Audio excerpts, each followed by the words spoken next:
The Project Gutenberg ebook of Better Babies and Their Care. This ebook is for the use of anyone anywhere in the United States and most other parts of the world at no cost and with almost no restrictions whatsoever.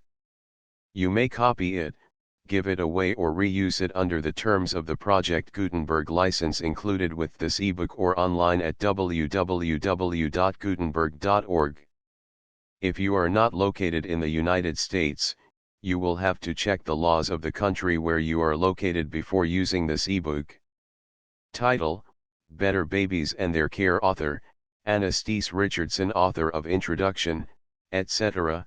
Gertrude Battles Lane. Release date: January 6, 2024. Ebook number 72648. Language: English. Original publication: United States, Frederick A. Stokes Company, 1914. Credits: Bob Taylor, Tim Lindell, Turgut Dinser, and the online distributed proofreading team at https://www.pgdp.net.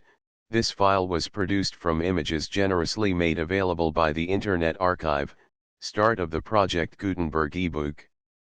Better Babies and Their Care. Better Babies and Their Care. Better Babies and Their Care by Anna Steese Richardson, National Chairman of the Department of Hygiene, Congress of Mothers and Parent-Teacher Associations, New York. Frederick A. Stokes Company Publishers. Copyright, 1914, by Frederick A. Stokes Company. All rights reserved, including that of translation into foreign languages. Second printing. To the 100,000 babies, the 100,000 mothers, the 100,000 helpers who have taken part in Better Babies contests, this book is dedicated by a mother who knows what better babies, better mothers, better helpers mean to this and future generations. Preface: it was in January, 1913, that the Woman's Home Companion sent Anna Steese Richardson to Denver, Colorado, to report a baby health contest held in connection with the National Western Livestock Exposition. There she found babies being examined for physical and mental development, and scored for points by standards of weights and measurements very much as livestock is scored at agricultural fairs. Mrs. Richardson's journalistic instinct told her that here was a big constructive work, at its very beginning, and that its spectacular possibilities would make attractive copy for a magazine. But before she left Denver for New York, she had begun to think of something much bigger and more important than what the babies could do for the magazine, and that was what the magazine could do for the cause of better babies. As a result of this trip, the Woman's Home Companion adopted as its own special charge the work now known all over the world as the Better Babies Campaign. This has quickly become a widespread movement for education in parenthood. Pride of Parenthood brings fathers and mothers to the Better Babies contests. Parental love holds them there to watch their babies examined by physicians and to learn how the condition of their children can be improved by intelligent care and feeding and sanitary environment. The results are so far-reaching that one hesitates to put them into words, for fear they may seem overstated. After a little more than 1 year of hard work, the Better Babies Bureau of the Woman's Home Companion, under the directorship of Anna Steese Richardson, has become a tremendous machine for aiding in the reduction of infant mortality, and for raising physical, mental, and moral standards among children. Naturally, the starting point for much of this work has been the fair state, county, and local. These widely advertised contests have been a sort of blare of trumpets to attract attention. But above and beyond this element has been the quiet and persistent growth of the work among Board of Health officers, medical societies, club women, church organizations, physicians, nurses, in fact, among all bodies of men and women especially interested in child welfare. The fostering and furthering of this work, which has progressed beyond all expectations, has been Mrs. Richardson's chief joy and pride during a year of almost unbelievable endeavor. The author of this book is a keenly interested and intelligent observer. While she has gathered into the book much that is of real scientific value, contributed by physicians, nurses, psychologists, and social workers, Still the chief usefulness of the volume, it seems to me, lies in the fact that it is a message from one mother to other mothers, and is written in the language that all mothers can understand. The woman who writes it has had not only the actual experience of bearing and rearing her own children, but she has had the rare privilege of corresponding with mothers from every point in the United States, of witnessing many of the Better Babies contests, and of studying not only what is the matter with the sick baby, but why the well baby is well. Gertrude B. Lane, Editor, Woman's Home Companion. March 26, 1914. Contents page dedication v. Preface 7 Chapter I Preparation for Motherhood 1 Motherhood, a profession which requires training, prenatal influence and hygiene, maternity clothes. Chapter 2 Baby's birthday 20 Choosing the nurse and doctor, sanitary bedroom and its equipment, the baby's layette, prevention of blindness in newborn babies, the baby's first bath. Chapter 3 The nursing baby 36 The nursing baby, why 300,000 babies are sacrificed every year to ignorance, influence of the mother's diet on the baby's health when the newborn baby must be bottle-fed, a well-balanced diet for the nursing mother, care of the breasts and nipples, importance of regularity in nursing. Chapter 4 Artificial feeding 50 When artificial feeding is necessary, weight, the test of proper nourishment. Cow's milk, carefully modified, is the best substitute for mother's milk, source of supply and care of the bottles and nipples. Chapter V Formulas for artificial foods 65 Formulas for modifying milk. Milk sugar, cane sugar, or malt sugar. How to tell when the baby is properly nourished. Lime water in the milk, condensed milk. Patent foods. Chapter 6 Guarding the baby's digestion 79 Strong digestion means a strong baby. Bowel conditions tell the story, the underfed and the overfed baby. Symptoms of disorder in the digestive system, vomiting, colic and constipation. Diarrhea and its treatment. Chapter 7 Teething and weaning 97 Teething, a natural process putting the baby in shape to teeth easily. Dentition table, care of the first teeth. Gradual weaning is simple process, alternate breast and bottle feeding. Evils of delayed weaning. Diet tables for children from 9 months to 36 months. Chapter 8 Cleanliness and health 112 How to give the baby's bath, care of the various organs. Thrush and its treatment, special baths for delicate children. Habits of cleanliness. Chapter 9 Fresh air and sleep as health producers 126 Heating and ventilating the nursery. Outdoor naps, sleeping hours for the normal baby, why some babies do not sleep. Chapter X How the normal baby grows 137 What should your baby weigh and measure, testing the baby's mental development. How soon should the baby walk and talk, crying, cause and cure. Chapter 11 Baby comfort through clothes 151 Tight belly bands may torture babies. Underwear that does not irritate. Extension skirts to protect the feet. Dressing the baby in hot weather. How to handle the baby. Chapter 12 Defects and habits 168 Taking defects in time, habits that make children ugly, finger sucking and nail biting, bedwetting, vicious habits and their cure. Nervousness and its treatment, the habit of happiness. Chapter 13 Babies' ailments and how to treat them 182 Mothers now studying preventive medicine, remedies which should be found in every nursery. Treatment of diarrhea and constipation, colds and their cure, adenoids and their removal, ailments of the skin. Chapter 14 Nursery emergencies 202 Contagious diseases, symptoms, treatment, and quarantine. Croup and its treatment, convulsions when falls are dangerous, burns and cuts, poisons and their antidotes. Chapter 15 Diet for older children 224 Milk for growing children, eggs, meat and fish, breadstuffs and cereals, recipes for nourishing dishes.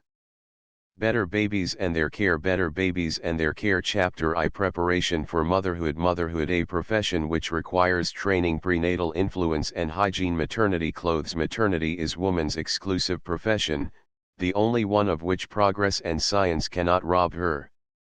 It is also her highest profession, for, compared to motherhood, art and science dwindle into insignificance. Successful motherhood, like genius in any art or profession, is founded on efficiency and joy in the chosen work, and the greater of these is joy. She who is merely efficient can reduce the mountains which rise in the pathway of the mother. Joy in motherhood can remove them. For joy casts out doubt, fear, and all sense of burden. The woman who finds joy in maternity is absolute mistress of the domestic and social situation. Through it she commands the love and reverence of the husband to whose eyes she has opened the wonders and the mysteries of parenthood. For her the doors of the divorce court never yawn. For her motherhood entails no sacrifice. She has no regrets for a career cut short by marriage, because she finds in maternity the same supreme satisfaction of accomplishment which comes to the successful lawyer, financier, writer, or artist. Motherhood, like any other profession, requires preparation. For many generations the world has held that the maternal instinct and the ability to rear children were born in woman. It has been discovered that the maternal instinct, like many others, needs encouragement, while the ability to bring up children requires development or practical training. The phrase, "a born mother," has rather fallen into disrepute. We are beginning to realize that one born mother in 1,000 is not enough to leaven the maternal mass. And out of this discovery has risen a demand, which comes largely from women themselves, for education in motherhood, practical, sincere preparation for woman's exclusive profession. Perhaps the day will come when each college for women will have its endowed chair of motherhood, when the care and feeding of infants will be taught in our normal and high schools for girls. At present, certain colleges offer a course in psychology which prepares young women to guide, mentally and spiritually, the children they will someday bear. In a few city schools, particularly in the congested districts, girls are now taught how to bathe, dress and feed infants, largely for the purpose of having the message of sanitation and hygiene carried home to the tenement house mother. Until these two forms of training for motherhood are combined, the American girl must enter the profession of maternity without the sort of practical preparation which will ensure efficiency and joy in her chosen work. What knowledge she now possesses is a smattering of what her mother has learned by experience, what the family physician imparts at odd moments, what she reads in books or magazine articles, and what she hears at lectures where a few valiant souls proclaim motherhood as a profession which requires the most thorough of training. Preparation for motherhood must rise above the practical instruction in the care and feeding of infants which leads to efficiency. It requires a certain mental and spiritual adjustment of the woman to the environment and conditions of maternity. She who is obsessed by the fear of physical suffering which motherhood may entail, who regards the coming of a child as the end of her individual career, her social life, her personal pleasures, will be neither efficient nor joyous. Fear and doubt come between her and success. They even threaten her health. Therefore, the first step in preparation for motherhood is the firm belief that it is a privilege, not a duty, a joy, not a sacrifice, an investment that will pay big dividends. Thus armored, the prospective mother enters upon the 9 months of pregnancy insured against anxiety and ill health. The joy she finds in carrying her child provides a splendid foundation for the child's health. The woman who frets brings forth a nervous child. The woman who rebels generally bears a morbid child. Science wrangles over the rival importance of heredity and environment, but we women know what effects prenatal influence works in children. And, knowing this, what a mystery that we do not mold each thought and act in the interest of the children whose upbringing will be our real life work. How strange that mothers do not realize that the burden of maternal and domestic duties can be lightened by prenatal care and character molding. Science has done much for the modern mother. It has lessened the danger and the pains of childbirth. The once dreaded childbed fever is now practically unknown. Disinfectants and sanitary care have reduced this danger to a minimum. Anesthetics have reduced the strain and pain of labor. Physicians no longer withhold the anesthetic until the hour when instruments or an operation make its use necessary. Through the later stages of ordinary labor, the modern physician offers the alleviation of chloroform, and the mother comes through the ordeal with 1/4 the pain endured by her mother and grandmother. Modern ingenuity also designs many comforts for the prospective mother, not the least of which is maternity raiment, including corsets and adjustable gowns. Why do not women avail themselves of all these aids? Largely because they are not educated for motherhood. Medical science, through sanitation and hygiene, has lightened the mother's burden in rearing her baby. It has proved beyond doubt that the child raised under sanitary and hygienic conditions, fed, bathed and clothed properly and trained to regular habits, can escape most of the ailments which were once counted as almost normal manifestations of the child's growth.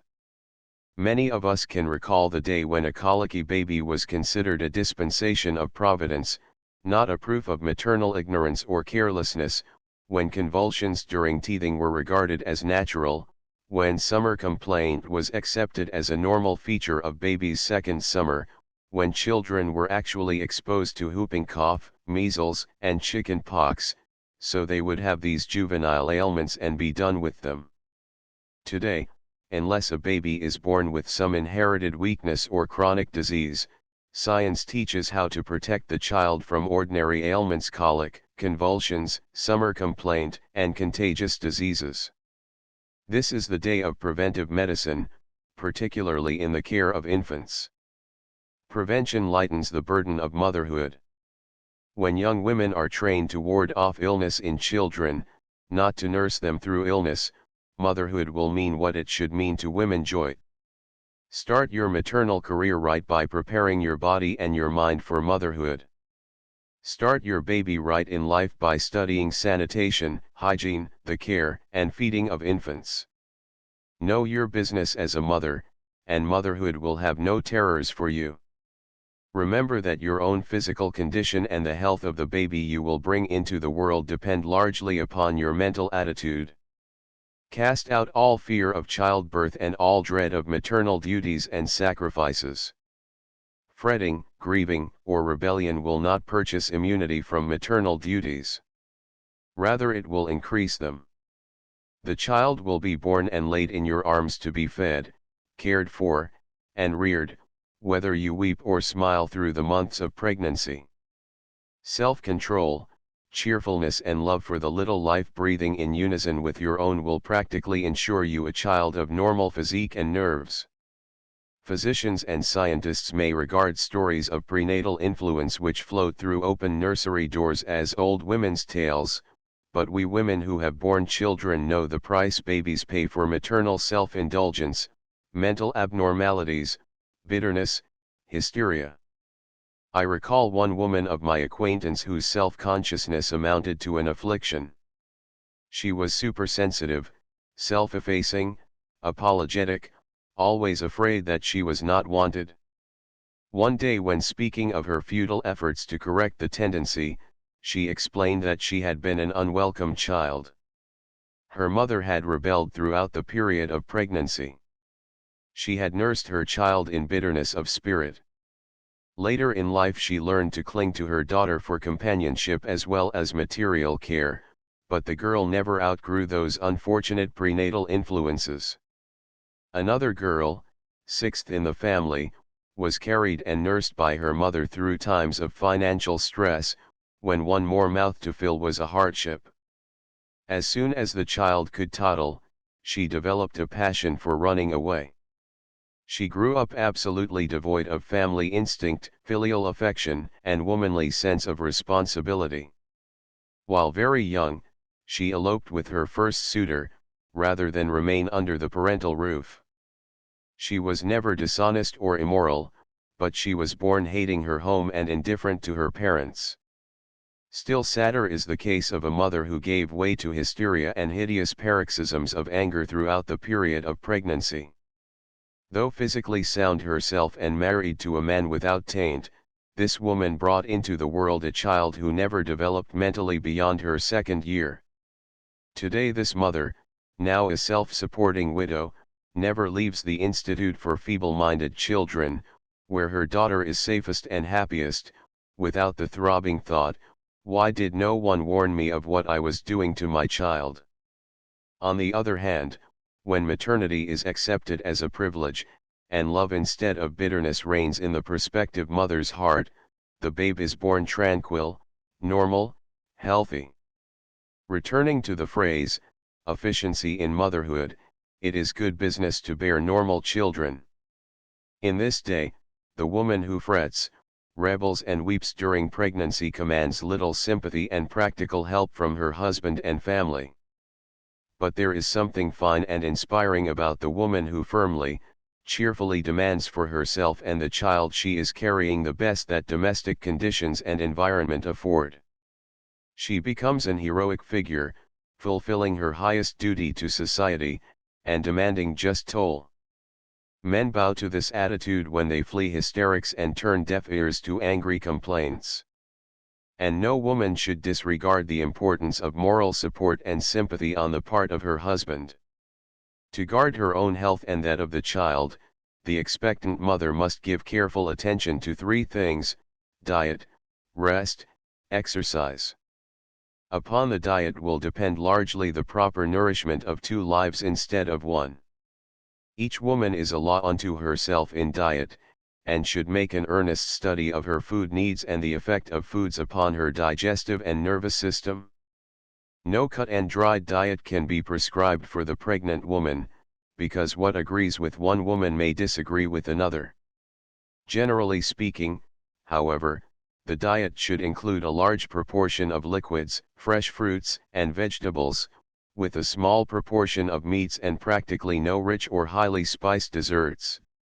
Excesses of any sort should be avoided. Liquid food is important because it encourages the system to throw off impurities through the bowels, kidneys, and skin.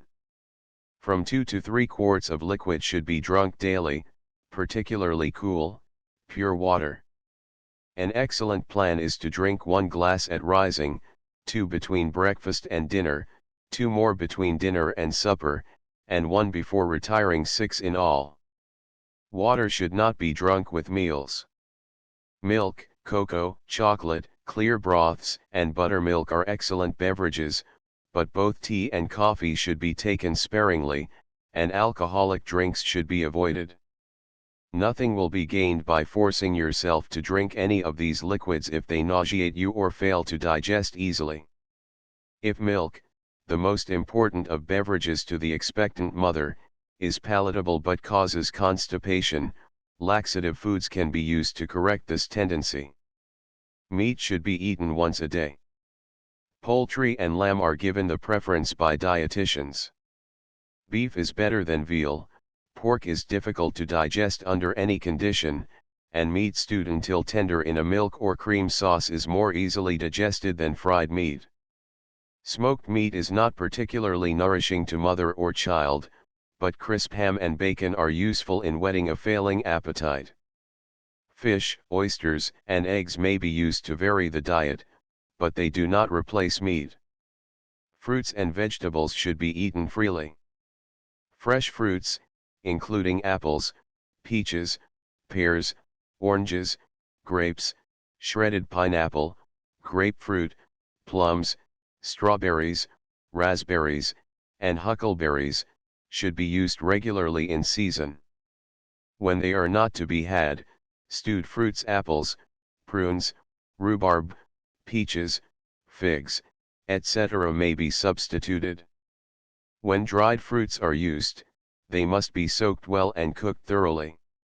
The most desirable vegetables are young onions, asparagus, peas, potatoes, lima and string beans, carrots, spinach, celery, lettuce and romaine.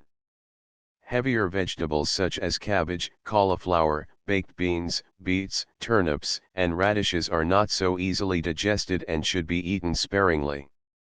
Salads made with olive oil dressing are an important item in the diet of the prospective mother. Many dietitians urge that fresh salad be eaten at least once a day. Particular attention must be paid to the effect of cooked and prepared cereals on the digestion. Some women do not digest the heavier cereals, like oatmeal, cracked wheat, cornmeal, while patent foods of a lighter nature agree with them. In this case, the mother who hates cereals will do well to try some of the light patented foods, with cream and sugar or fruit, and train herself gradually to enjoy a cereal course with at least one meal a day. The coarser breads, such as whole wheat, graham, cornmeal, and bran, are recommended for prospective mothers who suffer from constipation, indigestion, or heartburn. The woman who feels an inordinate craving for certain articles of diet, such as pickles, lemons, candy, etc., should exercise judgment and self-control. Like any other habit, extremes in diet will grow upon a woman until they really endanger her health. Their indulgence will in no way lighten the burdens of pregnancy. Considerable acid is supplied in salads and fruits, and a limited amount of sweet pickle, catsups and other modern condiments may be taken with meals. Custards, gelatins, sponge cake, light desserts made with fruit, and ice cream are desirable sweets. Rest and normal sleep, alternating with healthful exercise which does not exhaust the system, are vitally important to both mother and child. 8 hours sleep each night is a good average, and to ensure normal sleep the prospective mother should be made as comfortable as possible. I have known mothers who, at this time, suffered torture if they shared a bed or even a room with other members of their family, and yet they denied themselves the important privilege of privacy. The expectant mother should sleep in the environment and atmosphere most conducive to perfect rest. Her bedding should be light but warm in cold weather. The room should be properly ventilated, with the window open top and bottom. No gas jet or lamp should burn in this room during the night. In cold weather, a very simple way to ensure comfort and prompt dropping off to sleep is to lay a hot water bag, covered with flannel, between the sheets. The pregnant woman should never suffer from chill or dampness. The mental attitude of the expectant mother just before retiring is an important factor in ensuring sleep. Family disputes, even discussions on impersonal problems, should be avoided.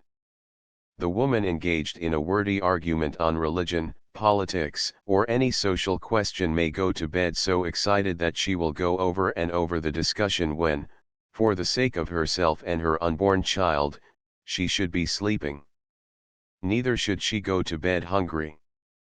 A glass of milk, warm if it can be taken that way, cocoa, broth or gruel is a sleep coaxer, but no tea, coffee, or any other stimulant should be drunk just before bedtime. In addition to regular sleep at night, the prospective mother should have at least one nap during the day, at a time which will least interfere with her household duties. A mother who has borne 6 children, who has had little domestic help, and who yet retains her youthful look and energy, has often told me that she thinks her present condition due to the fact that while carrying and nursing her babies she never permitted herself to reach that stage of exhaustion where her nerves twitched, her voice shrilled, and she became irritable. She made it a practice to drop her work when these symptoms appeared, and to seek the sanctuary of a quiet room apart from her family, if only for 10 or 15 minutes. And, most important, from the very start she trained her household to respect her right thus to draw apart. Exercise for the pregnant woman should mean more than muscular activity. It should represent change of scene and thought, relaxation and recreation. The best form of exercise is walking for walking's sake. This does not mean shopping or walking a few blocks to the home of a friend and then sitting down for a half hour or more of gossip. It means going out into God's fresh air with one's eyes open to the beauties of nature or the human drama through which the walk leads. On the other hand, the woman who has led a sedentary life should not walk too violently at first. Let her start with a half-hour's walk each day and increase it gradually until she spends at least 2 hours outdoors daily. The woman who lives in a small city, a suburb, a country town, or on a farm, is singularly fortunate, as she will find light gardening the very best form of exercise. In the side yard of a charming home where I often visit there is a flower bed for each child born into the family circle. One year the mother laid out, planted and coaxed to bloom a border of lilies of the valley, at another time she started her violet bed, a third child is represented by a wonderful circle of tulips and the fourth by an arbor of rambler roses. I often wonder whether the fine, flower-like natures of the girls in this family cannot be traced to the mother's tranquil work in the garden. Raising chickens, ducks, or pigeons will also take the expectant mother outdoors and provide pleasant recreation. The woman who, through her girlhood, has been keen for athletic sports, such as tennis, golf, skating, and motoring, must curb these forms of recreation. Fully 90% of the physicians with whom I have discussed the question condemn constant motoring for the expectant mother. To employ the automobile as a transportation convenience is one thing, to take long, tiring rides or tours is positively dangerous for the pregnant woman, as it invites miscarriage. Household duties exercise the muscles and are invaluable if performed in properly ventilated rooms. Unfortunately, however, many prospective mothers sacrifice their own health and that of their unborn children on the altar of domestic neatness. During pregnancy a woman should simplify her household management, even if this step involves packing away bric-a-brac and rolling up rugs. This is no time for a woman to be self-sacrificing, and yet it often amounts to an obsession with her. I have seen such mothers performing heavy household duties, which other members of their family would gladly have assumed. I have seen them strain muscles and eyesight to embroider or trim raiment for the older children, and I have seen them carefully select the choicest bits of food at table for husband or growing child, when the mother should have, for her own health and that of her unborn child, the very best which the family purse can afford.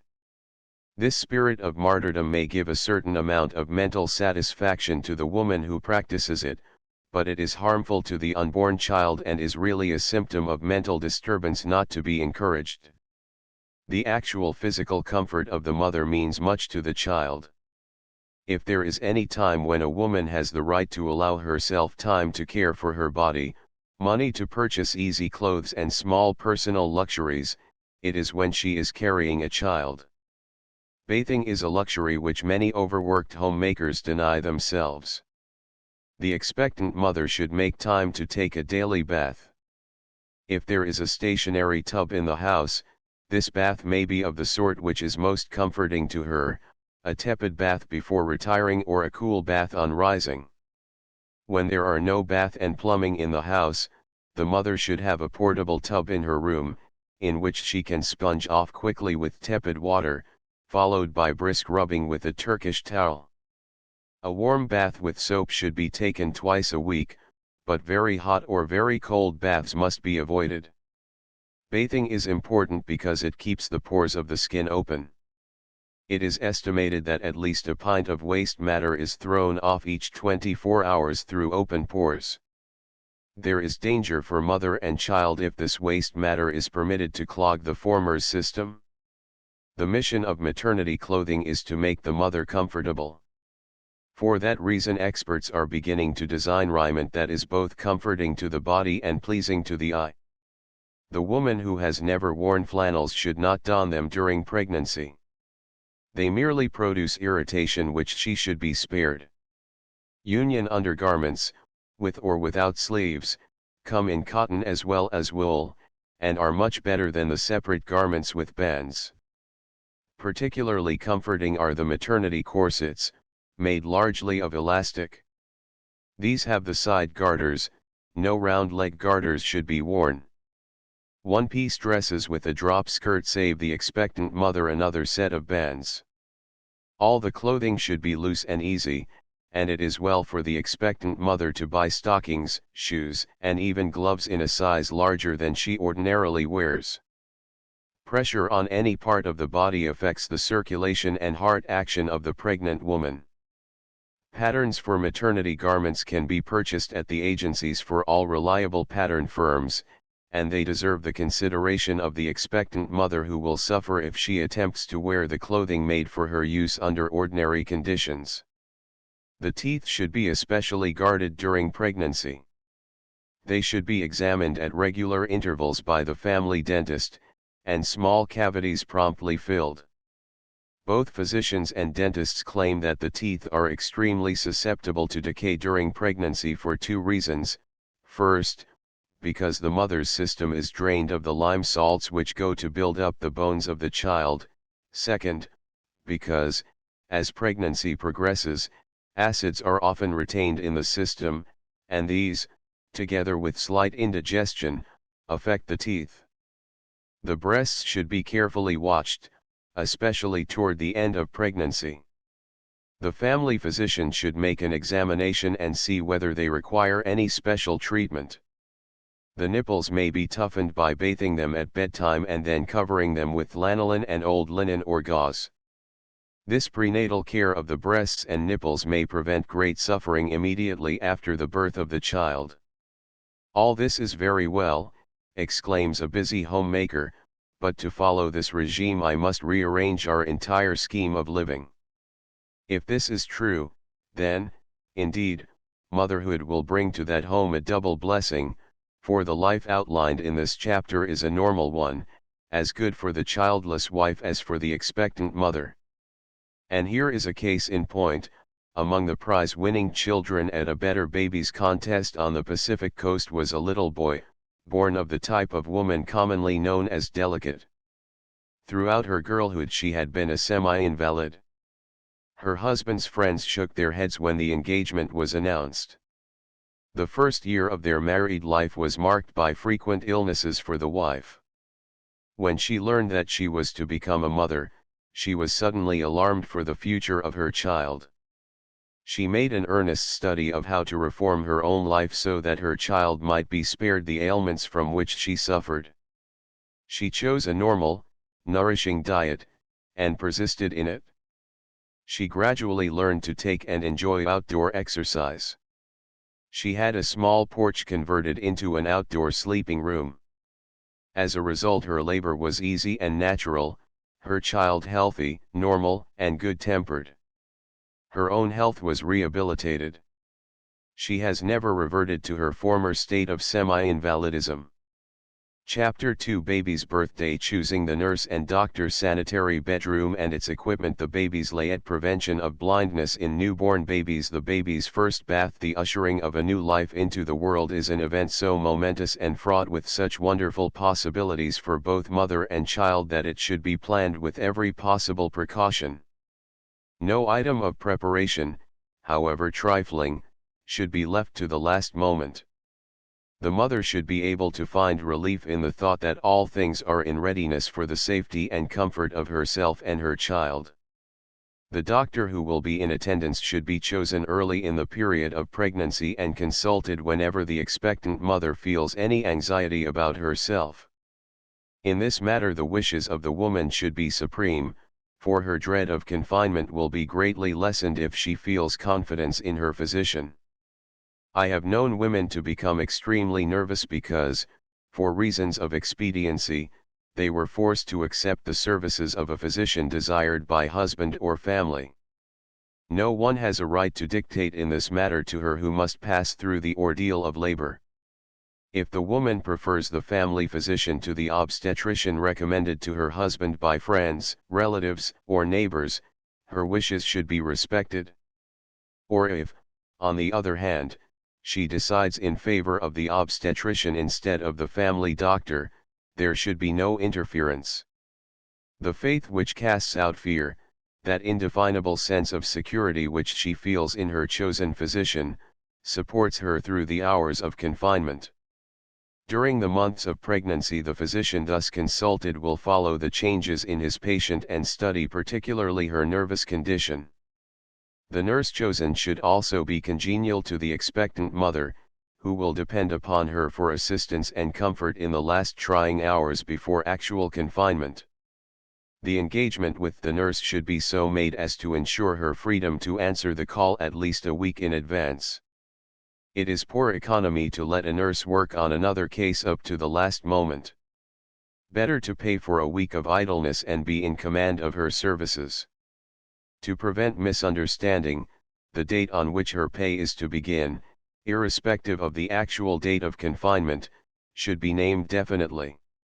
A few weeks before the date on which the confinement is expected, the nurse should come to the house and make herself thoroughly familiar with the plan of the rooms, the water supply, closets, etc.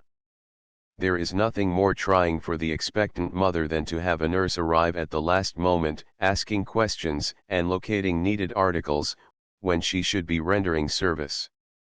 When the woman is confined in her own home, the nurse is engaged to remain at least 2 weeks after the baby is born, and 3 or 4 weeks, if the family purse will permit. In cities, the custom of going to a hospital for confinement is growing steadily. It is recognized that the hospital is cheaper, safer, and more convenient. The sanitation is perfect, danger from infection is practically nil, and there are expert nurses and house physicians at hand should an emergency arise. It is cheaper because the hospital equipment is at the command of all patients, while, in the home, individual equipment must be bought outright. Moreover, if labor is normal, a special nurse is not required at the hospital, but the patient is cared for by the ward or corridor nurse. There are women, however, for whom the hospital holds a terror which doctor, husband, and friends cannot eradicate. Other women have a deep sentiment or home instinct. They do not want to be taken from the familiar environment of their family. When the question has been placed before the woman in every possible light, and she elects to remain at home, undue pressure should not be brought to bear upon her. The result to her nervous and mental condition may be quite serious. The room in which the mother will be confined at home should be the most comfortable, cheerful, and the best ventilated room in the house. If there is any room which has an open fireplace, this should be selected, as it improves the ventilation and makes the room cheerful. 2 sets of shades, light and dark, should be provided, but heavy hangings, upholstered furniture, and dusty carpets should be removed. Small, clean rugs on the floor, and simple, light furniture, which can be easily moved about, are preferable. A strong single or 3/4 bed is better than the double size, and it should be so placed that it can be reached from all sides by the nurse and doctor. If it is possible to rent a high iron bed, such as is used in hospitals, the work of the doctor and nurse will be lightened. If this cannot be done, a bed of ordinary height can be raised on 4 strong blocks of wood. There should be an ample supply of old soft night dresses, either open all the way down the front or, better still, open in the back and tied at the neck with tapes. For the mother's convalescence there should be, especially in cold weather, dainty short negligées or dressing sacks in softly tinted silk and wool, albatross, or outing flannel. For the home confinement, the following equipment should be purchased under the direction of doctor or nurse: 1 1/2 yards of rubber sheeting, 36 inches wide or more, or ordinary white table oilcloth to stretch over the mattress. 1 2-quart fountain syringe. 2 agate-ware basins, 11 inches and 16 inches in diameter, respectively. 2 agate-ware pitchers, holding 1 quart or more. 1 slop jar or covered enameled bucket. 1 douche pan. 1 nail brush. 1 medicine glass. 1 medicine dropper. Several cakes of castile or pure white soap. 1 jar of Vaseline. 50 bichloride of mercury tablets, clearly marked, for disinfectant purposes. 1 ounce fluid extract of ergot, bought 1 week before confinement. Pint bottle of chloroform. Small bottle of brandy. Quart bottle of alcohol for rubbing purposes. 2 dozen large safety pins. 2 yards stout muslin for abdominal binders. 2 old sheets. 1 dozen old soft towels. 1 yard of bobbin, or very narrow tape, or braided silk, for tying the cord. 25 yards of sterile gauze. 4 rolls of cotton batting. 3 pounds of absorbent cotton.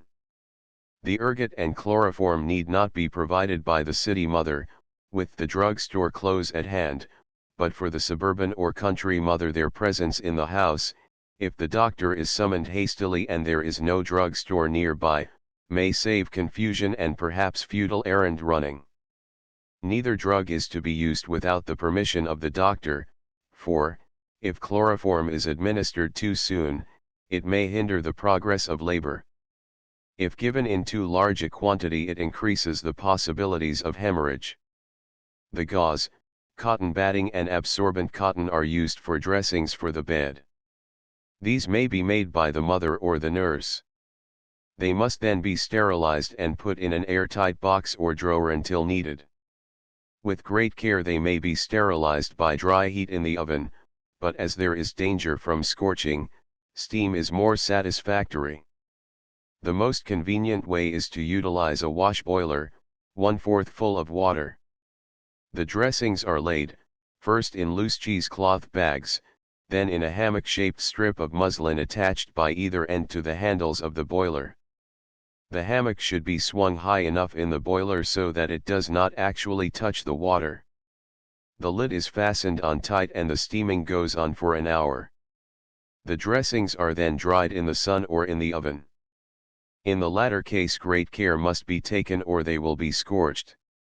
In preparing an outfit for the baby, it should be borne in mind that this is an age of simplicity in dressing children, also that a baby outgrows its first clothes very quickly. The essentials for the newborn baby are, 4 abdominal bands of soft flannel, unhemmed, 6 to 8 inches wide, 20 inches long. 4 shirts of wool and silk mixed, or wool and cotton, in size 2. 4 flannel skirts, hung from the shoulder, not made with bands to pin around the abdomen. 4 nightgowns or wrappers of outing flannel, which button in the front. 3 knitted bands of wool and cotton mixed, with shoulder straps. 6 white slips, made very simply. 4 dozen diapers, made of cheesecloth or a material known as stork diapering, which is much like Turkish toweling. 3 pairs of socks, if it is a summer baby. 3 pairs of long white merino stockings, if it is a winter baby. 1 simple cloak, made of soft material. 1 cap lined with silk. Mittens for the winter baby. 1 bath blanket, made from an old summer weight blanket. Several crocheted, knitted, or flannel blankets. Soft material should be used for making the baby's garments and neither lace nor embroidery should be employed around the necks and sleeves of the little slips, as they may chafe the tender skin and cause eczema. Cleanliness is the one demand for the baby until it has passed safely through the first month of its life, when the mother may give more attention to its raiment. In this day when cotton materials are highly mercerized and bleached, it is safest to wash the little garments made from them before they are worn by the newborn baby with its delicate skin. Diapers in particular should be washed, and dried, but not ironed. The necks of dresses or slips should be loose and tied with tape, buttons or fancy pins may cause discomfort to the baby. Every woman knows that efficiency in all branches of homemaking depends largely on having the proper tools. This is true in the nursery as well as in the kitchen.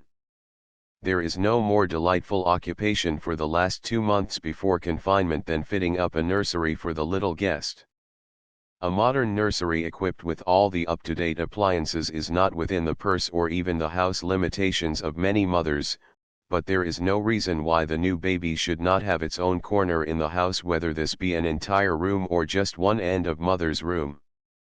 The expectant mother with a modern house, plenty of rooms, electric light, and running water, at her command, has half of the problem solved for her. She will choose for the nursery a room opening off her own, and convenient to the bathroom. This need not be large, but it should be well ventilated, and, If possible, have a southern exposure in order that it may be flooded with air and sunshine. The walls should be painted, not papered, and the floor should be of hardwood or stained pine, never carpeted. A few rugs that can be washed or cleaned will be sufficient floor covering. It is better not to have a stationary washstand in this room, because, unless the plumbing is above suspicion, the pipes may breed germs. There are two ways of providing against drafts. One of these is the use of a screen that can be placed around the baby's bed, the other is a wooden board, about 5 or 6 inches high, and long enough to fit the window when the lower sash is raised. The upper sash can then be dropped to let the impure air out, and the clean, pure air will enter the room between the upper and lower sashes. The windows should have both light and dark shades. Babies stare at the light, and, especially during the first few weeks after birth, the nursery should be kept dark, or at least with only a dim light. The custom of hanging an old shawl or dark curtain over the window is not sanitary. At no time should the young baby's eyes be exposed to a strong light, either artificial light or sunlight. The crib should be so placed that the baby looks away from the light, not toward it. Protecting the baby's eyes from glare may mean guarding it from defective vision. Except for very cold weather, an open fireplace is the best possible method of heating the room. When there is no fireplace, hot water heating is best for the nursery, as it is for the entire house. When steam or hot air is used, a pan of water, changed daily, should always be kept in the room to relieve dryness in the atmosphere. Airtight coal stoves, gas, or oil stoves should never be used in the nursery. For the first week or so after the baby's birth, the nursery should be kept at a temperature of 70 degrees Fahrenheit by day and 64 degrees Fahrenheit by night. As the child grows older, the temperature may gradually be reduced at night. Electric lighting is the best for the nursery. If this is not a part of the equipment of the house, neither gas nor an oil lamp should be allowed to burn in the room at night. A candle or wax night light should be at hand. These can be bought at any house furnishing store. It is very important that the nursery should be fitted with screens to keep out flies and mosquitoes. Mosquitoes carry malaria, and the foot of a fly brings germs from the street, garbage, and trash piles far beyond the limits of the most sanitary nursery. The nursery should furnish the baby's first protection from contagious diseases. It must be a veritable haven of safety. Therefore, no household work of any kind should be done in the room, such as washing or drying the baby's clothes. The floors and the furniture should be wiped daily with damp cloths. A dry cloth or feather duster should never be used to scatter dust around the room. Very important are the bath equipment, fully described in Chapter 8, Cleanliness and Health, and the baby's toilet basket. The latter is most sanitary when made of wicker, plain or enameled, and fitted with celluloid or ivorine boxes. Swiss lining, with lace-trimmed pockets and bows, soon soils and catches dust and germs. The equipment of the nursery should include a crib of enameled iron, a low table, a screen, a closet or chest for the baby's clothing and supplies, a small clothes rack, a pair of scales, and a low chair or rocker without arms if the mother prefers it. If these are all painted white, they give the room a very sanitary appearance. The crib should be supplied with springs, mattress preferably of hair, a piece of India rubber sheeting, and several cotton pads which can be washed, half a dozen cotton sheets, a pair of light woolen blankets woven especially for cribs, or made from old blankets on hand, carefully washed and bound, or white flannel by the yard finished with binding ribbon. The quilt should be of eiderdown or a lightweight cotton batting, covered with silk or silkoline. If the bed clothing is heavy, the baby will perspire and take cold more easily. A small hair pillow is better than feathers, and the pillow slip should not be embroidered. It is far better to start the baby early in life sleeping without any pillow at all. A hot water bottle or bag, covered with flannel, should always be at hand for warming the baby's cold feet. Many mothers cannot provide either a separate room or the modern equipment described, but a resourceful woman will supply admirable substitutes. If she can do no better, she will arrange one corner of her own bedroom for the baby. To make this sanitary, she will follow the general plan of a bare floor, painted walls, and even sacrifice her ruffled curtains to the health of her baby. The baby's corner can be separated from the rest of the room by screens. A screen may be made from an ordinary clothes horse, enameled white, and covered with heavy dotted Swiss or silkaline, which can be taken off and washed. If the white enameled crib is beyond the family purse, there are several substitutes which can be placed on an ordinary table with the legs cut off a few inches. One woman whom I met at a contest had found an old kitchen table in the attic. Her husband first cut off the legs evenly and then inserted casters, painting the whole white. On this she placed an ordinary marketing basket, with the handle sawed off. This, too, was painted with white enamel. In it she laid a hair pillow, cut down to the size of the basket, and then added the usual protecting piece of rubber cloth, sheets, and bedding. This basket was closely woven, and when the paint filled all the cracks, it made a snug little bed. If an open work basket or an ordinary laundry basket is used, it may be draped on the outside with plain muslin, fastened with thumbtacks so that it can easily be removed and washed. Decorating the basket with frills of dotted Swiss over paper muslin or silesia may give very attractive results, but it is not sanitary. Another substitute for a crib is an ordinary packing box, which can be bought from any grocer or shoe dealer, scrubbed, dried and then painted white inside and out, and covered with muslin attached with thumbtacks.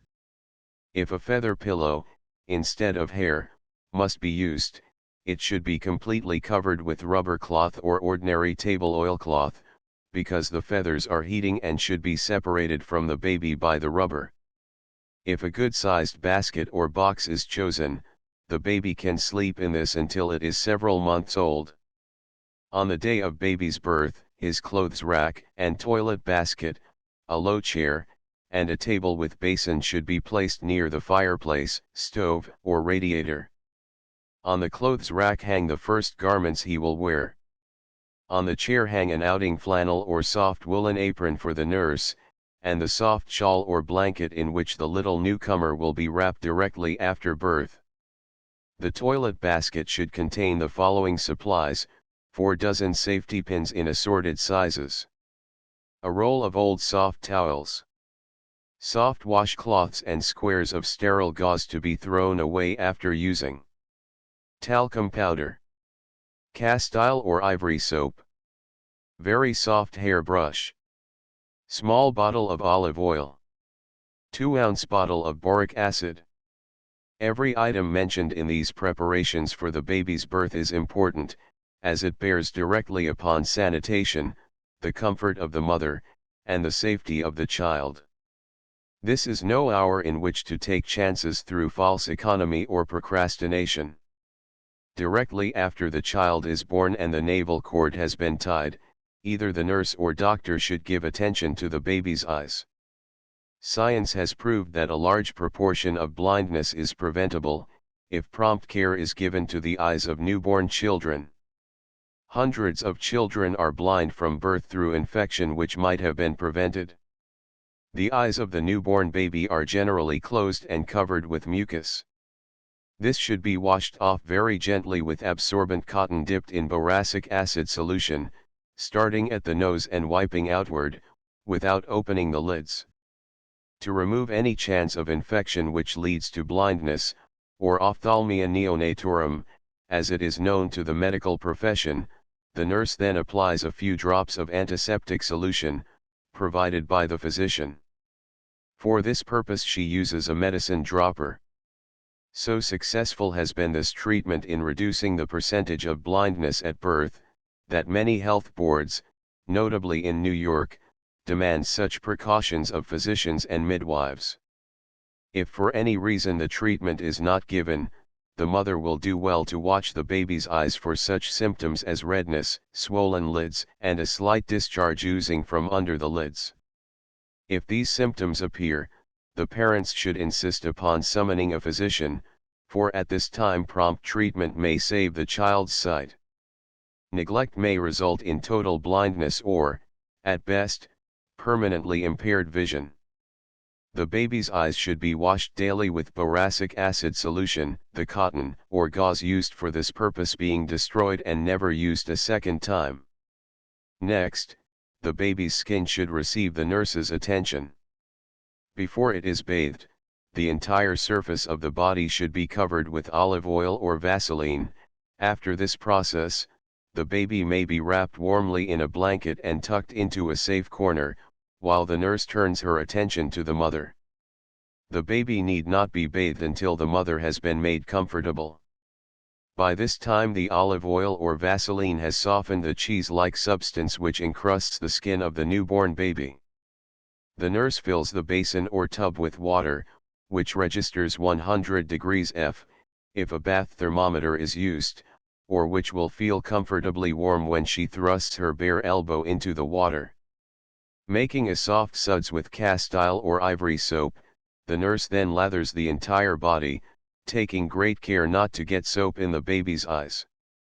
The soap is rinsed off with gauze or old linen and clear water, and the flesh is patted dry with old soft towels which have been warmed. The tender skin must never be rubbed. Talcum powder is then applied, and the baby is ready to be dressed in flannel binder, shirt, soft diaper, flannel skirt, and outing flannel wrapper. As the little body is indescribably tender and sensitive at this time, the nurse must handle it with exquisite care, always supporting the head and back and protecting it from drafts. She must be very careful not to let a strong light strike the eyes. If the baby is normally healthy and has been made comfortable, it now falls sound asleep. This is nature's way of permitting the mother to recuperate before nursing the baby for the first time. When the baby wakens, the mother will have regained her strength in that amazing way which is appreciated only by those who have watched her pass from the ordeal of labor into the joys of maternity as through a miracle.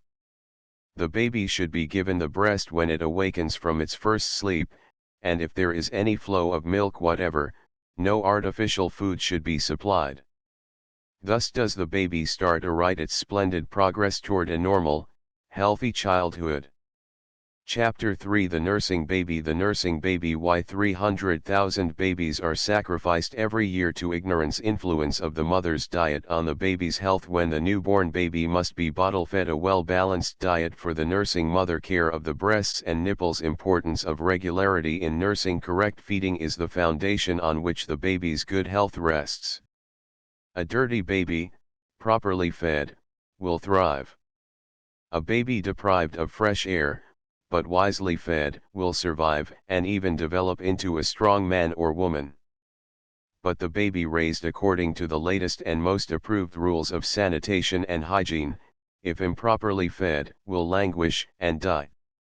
If every mother who reads this book will grasp this vital fact and live up to the doctrine for which it stands, she will not only reduce the family doctor bills, but will protect herself from untold hours of trouble, sleeplessness, anxiety and, perhaps, grief. Correct feeding and good digestion for the baby spell health insurance. The well-nourished body of a properly fed child does not furnish an abiding place for disease germs. Through watching the conferences between mothers and physicians at Better Babies contests, I have come to realize that, while 75% of the ailments from which babies suffer can be traced to some form of stomach or bowel trouble, comparatively few women recognize symptoms of malnutrition or overfeeding for the menace which they really are.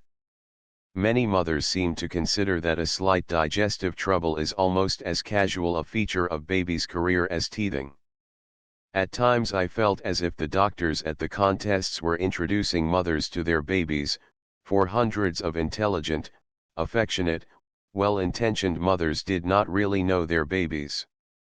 Oh, yes, they knew baby's name, the color of his hair and his eyes, the exact point where his cheek or his chin broke into a delightful dimple, the side of his family from which babykins inherited his many good points and his few bad ones, the day when he first sat up or toddled across the floor. These and many other things the mothers knew, but still they did not know what was going on inside of baby, in the digestive apparatus on which so much of his health and happiness depend. At one contest, I saw a physician penalize an attractive 18 months baby because of a rash. The mother protested. "Why," she cried, "baby has always had that rash. It's a sort of birthmark." "No," answered the physician, "it's a symptom of rich food. You are either overfeeding this baby or giving him food that is too heavy, milk that is too rich for him to digest." That mother learned how to modify milk. Another mother presented a doll-like baby girl for examination, perfectly proportioned but underweight, and under height for its age. With silky curls and rose-petal cheeks, baby leaned wearily against her mother, watching the doctors languidly from eyes around which there were blue circles. Think of that!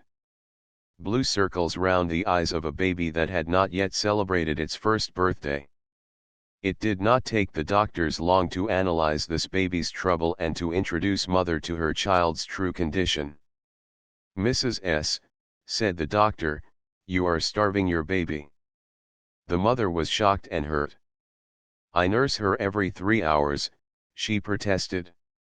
"No doubt," answered the doctor, "but your milk is not nourishing her. Perhaps you are not strong enough. Perhaps your baby should have both the breast and modified milk. We will find out." They did. That mother learned that her baby was drifting toward the dangerous rock of anemia. Her lesson was how to alternate the breast milk with a bottle feeding of modified milk. A third baby was what you would call a fat boy. He was covered with the most patable creases, and his complexion was blooming, but he had an ugly scowl on his round face and he shoved everything and everybody away from him as if the entire world were distasteful. Mother said he had never been a really good-natured baby, and she didn't know why. But the doctors found out. The plump stomach of which his mother was so proud was not an indication of health but of undigested, unassimilated food, overfeeding. At 16 months, a baby's head, chest, and abdomen should measure just the same, 18½ inches. This poor little laddie had an 18-inch head, a 17-inch chest and an abdomen measuring 20 inches. And just by exploring with his finger, the doctor found an ugly little mass of undigested food down in one corner of that bulging abdomen. Of course, baby wanted to shove people away. So do grown ups when they have a sick headache or a bilious attack. Here was a baby being overfed with milk, just milk, but milk not properly prepared. And there you have it, rash, malnutrition, and indigestion, all because 3 mothers did not know what was going on inside of baby's stomach. Mothers often think that so long as baby has milk and nothing else he is safe, but milk, even mother's milk, needs watching. Nature provides signs when milk does not agree with the baby. Of course, if the baby could talk, mother would know exactly how he feels, because he could explain where the ache is located. But when one's means of communication is limited to wriggling, and rolling up the eyes, and emitting disturbed yaps, mother must look for signs or symptoms to take the place of worded complaints. It is estimated that 300,000 infants under 1 year of age die in the United States each year. Of this frightful number, it is also estimated that fully 50% could be saved by proper care. Men and women who specialize in the care and feeding of infants affirm that practically all of these unnecessary, preventable deaths can be charged to improper feeding. Is it not vitally important, therefore, that every mother should make an earnest, unremitting study of infant feeding as health insurance for her family circle? The nourishment of the child begins before it is born. Ailments in digestion accompany it into the world. For this reason, in Chapter I, special stress was laid on diet for the pregnant mother. But it is not enough to bring the baby into the world blessed with a sound digestion. The mother must study the science of keeping her child's digestion sound. Half her battle for baby's good health will be won if she nurses it. The natural, the almost unfailingly safe food for the newborn babe is mother's milk. The Creator, who made woman the mother of the human race, provided also the first means of nourishing the children brought into the world. The average woman has the strength to nourish her child in the natural way, and only a real physical inability, admitted by the family physician, should lead her to deprive the child of its rightful nourishment. It is often said that the lack of maternal instinct in the modern woman is responsible for the large proportion of bottle-fed babies. I think that this charge against my sex is undeserved. Women are far more apt to stop nursing their babies as the result of ailments in themselves which they do not know how to cure or control, or because they accept the word of those who are not in a position to give medical advice or even offer common sense suggestions. Sometimes, directly after the baby's birth, when the mother is extremely weak, well-meaning but interfering relatives or neighbors urge her to wean the baby at once. So another baby's life is endangered and another mother is induced to undertake the grave responsibility of artificial feeding, when, with a little patience at the time of the baby's birth, the supply of mother's milk could be increased and strengthened. The mother who suffers or has suffered from tuberculosis, epilepsy, persistent anemia, kidney disease, or any grave mental disturbance should not attempt to nurse her baby. If a fever, such as scarlet fever, typhoid, etc., develops shortly after the birth of the child, it must be weaned promptly. An operation which will greatly weaken the mother is another cause for discontinuing breast milk. The reappearance of menstruation does not necessitate weaning the child, but pregnancy makes it desirable. Thus it will be seen that only the gravest conditions in the mother justify her in placing the newborn baby on the bottle until she is convinced by symptoms in the child itself that breast milk does not nourish. The mother of her firstborn, beset by 1,000 fears, is very apt to regard the first flow of milk from her breast with suspicion. For 2 or 3 days it is a thin, colorless, watery fluid. The frightened young mother decides that it cannot possibly satisfy her baby. The very thought of the precious little creature being hungry terrifies her, and she accepts the advice of an untrained nurse or a fussy neighbor to give him sweetened water, or diluted and sweetened cow's milk. So the new baby starts life all wrong on artificial food, when the thin, watery fluid provided by nature is precisely what he needs at this time. Naturally, if he is fed artificially, he will not draw on the breast, for he is not hungry, and so the flow of milk is discouraged. The newborn baby should be given the breast every 4 hours, whether he seems hungry or not, whether the flow of milk is established or not. It is most important that at this time the mother should not worry. Nervousness and hysteria of themselves react on the baby's digestion. As the mother gains strength and begins to move about, she should guard her health carefully, because upon this depend the quantity and quality of the milk she furnishes her baby. At this time she requires plenty of sleep, and while her rest is broken at night to nurse the baby, she should have regular naps during the day. 8 hours sleep at night and a short nap in the middle of the afternoon form a good rule. As far as possible, she should lead what, to her, is a normal life, free from excesses or any wide deviation from her habits before the birth of the baby. Unhappiness and discontent unsettle the nerves of the mother and injure the quality of the milk. The woman who is accustomed to much outdoor exercise should not shut herself up in the house, nor should the woman of sedative habits plunge into violent outdoor exercise. The latter needs fresh air as a mother, precisely as she should have had it as a girl, but she should form the habit gradually, not start with exhausting walks. Moreover, the woman who is fond of society and accustomed to going out, should not deprive herself of all social pleasures because she has become a mother. Within reason, she should enjoy them. The moment motherhood becomes a hateful burden, an altar on which the woman sacrifices all personal preferences and pleasures, the drastic changes entailed affect the health of the mother and react on the child. The same is true of diet for the nursing mother. Deprivation and excess alike are undesirable. A well-balanced diet, made up from a variety of foods which the mother craves under normal conditions, will nourish both the mother and the child.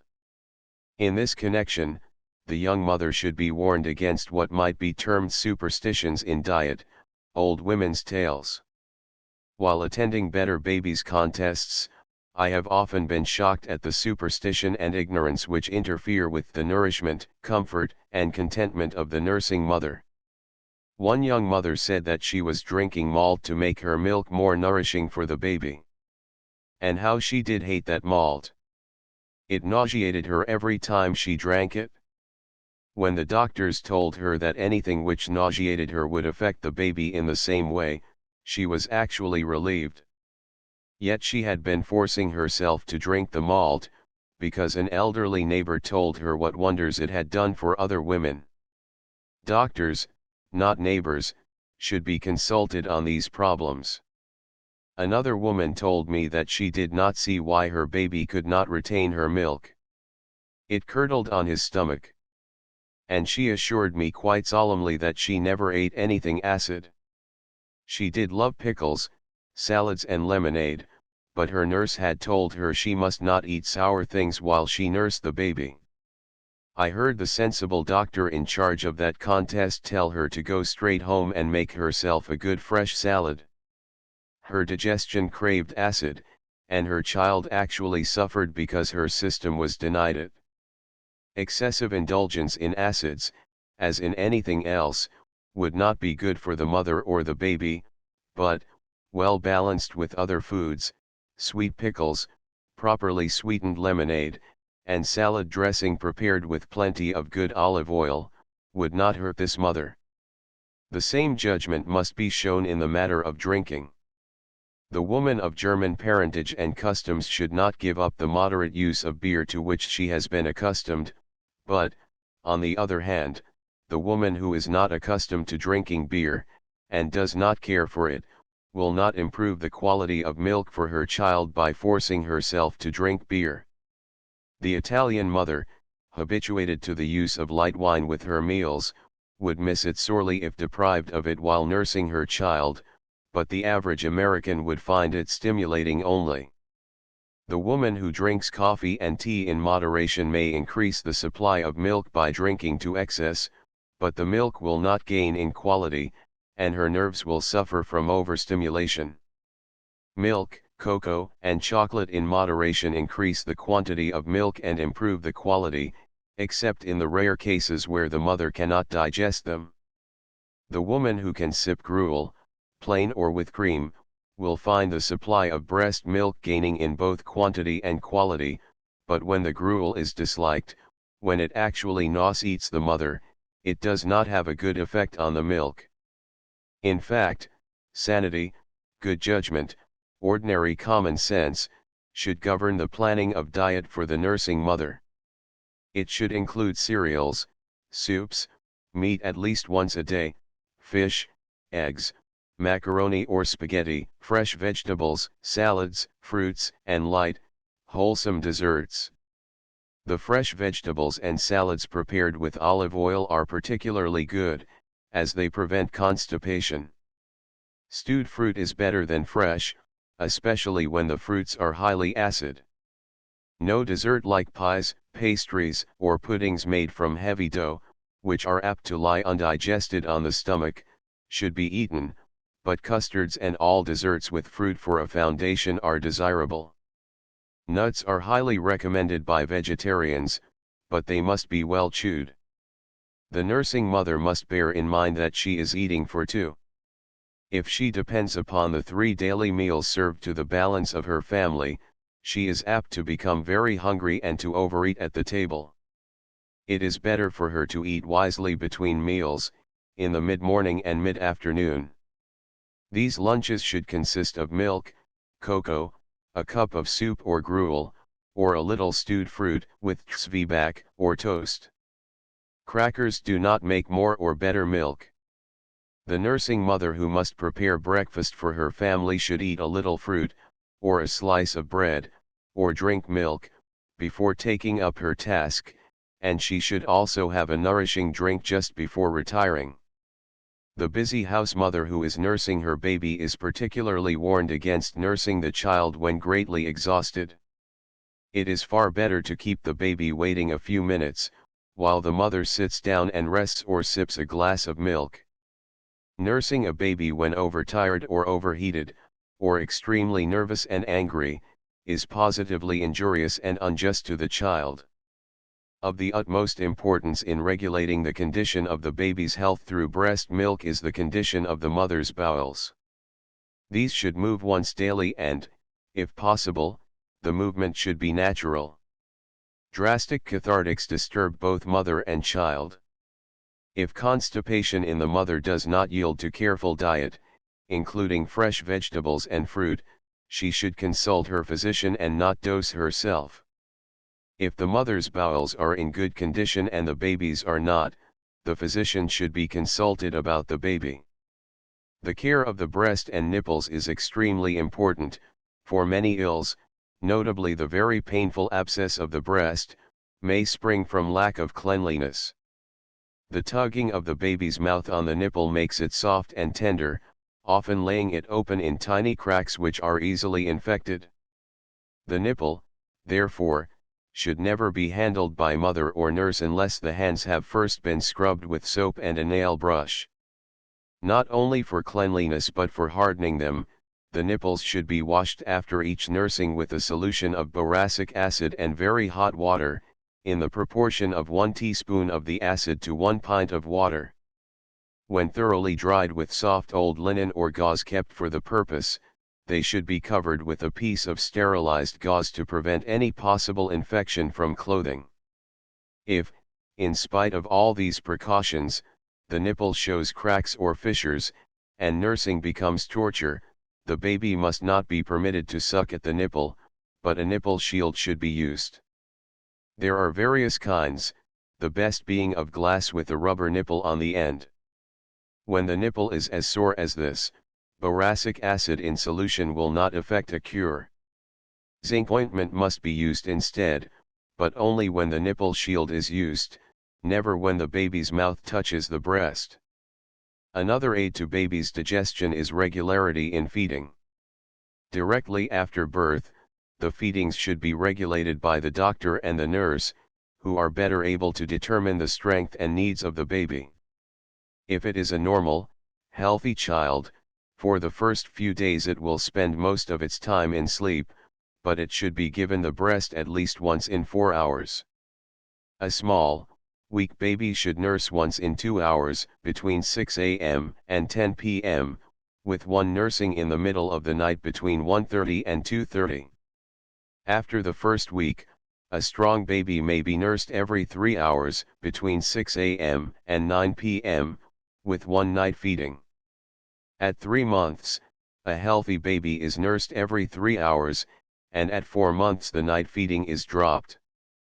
That is, he is not nursed between 9 p.m. and 6 a.m. Feeding a baby every time he cries is bad for both mother and child.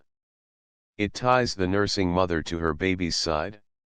It injures the baby's digestion. It is the first misstep in molding the baby's character. If, in spite of the care here outlined for mother and baby, the child does not thrive on breast milk, the cause must be ascertained and artificial feeding must be considered. Chapter 4 Artificial Feeding. When artificial feeding is necessary, weight the test of proper nourishment. Cow's milk, carefully modified, is the best substitute for mother's milk source of supply and care of the bottles and nipples. Successful artificial feeding of infants is one of the big problems which the medical profession strives unceasingly to solve. It has never found a perfect substitute for mother's milk, but it has greatly reduced the rate of infant mortality, due to artificial feeding, by working out formulas that combine the food properties provided by breast milk. And not the least valuable result of its investigations has been the agitation for pure milk supply, the sanitary care of milk and dairies. Any mother who has followed the reports of pure milk commissions, and heard the talks and lectures given by specialists in infant feeding, must realize the tremendous chance she takes in weaning her baby. Therefore, she will not take the step unless convinced that her milk positively disagrees with her child. The most important test is the child's development or lack of development, gain or loss in weight. This cannot be determined during the first week, for the average normal child loses from 4 to 8 ounces during the first 6 or 7 days of its life. Thereafter it should gain at the rate of from 4 to 8 ounces a week, until it is 6 months old. After that the gain per week runs from 2 to 4 ounces, until the child is a year old, when the first danger period of feeding is passed. During this time and, in fact, throughout its childhood an accurate record of its weight and measurements should be kept by the mother. For this purpose, the well-equipped nursery should contain a good pair of scales and a measuring board. The scales should record at least 40 pounds. They are of the platform, not the spring, variety, with a basket for holding the baby while it is small and helpless. Later, when the child is able to sit up, the basket is replaced by a pad. The measuring board used at the Better Babies contests is a great convenience and can be made by any carpenter. It consists of a smoothly planed board 40 inches long and 11 inches wide, with a firm, upright headpiece and a sliding footboard which runs on grooves on the outer edges of the board. On one of these edges is tacked a steel tape, in the inch scale. The baby, up to 18 months of age, is laid on the board with the back of the body touching the board all along, from head to foot. The nurse makes sure that the little head is placed firmly against the headpiece. Then, while the mother or some other assistant holds the baby's knees firmly in place, the nurse adjusts the sliding board until it touches the flat soles of the baby's feet. The child is then lifted up, without moving the footboard, and the measurement is read from the tape where the footboard stops. After the child is 18 months old it is measured standing. For this purpose the board is reversed. The firm headpiece is placed on the floor for the child to stand on, and the sliding footboard is brought down to touch the top of the child's head. After its 3rd year, the child may be measured according to good old nursery tradition, by a pencil mark against the woodwork. Measuring a baby with a tape line is not accurate. While the height is not so important a factor as the weight in determining the development and especially the nutrition of the baby, it should be watched, and this measuring board, which represents an investment of only $1 or so, will be found very useful. The baby that is thriving on mother's milk should show a gain of at least 2 pounds at the end of 30 days. The baby which weighed 7 pounds at birth should weigh 9 pounds when 1 month old, 10½ pounds at 2 months, 12 pounds at 3 months. When the gain is less than these figures, the baby's diet needs attention. The following symptoms point to the fact that the mother's milk does not agree with the child. 1. Excessive vomiting, with loss of weight or no increase of weight for 2 weeks or more. 2. A persistent diarrhea, with loss of weight or no increase of weight for 2 weeks or more. If there is a progressive gain in weight, however, loose bowels are not a danger signal. 3. Steady loss of weight extending over a period of 3 weeks or more, in spite of the fact that otherwise the child seems normal. Sometimes the trouble can be corrected by a change in the mother's diet, and this must be discussed with the family physician. Sometimes the mother is too much exhausted by household duties to provide the amount and quality of milk needed to nourish the child. If it is possible to lighten the mother's burdens, and thereby strengthen the breast milk, this is better economy than investing in bottles and artificial food. If, in spite of the doctor's efforts to build up the mother's strength and improve the quality of the breast milk, the baby does not thrive, then mother and doctor together must work out the problem of artificial feeding. The scientific and successful raising of a baby on the bottle depends upon two distinct lines of care and caution: the selection of the food to be supplied, and the care of the bottles. The best of food in an unsanitary bottle or drawn through an unclean nipple becomes dangerous to baby's health. In choosing artificial food for your baby, remember that even physicians differ on this question. Most American specialists for children insist that fresh cow's milk, properly modified, is the only substitute for mother's milk. European authorities recommend goat's milk. And there are other recognized authorities on baby health who have found it advisable to prescribe for delicate bottle-fed babies a combination of milk and patent food. Not only must the mother consult her family physician on this question, but, with the physician, she must watch the effect of the chosen food on the baby. Vomiting, restlessness, sleeplessness, and the condition of the bowels, all tell the tale of food that is not being assimilated.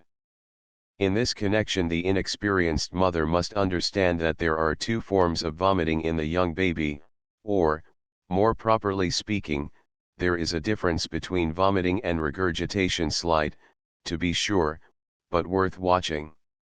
Regurgitation is merely the overflow of milk when the baby has taken too much. It follows almost immediately upon having the breast or bottle taken away, and the milk is in practically the same condition as when it entered the stomach. But when the baby vomits habitually after feeding, and the milk is curdled or tough or sour, there is something wrong with the bottle diet. The bowels are a sure indication of the way in which the bottle diet agrees or disagrees with the baby. When the passage is hard and bullet-like, when it shows curds or white lumps like cheese, or when mucus is present or there is diarrhea, the mother may be sure that the food does not agree with her baby, and the doctor should be consulted immediately. No medicine should be given in such cases without consulting a doctor. What the baby needs is not dosing, but the right sort of food, the food its stomach will digest. At one contest in the Midwest, the mother of a little prize winner told me that, at 11 months, she almost lost her baby.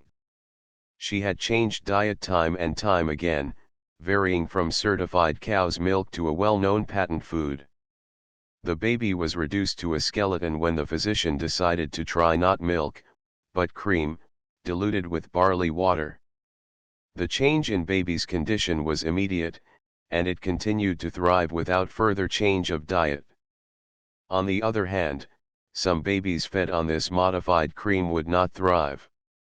Frankly, feeding a baby deprived of breast milk often resolves itself into an experiment, but an experiment which must be conducted in an intelligent manner, with the advice of a physician.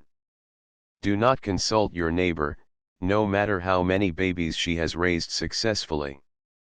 The bottle food which was nourishment to her babies may be poison to yours. There are no hard and fast rules for bottle foods.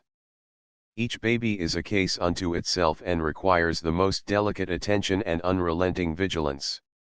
Even two babies in one family may require different forms of artificial nourishment, or at least different modifications of cow's milk. Perhaps there is no phrase familiar to the maternal ear which is so generally misunderstood and abused as modified milk. It is confused with sterilized, pasteurized, and condensed milk, and with patent foods. In reality, the phrase means any milk, other than mother's milk, so modified by the addition of elements like water and sugar as to bring it as near as possible to the quality of breast milk. The substitute for mother's milk most generally approved by American pediatrists or specialists in the care of children is cow's milk, Carefully modified. The safety of the child that is to be fed on modified cow's milk depends largely upon the source of milk supply. The mother should acquaint herself with the source of supply and the conditions under which the cows are housed and milked. If you had to hire a wet nurse, you would not choose a tubercular or personally unclean woman. Why permit your baby to drink milk that comes from a tubercular cow, or one which is milked in a filthy stable? If you live in a city, write to your Department of Health or your health officer for information regarding properly inspected dairies. If no such information can be furnished you, then it is high time that you started a campaign for dairy inspection in your town. If you live in the country, find a dairyman or a neighbor whose cows will stand the test and whose stables are clean. Do not buy baby's milk at a grocery store or dairy whose source of supply you cannot trace. Cow's milk which comes from a herd of healthy cows, or at least several cows, is preferred to that which comes from a single animal, as it varies less in quality and elemental proportions. It is not necessary to order rich milk from highly bred Jersey and Alderney cows. In fact, physicians agree that the milk produced by ordinary grade cows in the herd is better suited to the needs of the child.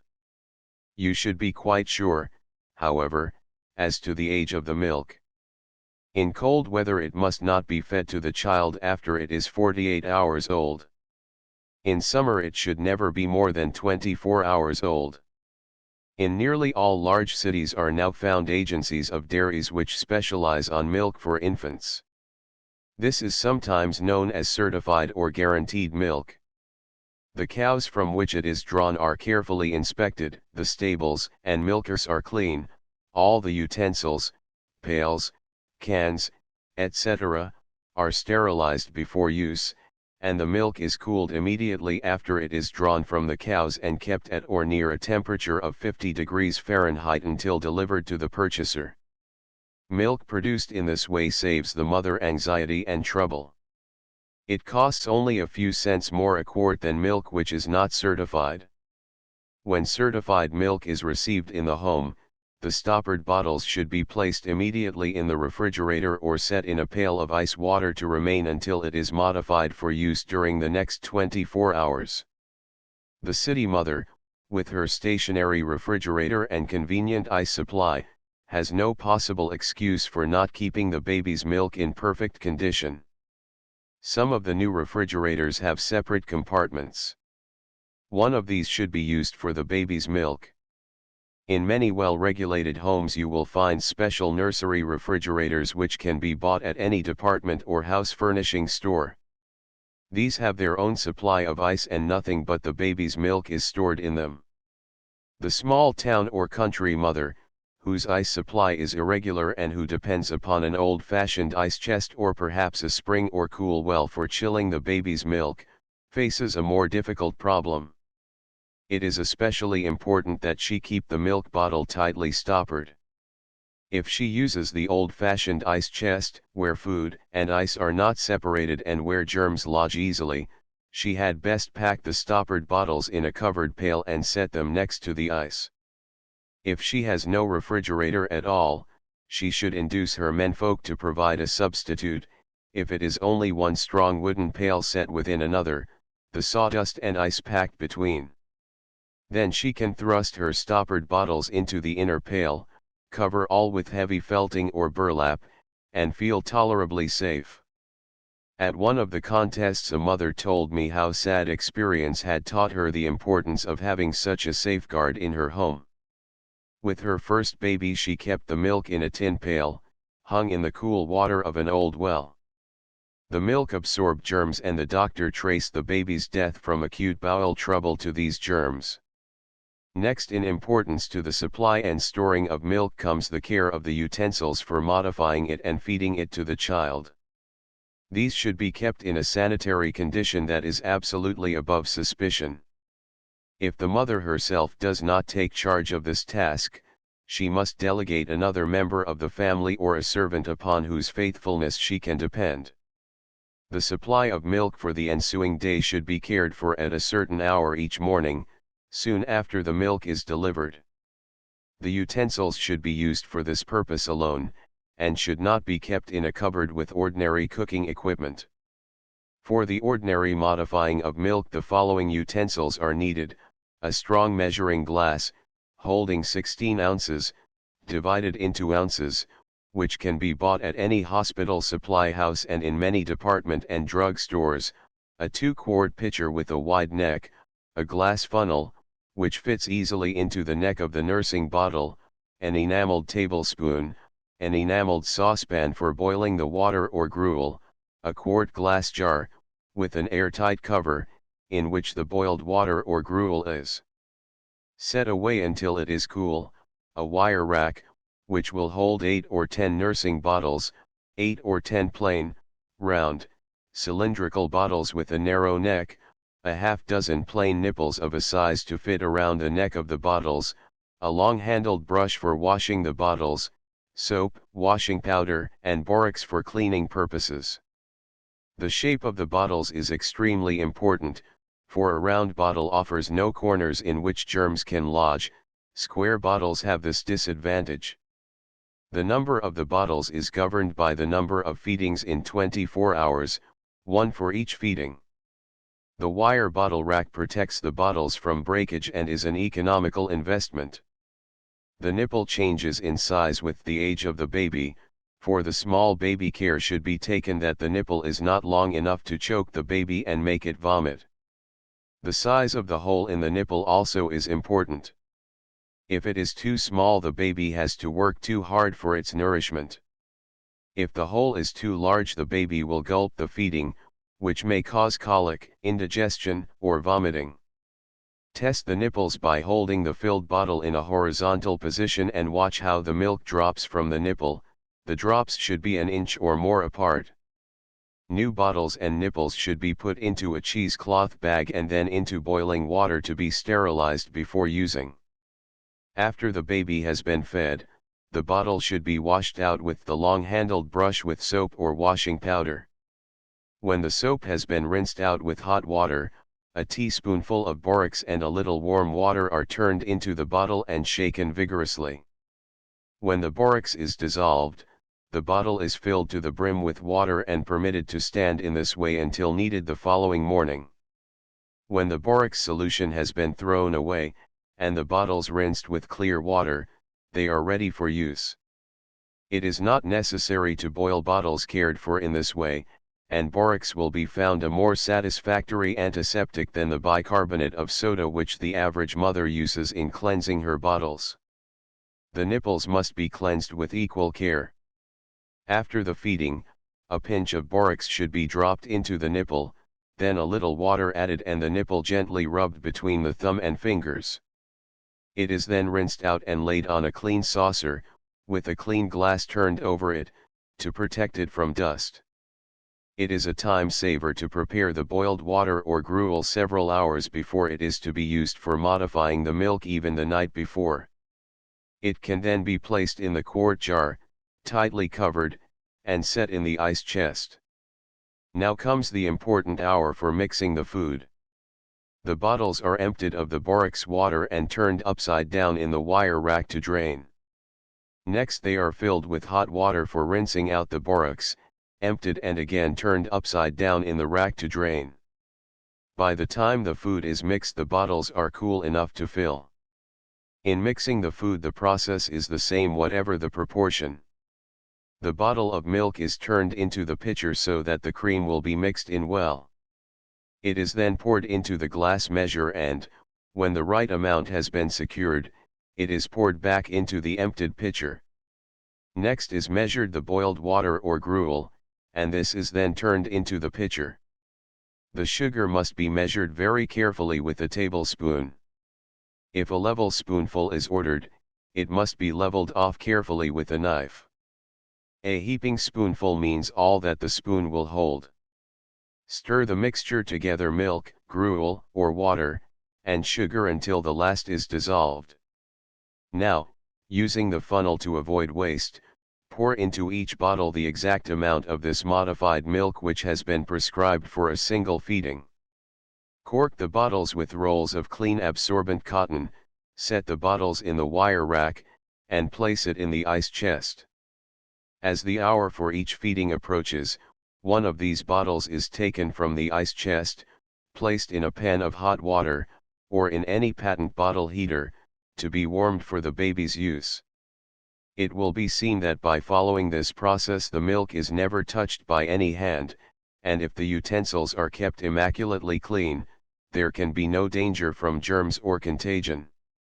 And right here a word of caution: after keeping the nipple in borax water, do not test the heat of the milk by tasting it through the nipple. Never put the baby's nipple in your own mouth or allow anyone else to do so. The food should be what is known as body temperature, and it can be tested by letting a little drop upon the bare forearm. Remember that a baby's mouth is very tender and easily burned. Never give the baby the bottle without testing the temperature of the food. It should take about 20 minutes for the baby to drink the prescribed amount of either breast milk or artificial food. In cold weather it is a good idea to cover the bottle with a little flannel or crocheted bag, to keep it warm until the last drop is drained. Food which becomes chilled may cause colic. Chapter V: Formulas for Artificial Foods. Formulas for modifying milk. Milk sugar, cane sugar, or malt sugar. How to tell when the baby is properly nourished. Lime water in the milk. Condensed milk. Patent foods. Formulas for the preparation of artificial food for infants will someday form a vital feature in the practical education of girls for motherhood. Chemistry, physiology, and dietetics, all subjects which are taught to young women in high schools and colleges, will contribute to a better understanding of this very important subject. The mother who is able to nurse her child has no conception of the difficulties which confront her sister or neighbor who must raise a baby on the bottle. She should be profoundly grateful that she is spared the study and working out of food formulas by the gracious dispensation of Providence, which supplies her child with the natural form of nourishment. Certainly no woman who reads the chapters of this book, devoted to the sanitary and scientific care required to carry a baby through the period of bottle feeding, will wean her baby unless such a step is absolutely necessary. The mother whose family physician has specialized in diseases of children and infant feeding has half the battle fought for her. The physician who has made a study of artificial feeding knows exactly the proportions necessary for producing a nourishing modified milk, and the quantity to be given at each feeding. But there still remain all over the country a large number of busy and successful general practitioners who have given little or no study to formulas for infant feeding, a condition fortunately due to the fact that the majority of the mothers whom they attend nurse their babies. Again, many mothers are so situated, geographically and economically, that they cannot place the baby to be artificially fed under the constant supervision of a physician. It is for such mothers that this chapter has been written, and the material which it contains represents the best ideas of men who have long specialized on the feeding of infants. These physicians have decided that the simple formula, which includes plain cow's milk, with the cream stirred in, water and sugar, is the best substitute for mother's milk until the baby has passed its 6th or 7th month. Then barley or oatmeal gruel may be used instead of the water. Cream, top milk, whey, lime water, and patent foods should not be used except with the approval of a physician. The mother who finds herself forced to work out alone the problem of artificial feeding, should give the simple formula a thorough trial before trying more elaborate experiments, and, above all things, before taking the advice of her neighbors. Mother's milk is composed of 13 parts solids and 87 parts water. The solids are fat, sugar, proteids and salts. The fat is represented by cream, the sugar by lactose or milk sugar, the proteids by the milk curd. The fat encourages bone growth and fat in the baby's body, it produces heat and is good for the nerves. The sugar also produces fat and heat and has a laxative effect on the bowels. The proteids go to make body cells in the blood, the muscles, and the various organs. The salts are needed for bone making. The water serves two purposes: It keeps the solids in solution so that the food can be easily digested. It forms the medium through which the body throws off its waste material. Formulas for artificial food should follow the proportions found in mother's milk by expert analysis. Plain cow's milk unmodified is too rich in solids to be given to an infant. On the other hand, the nursing baby, or the baby fed on properly modified milk, does not require much plain water, as it receives an ample supply of water in its feedings to quench thirst and keep the body in good condition. For the baby which is to be artificially fed at 1 month or less, plain cow's milk, boiled water, and malt sugar form the best possible combination. Milk sugar, once very popular with dietitians, has been condemned by specialists in infant feeding. Cane sugar is preferred to milk sugar, and pediatrists recommend most highly the dextry-maltose, or malt sugar, manufactured by Mead, Johnson and Company, Jersey City, New Jersey. Having decided on these ingredients, the next problem is their proper combination in correct proportions. These are governed by the baby's weight. In 24 hours a baby should be fed twice as much plain cow's milk in ounces as he weighs in pounds.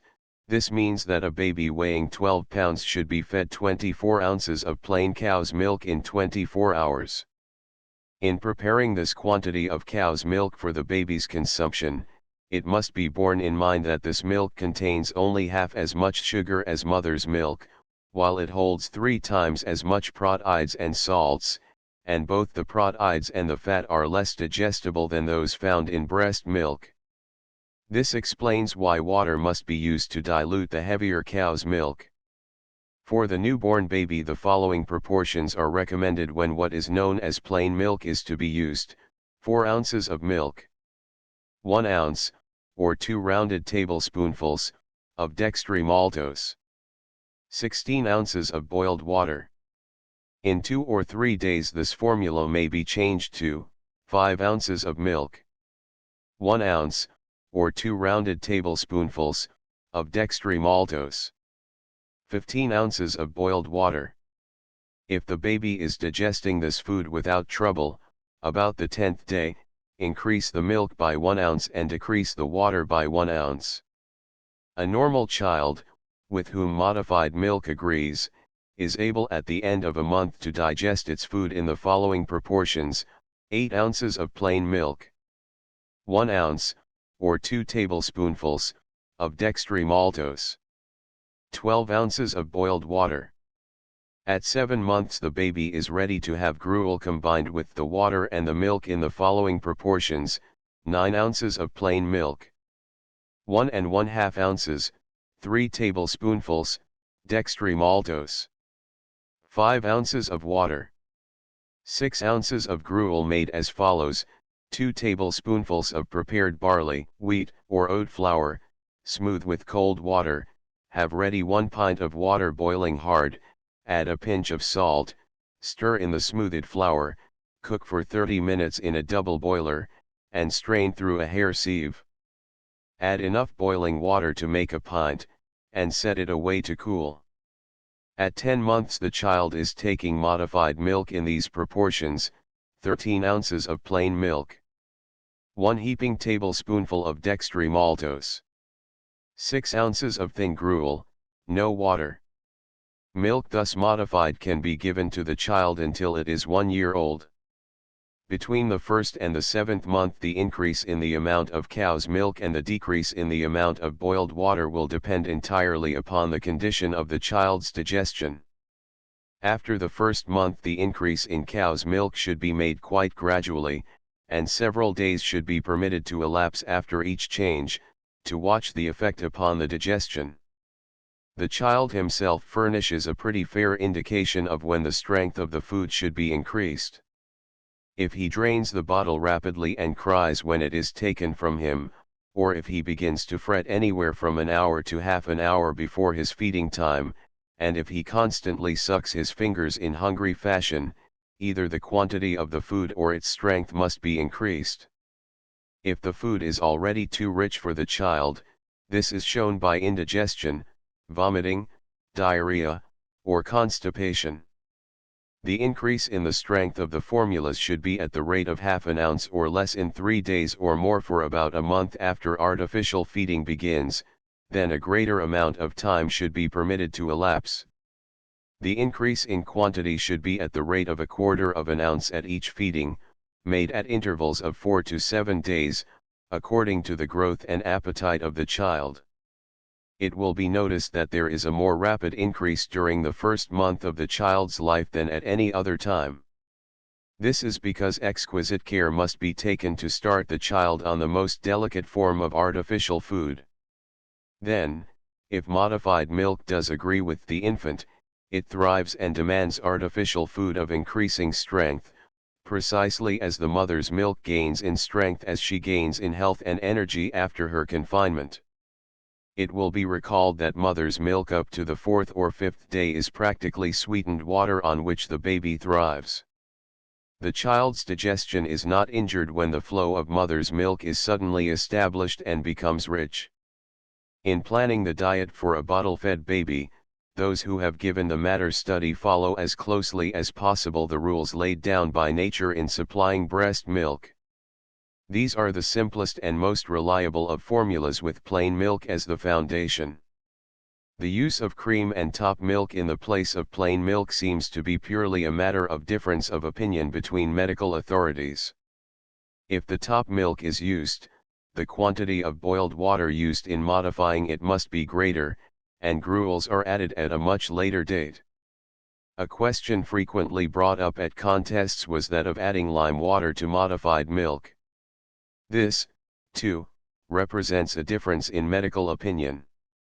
Dr. L. Emmett Holt, one of the first American specialists in the care and feeding of children, advises that 1 ounce of lime water be included in every 20 ounces of modified milk, to correct acidity in cow's milk.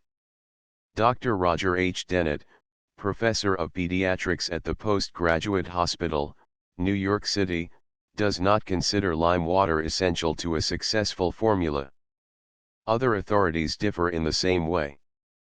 The mother who feels any anxiety on this score will do well to consult her own physician, who can study at first hand the general condition of the baby, its appearance, the stools it passes, and what it may vomit if the artificial food is not properly digested. There are almost as many feeding tables in existence as there are specialists in the care of children. This is another question where hard and fast rules cannot be laid down.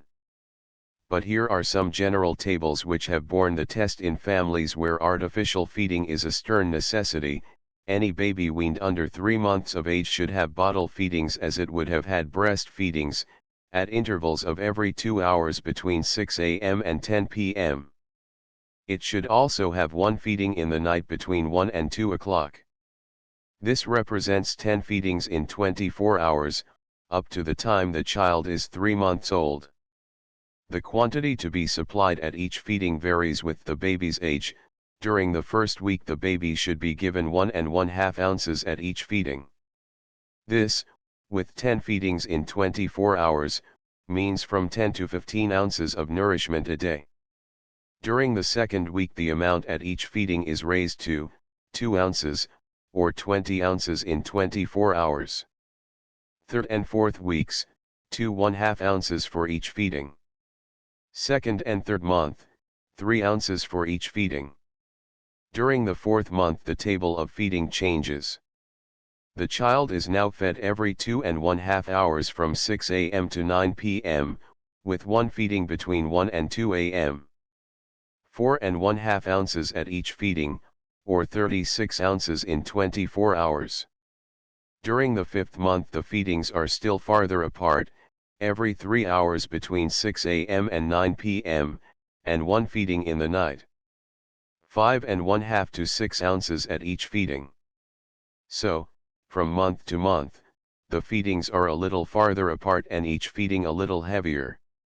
At 5 months, if the baby is strong, the night feeding may be omitted. At 8 months the baby is fed 6 times a day, at 3-hour intervals, 8 ounces of food to the feeding. It must be understood that the feeding tables here given are planned for a normal, healthy baby. The sickly baby, or the child whose digestion is very poor and whose appearance denotes malnutrition, should be placed under the care of a physician who is capable of planning special diet. Only in case of emergency is the baby weaned within a day or so after birth. As a rule, the mother attempts to nurse the child, and weans him only when she realizes beyond all question that her milk is not sufficiently nourishing. In such cases it is not necessary to wean the child abruptly, the feedings can be alternated, breast and bottle.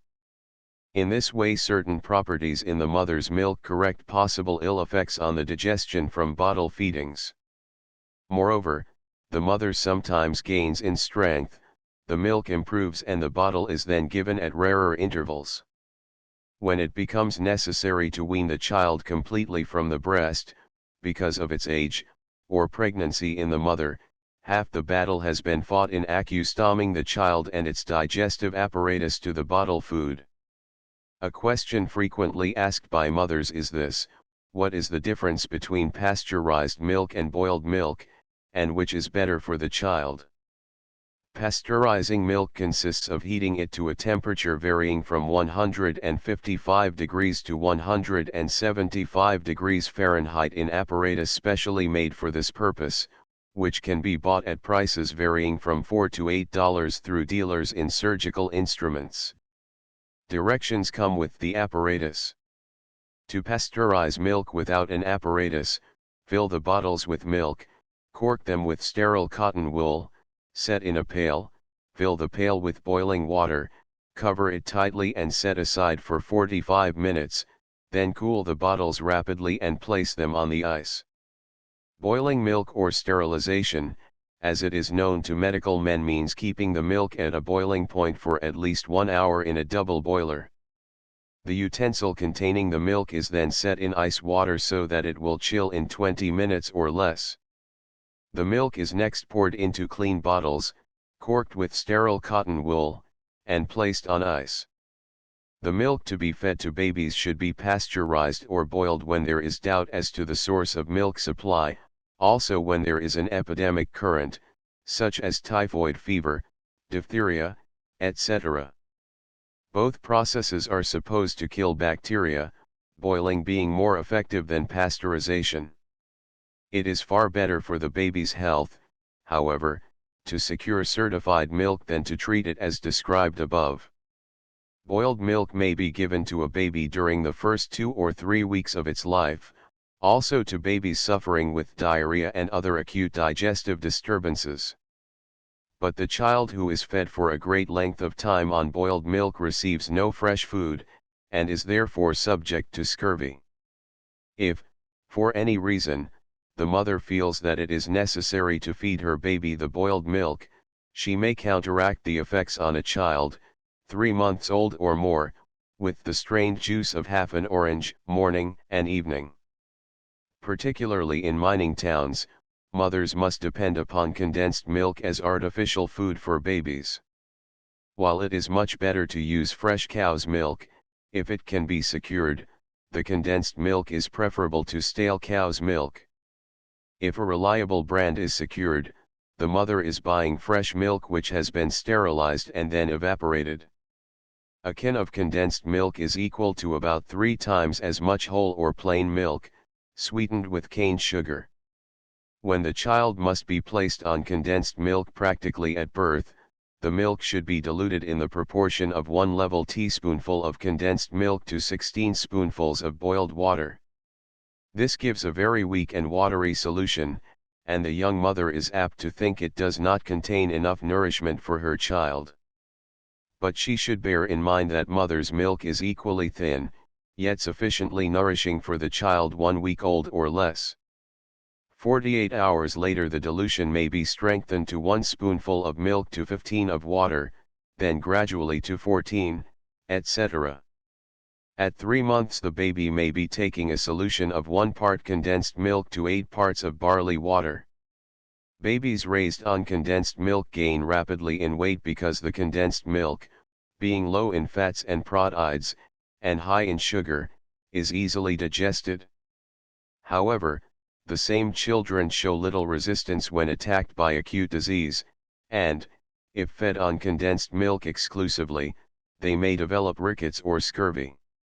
It is therefore desirable to secure a good quality of fresh milk to alternate with the condensed milk and, eventually, to serve it for all the feedings. Medical authorities differ on the question of patent foods. Men who have specialized on the feeding of infants agree that the safest substitute for mother's milk is modified cow's milk, and claim that whatever nourishment is drawn from patent foods is due to the sugar or carbohydrates in the patented article and to the cow's milk with which it is prepared. These foods have no medical or life-giving properties, and most of them, in analysis, show a combination of starches, various kinds of sugar, dried milk, and even eggs. They should be given to the child only under the direction of the family physician. The same is true of buttermilk, casein milk, and peptonized milk. The use of these foods is necessary only under certain conditions, when the child's digestion is seriously disturbed. They should not be fed to a baby on the advice of a neighbor or a druggist. I have known many mothers who, at the first sign of indigestion, dose the baby's milk with quantities of lime water and peptonizing powder.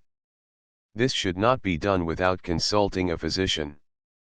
Above all things, the mother of the baby artificially fed should keep calm and cool-headed.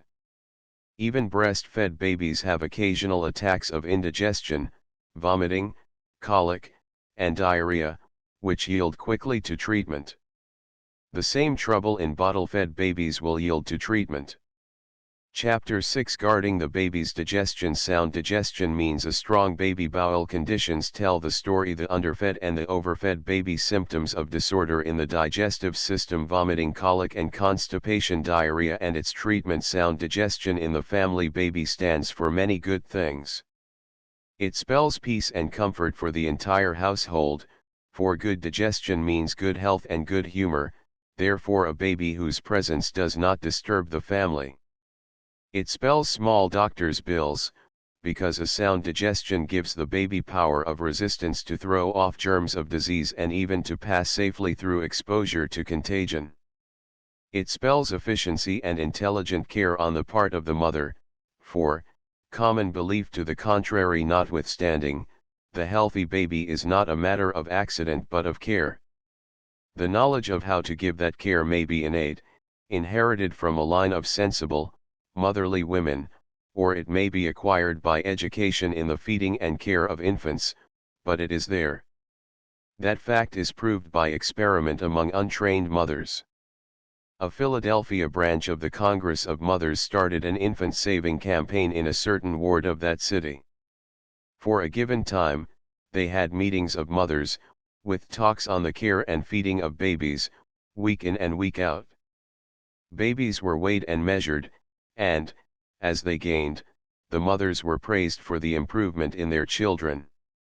In this one ward, where education for motherhood was taught persistently and intelligently, the death rate was reduced 44% on the year. No record was kept of the improved condition in mothers and homes. These are blessings which cannot be reduced to figures.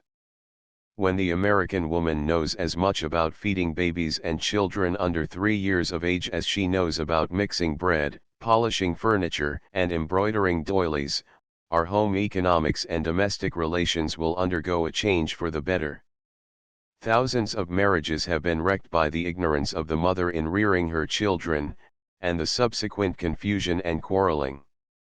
A sickly baby loads the husband and father with harassing expenses. It brings the family breadwinner home to a disordered house and a tired, fretful wife. It keeps both husband and wife awake when they should be securing a good night's rest to meet the next day's duties. Result, in poor circles, the husband turns coward and deserts wife and child. Higher up in the economic scale, the husband secures work in a distant city and the wife goes home to her people. In either case, the man often seeks, in more pleasant companionship, relief from the unsatisfactory conditions existing in his own home. The wife considers the husband unreasonable and dishonorable. She declares that she has the heavier burden to bear, a sickly baby to tend day and night.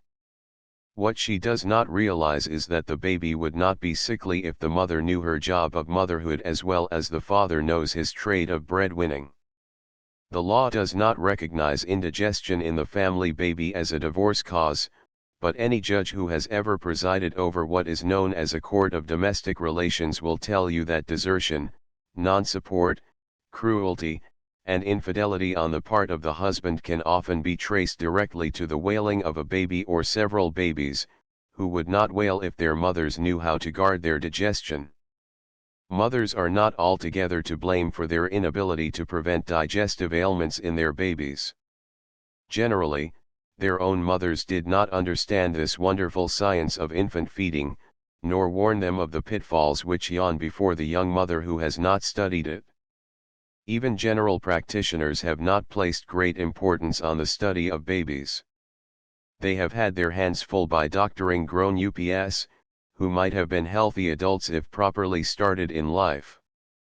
After ushering the child into the world and pronouncing it sound, the average family physician has turned the baby over to the parents, and under their care it has remained until it developed some acute malady, when the doctor has reappeared on the scene. The cure of the malady, not its prevention, has long been the office of the family physician.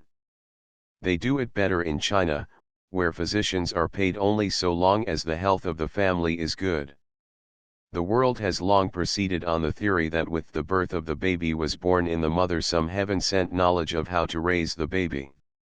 To be sure, she was taught to read and write and cook and sew, but there was no need to teach her how to feed her baby. By some mysterious process, God supplied that knowledge.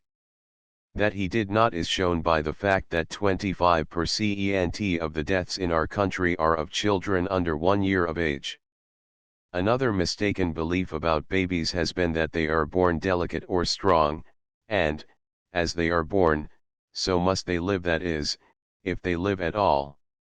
The delicate baby has been regarded as a cross, to be carried with patience and resignation. Mother trotted and dosed it by day, father walked the floor with it by night, and the neighbors pitied them both. The idea that the poor little tot was born with the right to acquire strength and health was not preached. The thought of calling in science to transform the delicate baby into a strong one is comparatively new. Fortunately for the race, a few brave spirits in the medical profession decided to defy tradition and study babies as controllable human machines rather than as dispensations of a more or less kindly providence. They found that babies born healthy and normal could be kept that way, that babies born puny and delicate could be made sturdy and strong, that even babies born with inherited defects, physical and mental, could be so treated that they would develop into useful, self-supporting citizens, where once they were consigned to that hideous human scrap heap, the institutions for defective and feeble-minded children. Only those of us who have followed the work of specialists in children's diseases, pediatrists, as they are known in the medical profession, can appreciate what marvels have been worked in children born without the birthright of good health. Now these men are going farther. They stand behind the 20th century campaign for public education among women in the care and feeding of children. They have rent the veil of mystery which so long has surrounded medical learning. They have written books for mothers, couched not in dictionary-defying terms, but in simple English which the average mother can understand. They have given public talks to mothers on infant feeding, and now they are leading the movement for health conferences between parents, physicians, and health officers, city, county, and state, and for what are known as Better Babies contests, where babies are brought by their parents for examination in physical and mental development. All these signs indicate a new and popular appreciation of what is known as preventive medicine. The broad-minded physician practices preventive medicine. The progressive mother works with the progressive physician, and the baby profits by the combination. Today there is little excuse for a colicky, crying, sickly baby in the family circle. Except in rare cases, when the baby's poor condition does not improve under intelligent mother care, modern medical science can effect a cure. What generally stands between the sick baby and its cure today is ignorance or tradition on the part of the parent, who clings to the belief that strong babies are born to live, that weak babies are born to die, and that the Creator has decreed it. In reality, the Creator should not be held responsible for the physical future of the child. Its normal development is practically in the hands of the mother. In the midst of this magnificent campaign for the intelligent care and feeding of infants, she has no right to remain ignorant. Lectures, conferences, and books are at her command, and what this simple preventive medicine teaches her to do for her child she is morally bound to perform. And this brings us back to the original statement at the head of this chapter: sound digestion in the family baby stands for many good things, more especially for the safety and comfort of the baby. So it is most important that the mother ask herself, what is the condition of my baby's digestion? The baby whose digestion is in good order gains steadily in weight, has firm flesh, a clear skin, and good color. During the first few months of its life it sleeps 2 or 3 hours after nursing, and during the brief periods of wakefulness it is quiet, good-natured, and quite content to lie staring at nothing. It does not demand attention, rocking or walking. It has an excellent appetite, nursing with relish, often greedily. This does not mean whimpering or fretting for food. The baby that tugs nervously at the breast is not properly nourished. The healthy baby may have what is known as regurgitation, which is best described as the overflow when the baby has taken more milk than its little stomach will hold. The milk, uncurdled, practically exactly as it was swallowed, rolls out of the baby's mouth without any gagging or muscular contraction. This is especially apt to happen when there is an unusually strong flow of mother's milk, or when the nipple hole is too large for the bottle-fed baby. The healthy baby does not have colic or gas on the stomach. A healthy baby may cry, especially just before it is fed, because crying is its only method of announcing that it is hungry. It may also cry while being bathed or dressed, because it resents being disturbed. Such crying in moderation is healthful, for it is about the only exercise the baby gets. Perhaps the best indication that a baby's digestion is in good condition is the state of the bowels. The mother should watch this closely. For the first 3 or 4 days the movements are black and sticky. There should be not less than 2 and not more than 4 in number. From black they are very apt to turn green, and remain so for a week or more, because the flow of mother's milk is not yet established.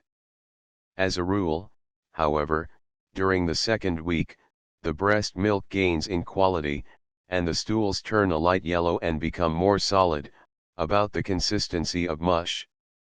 If the mother's digestion and general health are good, the child will have from 2 to 4 movements a day. Neglect to regulate the bowels is one of the most common causes of death among bottle-fed babies. The entire system is poisoned, for the waste matter is not carried off through the bowels. The inexperienced mother will be wise to have her physician watch the stools until the child's health seems fairly well established. Hundreds of bottle-fed babies, who do not outlive the first month, might be saved if this rule were observed. When a physician is not at hand, the mother must watch the stools with a critical eye. The bowels of the bottle-fed baby rarely move as often as those of the breast-fed infant, but the stool is larger, and of a lighter yellow, smooth, and of the consistency of a firm ointment or cold cream. If the child does not have at least 1 movement a day, the proportions used in the modified milk must be changed. The digestion of the nursing baby may be disturbed by milk that is scanty and poor in quality, or by milk that is too rich and flows too fast. When the former condition exists, the child does not gain, and it may even lose in weight. The flesh is soft and flabby, the skin pale, the child sleeps poorly and often brokenly or with sobs. When awake the baby looks dull and listless, or is fretful or irritable. It may also belch gas or, if the gas is retained, there will be colic and a distended abdomen. Sometimes the bowels are constipated, but more generally the movements are loose and the stools green in color and streaked with mucus. Also the movement is accompanied by pain sufficient to make the child cry. When the supply of milk is scant, the baby will seem hungry and restless. Again, 3/4 of an hour after nursing, the baby will seize the nipple greedily but, after a moment, drop it in apparent disgust and begin to cry. Sometimes both the quality and the quantity of the milk can be built up by attention to the health and diet of the mother, but, as this process is necessarily slow, the baby in the meantime must be given occasional feedings of modified milk, as described in Chapter V. Then, if the flow of milk is not established or the child still turns from the breast, a complete weaning must follow. If the indigestion is due to overfeeding, the child shows an abnormal gain in weight, is restless after nursing, vomits, suffers from wind and colic, is dull and sleeps a great deal but restlessly, not quietly, perspires heavily on head and neck, and passes so much urine that, despite frequent changing, the diapers are always wet. For these conditions there may be either or both of two causes: milk that flows too quickly, and milk that is too rich. The first trouble is easily corrected by the mother compressing the base of the nipple between her first and second fingers while the child is nursing, thus checking the rapid flow of the milk. The second trouble is not so easily corrected, for it is caused by one of three things: 1. The mother is eating food that is too rich, 2. She is taking too little exercise, 3. She is giving way to mental excitement, hysterics, grief, or temper. If the condition is not mental, and the mother is taking sufficient exercise, then it is a question of modifying the mother's milk. This can be done, first, through the mother's diet: simpler food, less meat, no alcohol. Second, just before nursing, the baby may be given an ounce of boiled water in which 1/4 teaspoonful of malt sugar has been dissolved, using an ordinary nursing bottle with a plain nipple. The child will then nurse a shorter time and the water taken from the bottle will dilute the milk drawn from the breast. The first few ounces drawn from the breast are less rich than the last ones, so if the child does not drain the breast, he does not get the richest part of the milk. This experiment should not be tried, however, without consulting the family physician, who will have a sample of the mother's milk drawn with a breast pump and analyzed before prescribing the sweetened water. The mother must bear in mind, however, that there is a distinct difference between chronic and acute illness from indigestion. When a baby, that has nursed contentedly and gained regularly in weight, suddenly refuses the breast, this is generally a sign of acute illness, requiring the immediate attention of a physician and prompt treatment. When the symptoms of indigestion are slight, but persistent and regular, and the baby shows general distaste for either breast or bottle, then it is merely some disturbance of digestion, malnutrition, or malassimilation of food, which can be corrected by modifying the diet. Neglect of acute indigestion may mean convulsions, intestinal inflammation, or other ailment which will quickly prove fatal. Slight but chronic indigestion should be corrected because it disturbs and weakens the entire system, fills it with poison and makes the child liable to disease. The child who takes cold easily or teeths hard is generally the child whose digestion is out of order. General disorder of the digestive system is indicated by one or more of these symptoms: constipation, diarrhea, colic, and vomiting. Gastric or stomach trouble is indicated by vomiting or the belching of gas, intestinal trouble by colic, flatulence, diarrhea, and constipation. The wise mother will learn to distinguish between the various forms of vomiting. Regurgitation, already described, is not a danger signal, if the milk, unchanged in consistency and color, runs easily from the baby's mouth almost immediately after the child is taken from the breast or bottle, and then, as if relieved, the infant rolls over in comfortable slumber. There is no cause for anxiety. If, however, the vomiting happens just before the next nursing period, or even an hour after nursing, the diet should receive attention, especially if the milk is curdled or colored with bile. Before changing the diet, however, other factors in the care of the baby should be considered. Is it fed at regular intervals, as outlined in Chapter 4?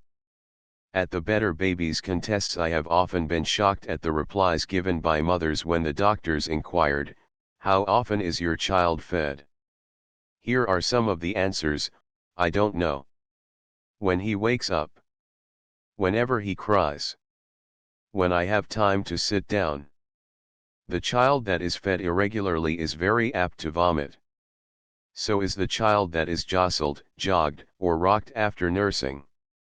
Directly a baby is fed, it should be laid down in its crib and the food given a chance to digest. Tight clothing over the stomach and abdomen will cause vomiting, and, for that reason, belly bands must not be pinned tightly. If none of the above reasons is present, and the baby vomits habitually, the diet must be changed. The third form of vomiting is acute and sudden. It may generally be regarded as a symptom of an acute illness, such as measles, pneumonia, scarlet fever. It is safest to send for a physician under such circumstances. He can decide whether the acute vomiting is due to something the mother or child has eaten, or whether other symptoms of a serious ailment are present. Under ordinary circumstances, the mother should merely withhold food until the arrival of the doctor. If the doctor cannot be secured for some time, she may safely give the child calomel, 1/10 of 1 grain every half hour until 1/2 of a grain has been taken. The calomel should be carried off by an enema of warm water and sweet oil. This may prevent serious consequences until the doctor arrives. Gas on the stomach, with distension and pain, is indicated by belching, sometimes accompanied by a sour, watery fluid. Relief can be given by adding half a grain of benzoate of soda to each ounce of food for the bottle baby, but it is far better for both nursing and bottle baby if the mother will either change her own diet or reduce the quality of the bottle milk. Dr. Holt recommends, for gastric indigestion, 2 ounces of lime water to each 20 ounces of food. Colic and flatulence come from the distension of the bowel by gas, and are generally accompanied by constipation. As a rule, if the constipation is relieved, the colic will disappear. The presence of gas in the intestines generally indicates that either the sugar or the starch in the food is not being properly digested. The mother must reduce the quantity of starch and sweets which she is eating, in order to modify the breast milk. For the bottle-fed baby, starch may be omitted from the food, and malto should be used instead of cane sugar. For constipation in bottle-fed babies, milk of magnesia, which can be purchased at any first-class drugstore, may be added to the modified milk, in the proportion of 1/2 to 1 teaspoonful to each 20 ounces of food. The proportion must be according to the age of the child and the stubbornness of the constipation. Constipation may also come from weak milk. In this case, top milk instead of plain milk should be used in preparing the food for the bottle-fed baby. No baby should be given cathartics nor enemas, except in emergencies. Even castor oil is not safe, because if constipation springs from the fact that the milk is already too rich in fat, the oil increases the trouble. Enemas given every day weaken the muscles of the lower bowel. Up to the time the baby is 6 months old, the mother should give no cathartic except milk of magnesia. The bottle-fed baby is given some of this at each feeding. It may be given to the breast-fed baby in a little boiled and warmed water, just before nursing. If milk of magnesia and attention to the diet do not correct the trouble, then a physician should be called in. After 6 months a child may have orange juice, or orange and pineapple juice, strained, also apples scraped very fine. Massage or kneading the abdomen lightly sometimes brings relief, but this should never be done immediately after the baby is fed. An hour should be permitted to elapse, and it is still better to massage the abdomen just before feeding. However, massage without correcting the diet is not sufficient. Constipation must be corrected during infancy, for there is no other evil of the human system that can bring upon men and women a greater number of ailments which make life one long story of aches and pains. Diarrhea is a symptom of acute illness, and frequently ends in death. It is the most dangerous of all symptoms that babies develop. With all the agencies at work for infant welfare in large cities, during hot weather, more babies die of diarrhea than of all the contagious diseases, like measles, whooping cough, diphtheria, scarlet and typhoid fever, put together. Even in the country, with its pure air and its better facilities for securing clean milk, babies die of diarrhea in shocking numbers. This dreaded disease of infancy can generally be traced to two causes: improper food, and unclean milk. One reason why it is more prevalent in summer than in winter is the fact that heat affects milk quickly and unfits it for the baby's digestion. When the breastfed baby has diarrhea, the mother must immediately look to her own diet. The mother of the bottle-fed baby must look to the source and care given to the cow's milk fed to the baby. In this respect, the small-town mother and the farmer's wife have the advantage over the city mother. They can secure milk from healthy cows, directly the milking is over, twice a day. They can strain it through cheesecloth, cool it rapidly on ice, and allow no contaminating hand or utensil to touch it. The city mother must pin her faith to certified milk. So much for the prevention of diarrhea. If, in spite of every precaution, it appears, food of any kind must be withdrawn. Even the breastfed baby should fast for 12 hours. Cleanse the bowels with either castor oil or calomel. Try castor oil first, 1 teaspoonful for the baby 3 months old or less. From 3 months to a year old, the dose may be graduated from a teaspoonful to a tablespoonful. If the baby cannot retain the castor oil, try calomel as prescribed for vomiting 1/10 of 1 grain every half hour until 1/2 grain has been taken for the baby up to 4 months. After that, and up to 1 year, the quantity may be increased, 1/10 of 1 grain every half hour until 2 grains have been taken. Boiled water may be given at intervals, but not in any quantity, especially if the diarrhea is accompanied by vomiting. If the diarrhea does not yield to this treatment within 24 hours, a physician should be called in. Chapter 7: Teething and Weaning. Teething, a natural process putting the baby in shape to teeth easily. Dentition table care of the first teeth. Gradual weaning is simple process. Alternate breast and bottle feeding. Evils of delayed weaning. Diet tables for children from 9 months to 36 months. One of those dear women who never master the art of taking comfort out of life as they go along remarked to me recently, "Well, I suppose there are some mothers who find pleasure in raising children. But I've never had a carefree moment with mine." Just as soon as I could draw a long breath because they had survived the first month or so, I began to think about teething. When a couple of teeth were safely through, along came weaning. And then measles. Yet this mother has raised 4 splendidly strong boys and girls, and has never lost a child. Her husband would tell you that the family doctor's bills have been extremely small. Perhaps you think the babies escaped illness because she worried over them and guarded their health. Not at all. They were healthy, normal babies. If they had been otherwise, the family doctor would literally have camped in her nursery. The real trouble with their mother was that she did not recognize a normal baby when she had one, and she did not consider teething and weaning natural events or processes in a baby's life. She could not believe that it was possible to raise babies without fighting illness in some form or another. She did not understand that her simple methods of preventive medicine, the intelligent care of her children from the day of their birth, ensured normal digestion. With this health insurance, she had no need to fear symptoms or bad results from teething and weaning.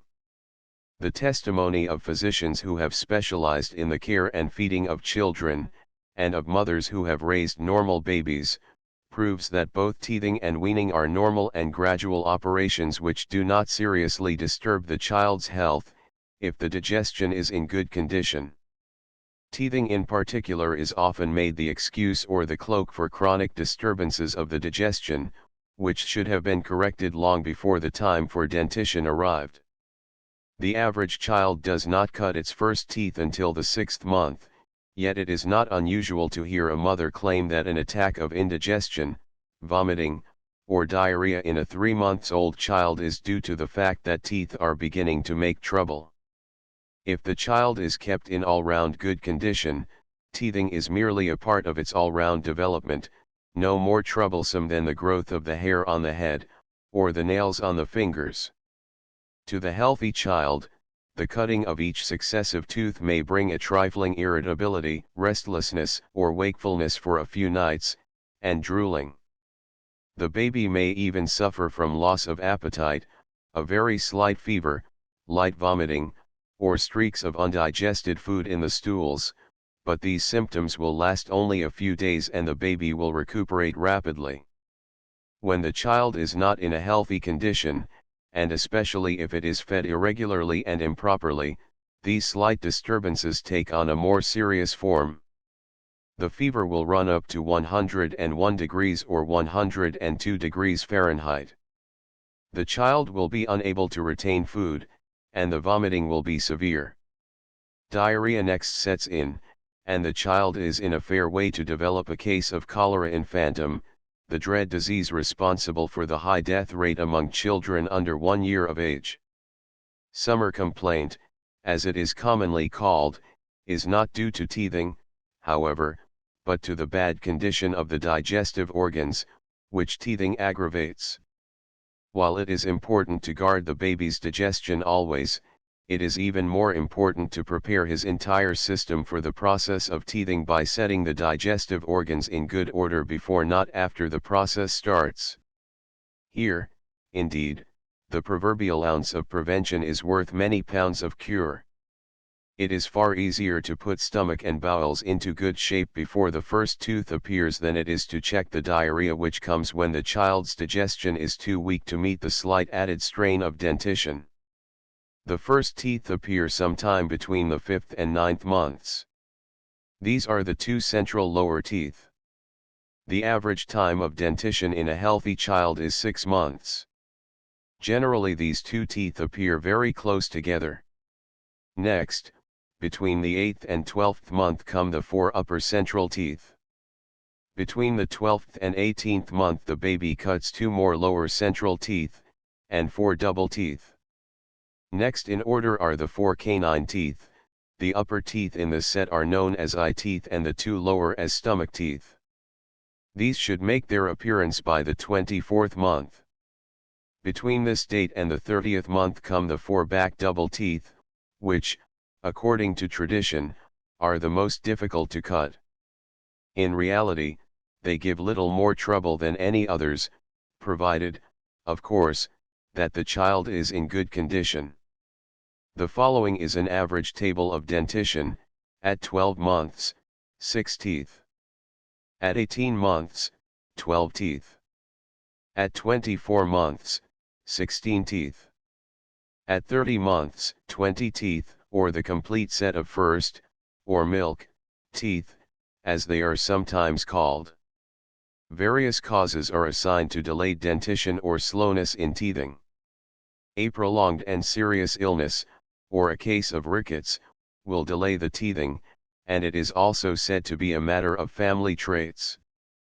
In some families the children, whether bottle-fed or breastfed, teeth later than in others. As a rule, too, the breastfed baby teeths earlier and more easily than the bottle-fed baby, because the breast milk keeps the digestion in a uniformly normal condition. The mother who studies this table of dentition and the diet tables on pages 109 to 111 will see that the cutting of the larger teeth, and the change in diet from milk to foods that require chewing, come at the same time, at 18 months. If she will follow the directions of the diet table, the baby will not suffer from the consequences of overfeeding or of food that is too rich. There is no way of hastening the process of dentition until the gums become swollen and the child is irritated by the discomfort entailed. Then the gums may be rubbed very gently several times daily with a clean piece of Turkish toweling twisted around the index finger.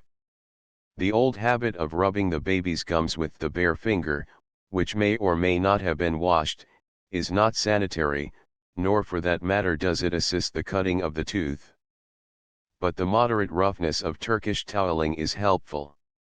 Small squares of the toweling may be kept in the baby's basket for ready use.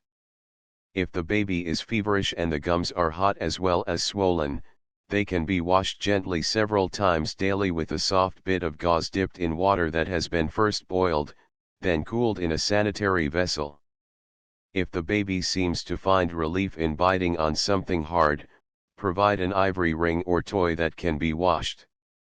Never allow the child to put the ring in his mouth after it has been dropped on the floor, or in dust of any sort, until you have cleansed it again. If the gums remain swollen and hard, and if such symptoms as fever, vomiting, and diarrhea persist, have your physician examine the baby's mouth. If the gums need lancing, this may be done, but do not urge it against the doctor's better judgment. If the tooth is not close to the surface, the gum will heal over after lancing and form a tough scar more difficult to penetrate than the uncut flesh. If your baby has a convulsion while teething, do not lay this acute attack to the teeth. It probably springs from other causes and should have the attention of the family doctor. Convulsions are not symptoms of teething and they are serious enough to require immediate treatment. As the health of the teeth is dependent upon cleanliness, they should be kept clean from the day the first pearly point forces itself through the gums. Up to this time the gums have been washed daily. Now a small, very soft toothbrush, baby size, should be bought, and the teeth and gums should be rubbed gently twice a day. By the time the child is able to seize and guide the brush, he will find both satisfaction and diversion in brushing his own teeth. The average child seems to be born with a desire for self-expression, and the sooner he can be entrusted with the proper care of his own body the better. The child who is washed and has his teeth cleaned by another person, often against his will, is seldom as clean a child as the one who is given to understand that keeping himself clean is a privilege. In brushing these first teeth, it is not necessary to use any powder or paste on the brush, but a mild antiseptic solution, like Listerine or glycotymolene, may be added to the water.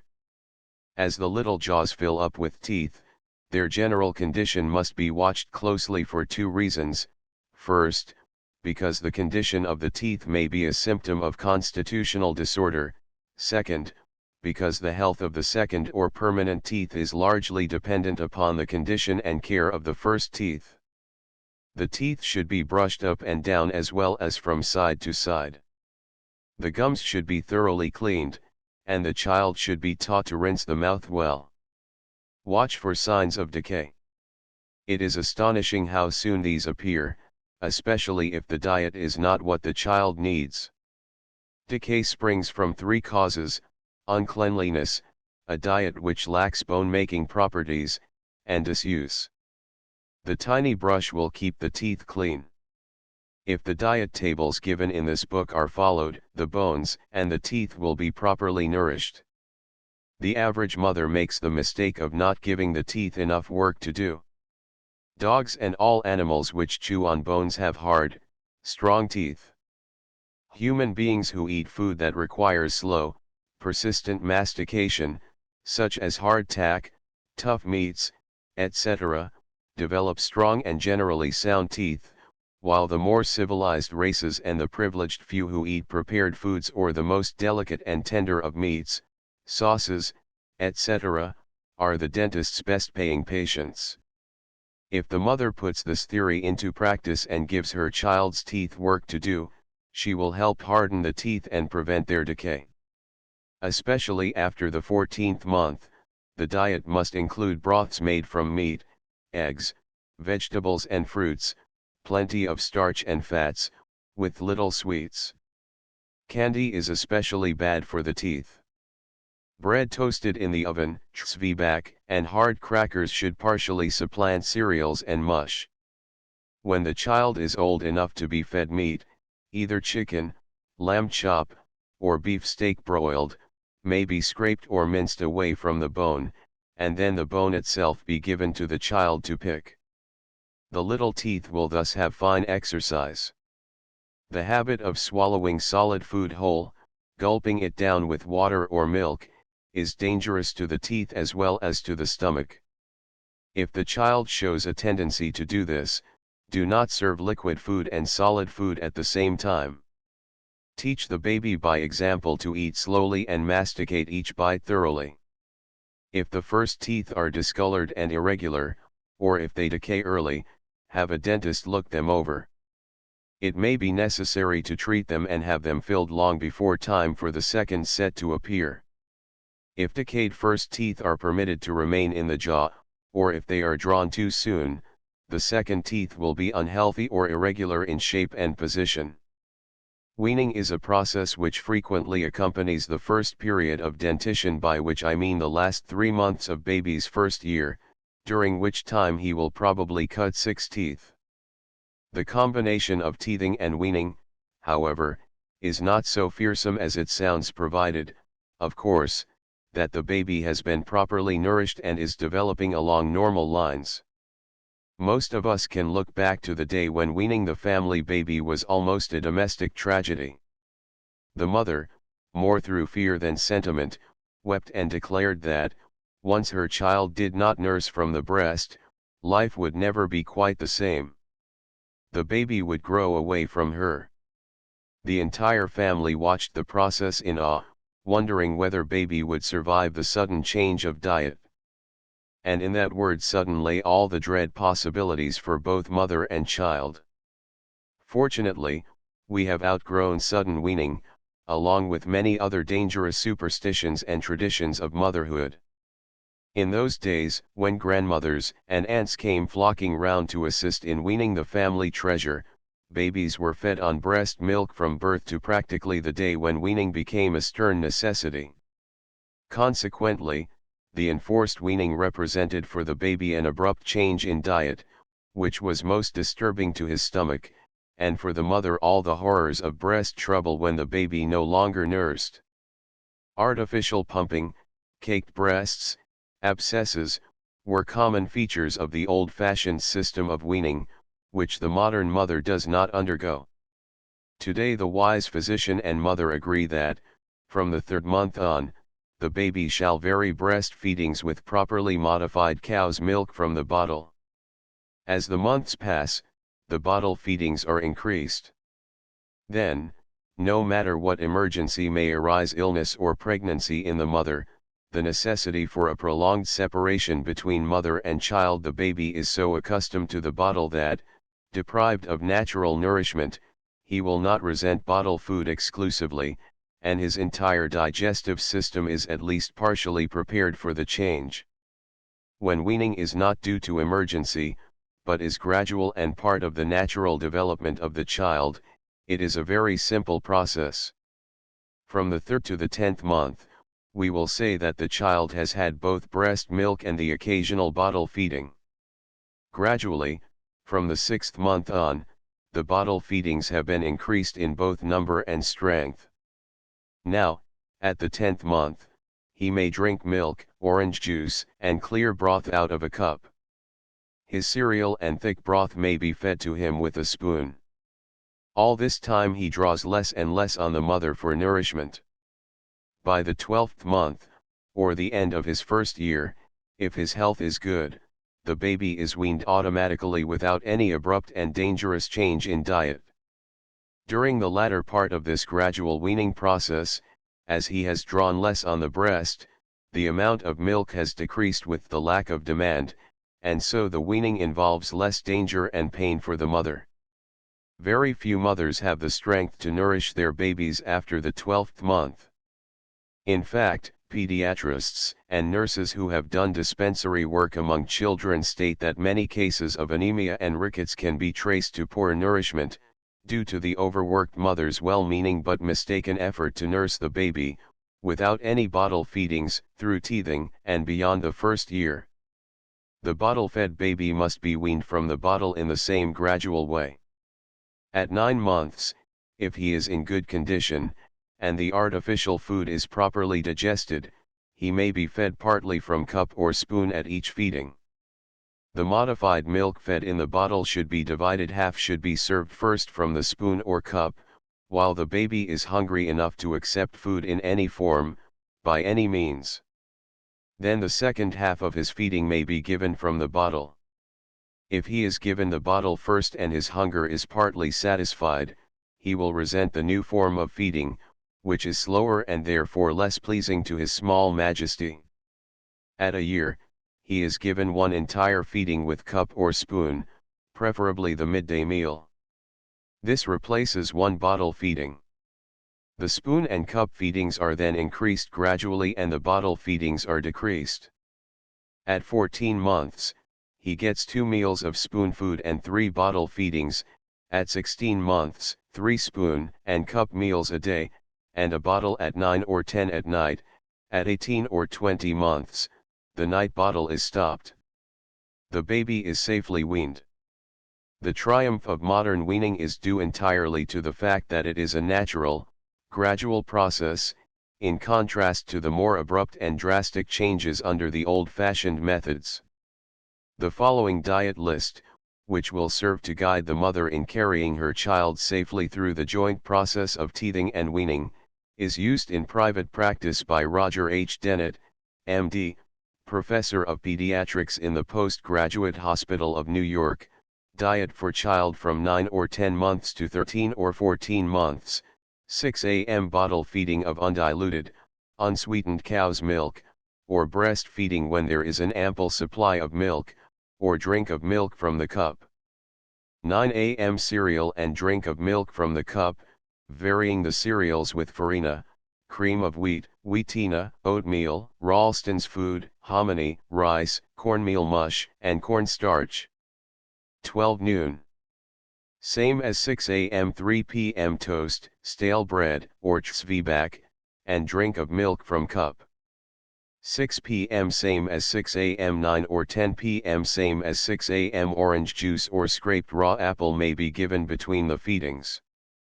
14 months to 18 months 7 or 8 a.m. breakfast, cereal, bread, or toast, cup of milk.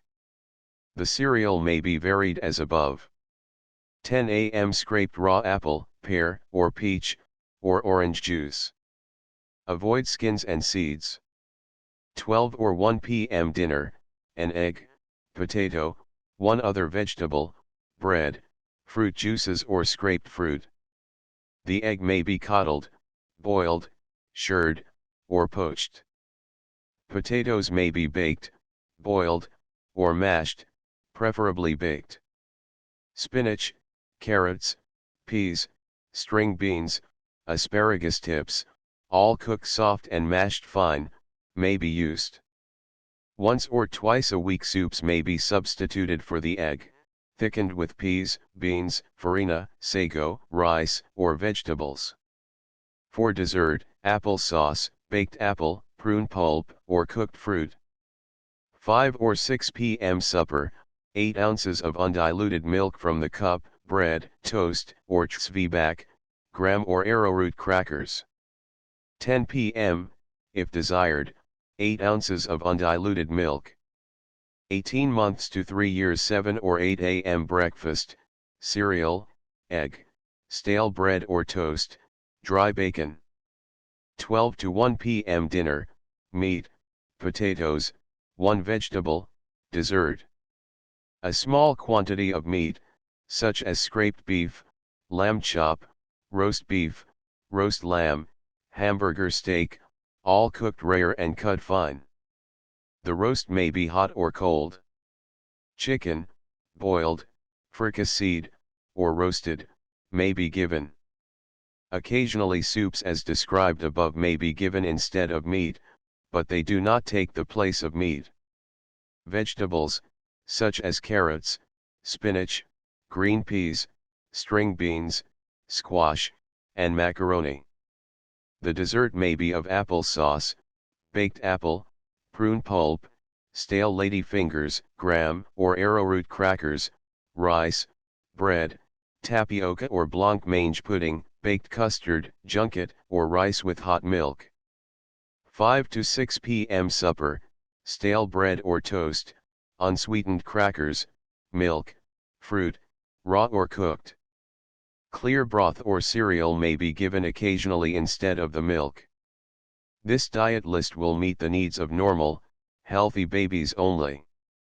It is not intended as a guide to the mother of the extremely delicate baby, nor will it serve when the child has shown from birth a tendency to anemia, malnutrition, or chronic digestive disturbances like constipation or diarrhea.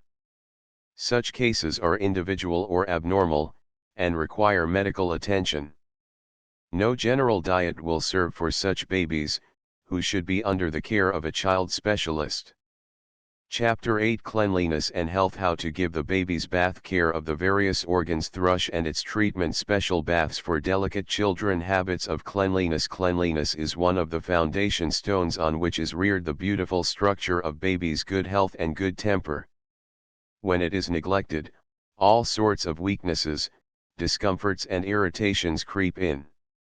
Uncleanliness invites disease and furnishes a lodging place for germs. Moreover, the baby that starts off life by being comfortable through cleanliness forms habits of neatness, which it never loses. Whenever a mother tells me that she cannot keep her 3 or 4-year-old baby clean, that it simply attracts dirt wherever it goes, whatever it does, I wonder how she started it off at birth. Moreover, I have noticed at Better Babies contests that many minor defects and small ailments can be traced by the examining physicians directly to untidiness on the part of the mother.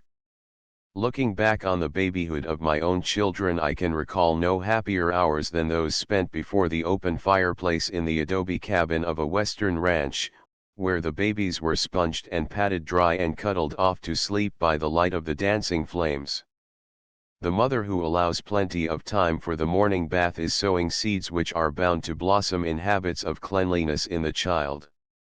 So, in planning for the coming of a new baby, she should spend more on the equipment for the bath than on embroidery for the layette. The little baby should not be bathed in the family tub. It should have a small metal or enameled tub of its own. This tub should be used for no other purpose. The skin of the newborn baby is very tender, and infection is always at hand. At the Better Babies contests, I have heard more than one physician trace an eruption on the baby's skin to careless bathing or care of the tub. Doctors say that bad cases of boils can be traced to an infected tub. In fact, there are women who love their babies, yet who are so thoughtless as to leave diapers soaking in the bathtub, where, after a superficial rinsing off with warm water, baby is bathed. Diapers, all of baby's clothing, in fact, should be soaked and washed in separate utensils, never in the bathtub. The task of bathing the baby will be lightened if the tub is placed on a low table and the mother stands before it. When the tub is on the floor and the mother has to kneel or bend, it is not so easy to handle the baby.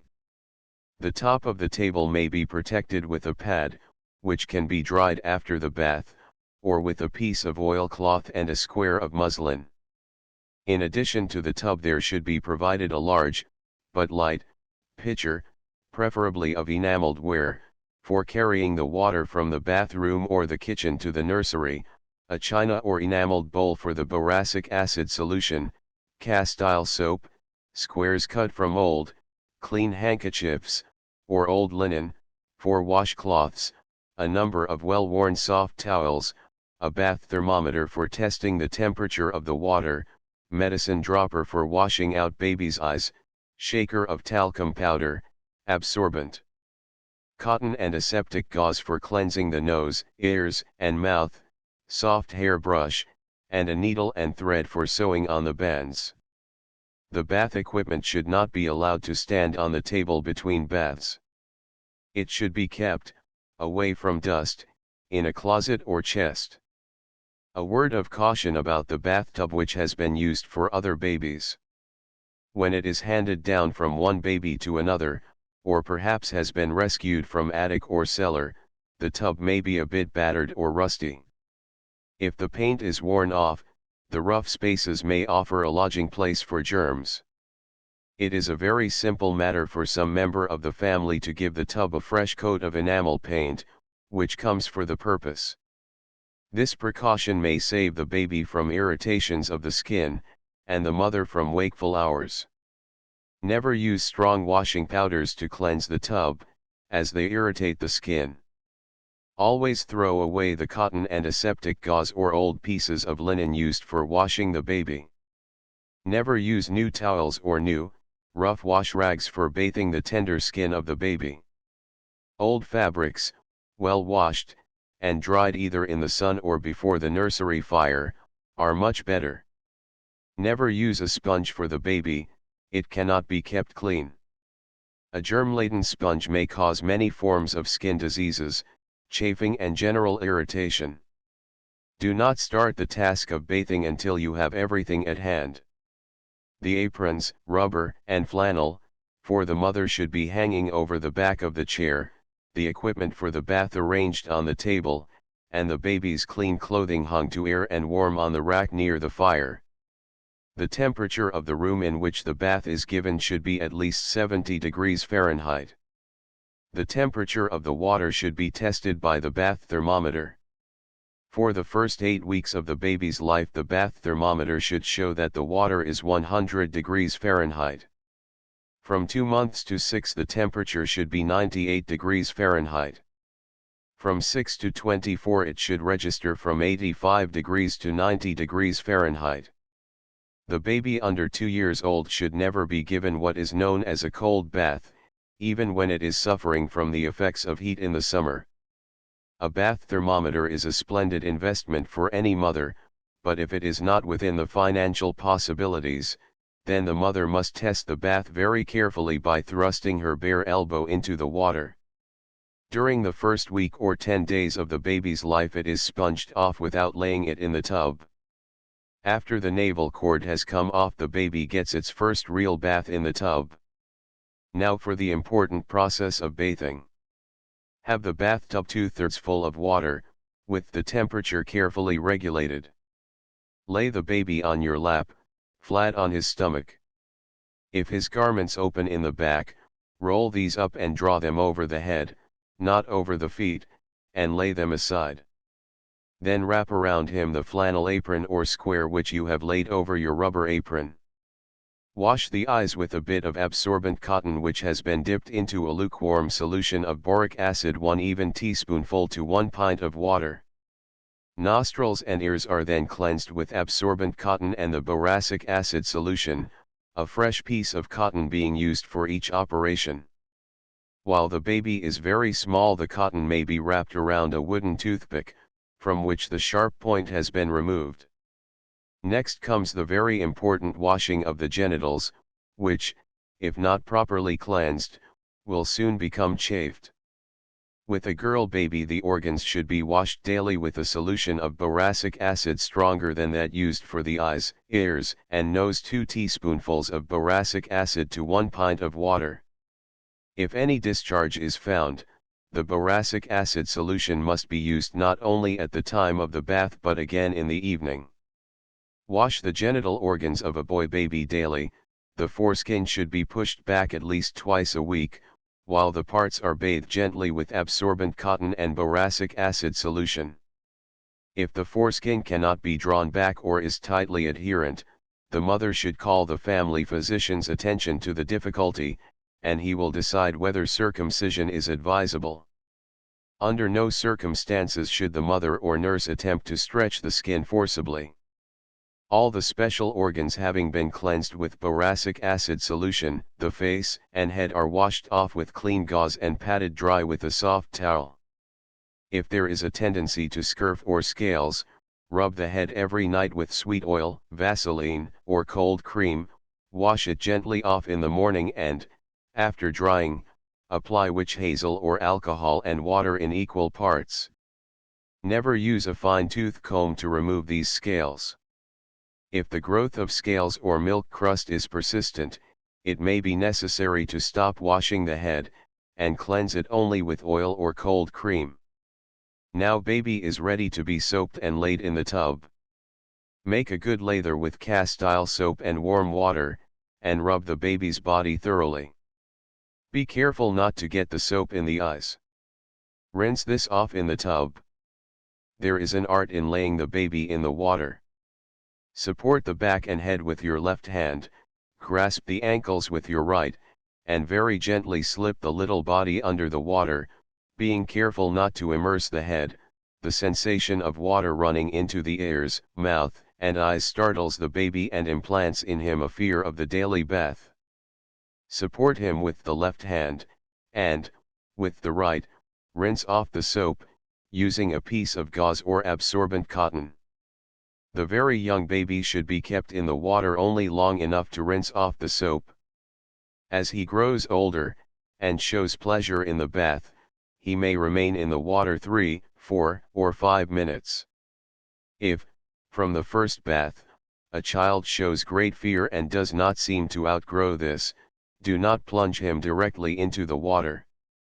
Have a large square of muslin stretched over the tub, lay him on this and gently lower him into the bath, always keeping his head above the water. Once the soap is rinsed off, lift him out carefully, the left hand supporting the back and head, and the right hand holding the ankles. Have a warm bath towel at hand, spread it over the flannel apron on your lap, and roll baby up comfortably in towel and apron. Pat him dry. Never rub. Rubbing may start up irritation in the tender young skin. Dust him with talcum powder, and be particularly careful about drying and powdering the creases. Next, sew on the belly band. Draw on the shirt by slipping it over the feet, never over the head. Next comes the diaper and, finally, the Gertrude skirt and slip. Draw these up from the feet, never over the head. Then the baby is ready for his feeding and good sleep. Physicians quite generally agree that the best hour for bathing the baby during the first year is in the morning before the second feeding. This gives the busy mother a chance to get her breakfast work out of the way, her husband off to business, and the older children off to school. As one who has been her own housekeeper and cook, I know that it seems very hard to stop in the middle of a busy morning, when every room in the house calls for attention, and give half an hour or more to bathing the baby, but if this becomes a habit with mother and child, it means a quiet, comfortable baby, and several peaceful hours in which the mother can catch up with her household duties. Irregular bathing is disturbing to a baby, and, while the average mother may think that she can spare the time better just before his bedtime, she should realize that this is the family supper hour, and if she postpones it, baby's sleep is disturbed. You will notice that I have not spoken of washing out the baby's mouth. Many of the best baby specialists claim that nature has supplied a cleansing element in the saliva and that washing the mouth is unnecessary, that it may cause thrush or other affections of the mucous membrane. Other equally good authorities hold that the mouth may be cleaned with a swab made by wrapping absorbent cotton around a wooden toothpick. This is dipped in cool water that has been boiled, and the folds between the gums, lips, and cheeks are gently cleaned out at the time of the morning bath and also before the baby is put to bed for the night. Both medical factions agree that the old custom of wrapping a bit of soft linen around the mother's forefinger and using that to cleanse the baby's mouth is dangerous, as it is too large and apt to injure the delicate mucous membrane. If the mouth is washed at all, it must be done with great care. In case of thrush or sprue, which consists of tiny white threads or flakes on the inner side of the lips and cheeks, and even on the tongue, the mouth must be washed carefully, after every feeding or nursing, with a solution of borax 1 even teaspoonful to 3 ounces of water. Thrush or sprue may come from other causes than washing the mouth, and it is wise to call a physician if it appears and spreads. The system of bathing and cleansing so far described is suited for the normal baby only. Some children should not have a daily tub bath. This includes anemic or very delicate infants, and babies suffering from acute illness, when the exposure and fatigue of a bath might drain the already depleted system too heavily. In case of eczema and certain other skin affections, bathing with soap would increase the trouble. Your family physician will prescribe a method of cleansing the baby's body in case it suffers from eczema or any other serious eruption. The very feeble child may be rubbed with sweet oil when too weak to stand a tub bath, and common cooking salt or sea salt has been found useful in giving a bath to a delicate child. The water is prepared by adding a cupful of cooking salt or sea salt, which can be purchased at any druggist's, to each 2 gallons of water. When a child is suffering seriously from prickly heat, soap should not be used. Instead, tie a cupful of bran meal in a bag of muslin or cheesecloth and squeeze this in the water until the latter takes on a milky color. This bath is particularly soothing to infants with very delicate skins. When a child chafes easily, particularly at the buttocks, a soda or a starch bath is soothing. 1 tablespoonful of bicarbonate of soda should be added to the water in the usual infant's tub, or half a cupful of laundry starch, powdered very fine, to the same quantity of water. When a child is suffering from fever, due to teething or indigestion, and in very hot weather, in addition to the regular morning bath it may have a sponge bath just before bedtime. This may be of plain, tepid water, or of water and alcohol. A quart of warm water to 8 ounces of alcohol. Many mothers think that the daily bath is sufficient to provide for cleanliness in a child. This is a mistake. From the very start a child should learn that to be clean is to be comfortable. Particularly if the mother is careless about changing the diapers and the bedding, the baby will actually become accustomed to the discomfort which follows and will not resent it. If the diapers are changed immediately they are wet, the baby will cry bitterly when he is neglected and allowed to lie in a wet diaper or other clothing. At 4 months the healthy, normal baby should be trained to sit upon a small infant's chamber at certain times in the day for the bowels to move. These chambers come in very small sizes and, as the baby is too small to sit alone, the mother holds the chamber in her lap and supports the baby with her arm or against her breast. When he is strong enough to sit up alone, the chamber is covered with a low, comfortable chair, which allows the feet to rest on the floor. The seat of the chair is protected by a rubber ring, which can be bought from any store where sanitary supplies for children are sold. This can be taken off and cleansed, and is a great improvement on the ordinary wooden seat. The use of a chamber of adult size is most undesirable for 2 reasons. It is so uncomfortable that the child cries and the movement is retarded rather than encouraged, and in the strained position certain organs may be displaced. It is best to use the little chamber and low chair twice a day, directly after the feeding in the morning and before going to sleep at night. When the child is older he will become accustomed to one movement of the bowels each morning. At 8 months the mother should begin to train the child not to wet the diapers.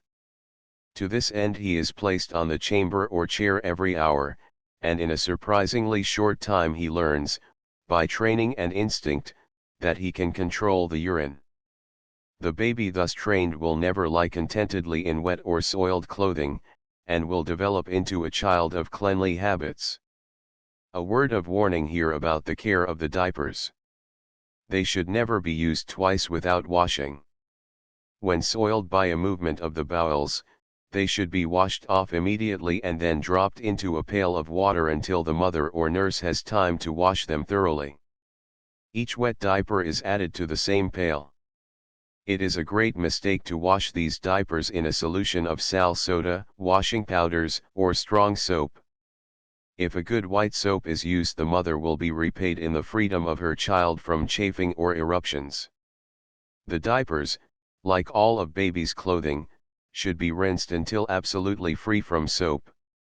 Night dresses, skirts, and slips should not be starched. Diapers may be taken from the line when dry, smoothed, folded, and placed under a weight, never ironed.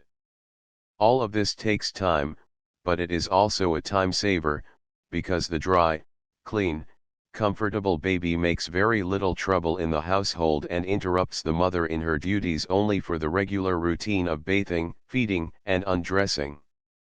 Many mothers who spend hours embroidering tiny frocks or sewing on yards of lace will hurry through the process of bathing, or be careless in the handling of diapers and other clothing which will chafe the baby's delicate skin. Love which expresses itself in the overdressing of the child is far less practical than that which expresses itself in cleanliness and sweetness for all that surrounds the child. The careless, untidy mother has no right to expect nature to keep her child fine and healthy. He may be well proportioned and strong at birth, but he will soon lose strength and health if he is not kept clean. A child has the right to cleanliness, and the child who grows up careless, untidy about his person, generally owes his displeasing habits to the thoughtlessness or indifference of the mother, however well she may love him. Chapter 9: Fresh air and sleep as health producers. Heating and ventilating the nursery. Outdoor nap. Sleeping hours for the normal baby. Why some babies do not sleep. What the bath is to the baby's skin, fresh air is to the baby's lungs and entire organism, while sleep bears the same relation to the baby's nerves that food does to its body. The lungs and, incidentally, the blood are purified by fresh air, and the baby should have it in plenty practically from the day of its birth. Many of us can look back to the day when the newborn baby was wrapped up in a shawl like a wee mummy, not so much as the tip of its nose, let alone its rosebud mouth, was exposed to the air. When at last its timorous guardians uncovered the small face, the baby was permitted to breathe, not pure air, but the atmosphere of a room with every window closed, and heated by an airtight stove besides. If the baby was taken out for the so-called airing, its face was covered with a blanket or a thick veil. The result was generation after generation of children afflicted with catarrh. Now, between the gospel of fresh air and operations for adenoids, catarrh is rapidly disappearing. While this is a fresh air age, the mother should not go to extremes in supplying the air her baby needs, nor in hardening its body as some faddists maintain. The baby should not be chilled nor exposed to a direct draft. The air in the room should be cool and pure, not hot and fetid. In this one respect, strangely enough, the city baby has the best of the country baby. The average city house is uniformly heated by steam or furnace, and easily ventilated. The country or farmhouse is still heated largely by stoves. One room is very hot, others very cold. The warm rooms are places of refuge for the entire family, and they are kept too hot. Often every window is closed tightly and the air is sadly vitiated. This statement is proved by the fact that at Better Babies contests, held in connection with state fairs, where championship prizes were offered, one for city babies and one for rural babies, the city children scored higher than the country children and showed a better chest development. The country baby should have the best air to breathe, but it rarely does have it, because its home is seldom well ventilated, and because its busy farm mother has so little time to take it out into the fresh air. The city mother is constantly reminded of dangers from impure air, by newspaper writers, by talks at clubs and social centers and at clinics. Even her older children come home from school preaching the gospel of fresh air for the family baby. She is shamed into ventilating her house properly and taking her baby out for a daily airing. The country mother keeps her house closed in winter to shut out the cold, and in summer to ward off heat, dust, and flies. Her baby has small chance to breathe fresh air. From the beginning, the baby, city or country, should sleep in a ventilated room, window open top and bottom, at a temperature of from 65 degrees to 70 degrees Fahrenheit. A thermometer is a better investment than cough syrup. A baby raised in a uniform temperature will not need cough syrup. The crib should not stand in a draft but be protected by a screen. If the room is very small, opening on a larger room, let the ventilation come from the larger room. Happy, also, that mother whose house can boast an open fireplace. This room should be chosen as baby's nursery. Open fireplace ventilation is ideal. Whenever possible, the baby should be tucked warmly into a carriage and allowed to sleep outdoors in the daytime. Only extreme cold and inclement weather should prevent this sensible plan. Nor should the baby's face be covered while sleeping outdoors. A sunny corner of the porch is an ideal day sleeping room, with the carriage screened from the sun. In summer, a mosquito net should protect the baby from flies, gnats, etc. Never should a child be allowed to sleep in a room with gas or lamp burning low. The fumes from such illumination are extremely bad for the lungs. They exhaust the oxygen which the baby needs so sorely. The busy farm mother who cannot take her baby for a daily airing has no excuse for not letting it sleep outdoors. If she has no carriage, she can have casters put on the crib and roll it out on the porch, or even a deep box or basket can be padded and baby can be made safe and comfortable. When the baby begins to sit up and play, a similar padded box or small fenced enclosure should be built on the porch for a nursery. It is a positive injustice, nothing short of criminal, to keep a delicate baby in the kitchen. Many a mother worn out by a fretful baby will secure rest for herself and good health for the baby by making it comfortable outdoors. The sleep in fresh air is restful, and babies that will not sleep well indoors acquire the habit if placed on the quiet porch or under a shady tree. The sturdy baby should have its regular daily airing, weather permitting, from the age of 2 weeks. At 6 months the airing in his carriage exclusive of sleep, understand, should last an hour, and the time should be gradually increased until, at 5 or 6 years, he plays the greater part of the time outdoors by habit. If the day is inclement, rainy, blustery, at least open the nursery window and, dressing the baby, cap and all as for his daily ride, let him breathe the air for a half hour or more. In winter the daily ride should be given during the sunniest time of the day. In summer, choose the cooler hours, early morning and just before bedtime. The healthy baby is a sleepy baby.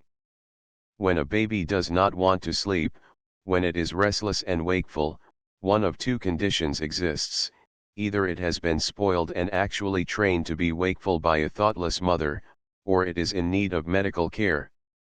A baby comes into the world sleepy. If well and left to his own devices, he sleeps 22 hours out of every 24 during the first few weeks of his life. The mother who interrupts his slumber to cuddle him or show him off is endangering his health, and her future peace of mind. Take a lesson from puppies and kittens. They sleep day and night. The wise mother dogs and mother cats do not disturb them. The wise house mother tells her children not to touch or disturb the newborn pets, and yet she will permit family and friends to break in upon the slumber of the newborn baby of the household. Directly a baby has been ushered into the world, washed, dressed, and fed, it goes to sleep. Unless roused for feeding, it is apt to sleep many hours. This is nature's warning to mothers that newborn babies need just 3 things: warmth, food, sleep. And for the future good of the household, the greatest of these is sleep, and the habit of sleeping. When a newborn baby is permitted to sleep and trained to sleep, the family and the household routine are not disturbed. The healthy baby starts life by sleeping 2 or 3 hours, and then waking to be fed. If the quality of the breast milk or bottle milk fed him is sustaining and satisfying, the 3-hour interval is correct. If the milk is not quite heavy enough, he may wake at intervals of 2 hours and a half, but no baby should be fed oftener than once in 2 hours. If he does not sleep in stretches of 2 hours, there is something wrong with his general health or the quality of the milk he takes. For 2 or 3 months the baby varies this monotony of eating and sleeping only by an enforced daily bath and an occasional crying spell. Some babies drop right off to sleep after being fed, others cry a little. Moderate crying does not hurt a baby nor indicate a serious condition. It is about the only form of exercise he has, and, in moderation, is good for his lungs. But if his sleep is badly broken and his crying is shrill and prolonged, his digestion is probably at fault. If the baby wakes up inside of 2 hours, and there is no evidence of ill health or discomfort, the mother should let him wait, even if he cries, until the 2-hour limit is up. This period she can gradually increase to 2 hours and a half, and then to 3 hours. The healthy baby is easily trained. Of course, a dimpled, rosy baby is a great temptation to the mother, especially when she is lying restfully in bed, with a nurse in attendance. It is so delightful to snuggle the baby against her, and cuddle its tiny fists, to smooth its soft cheek and silky hair. But every time baby's sleep is interrupted by these maternal pettings, mother is laying foundations for future trouble.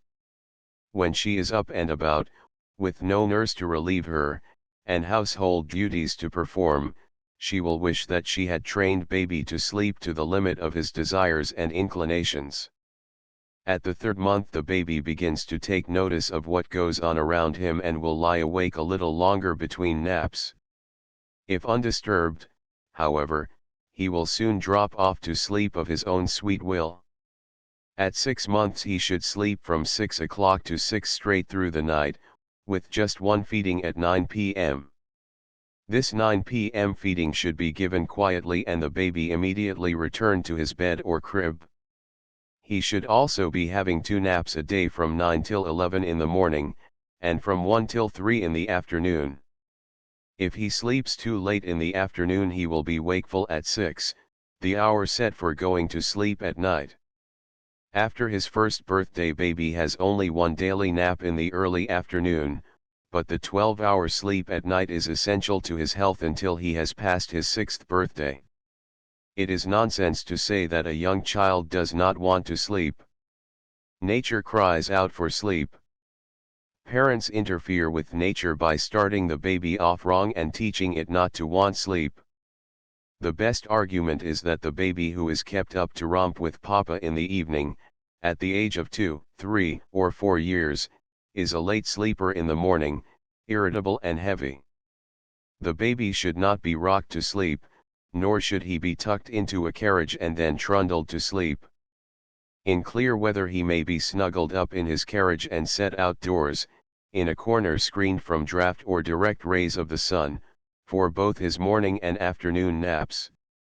At 6 o'clock he should be undressed, made perfectly comfortable, fed, and then laid down on a firm hair mattress without a pillow, to go to sleep without further attention.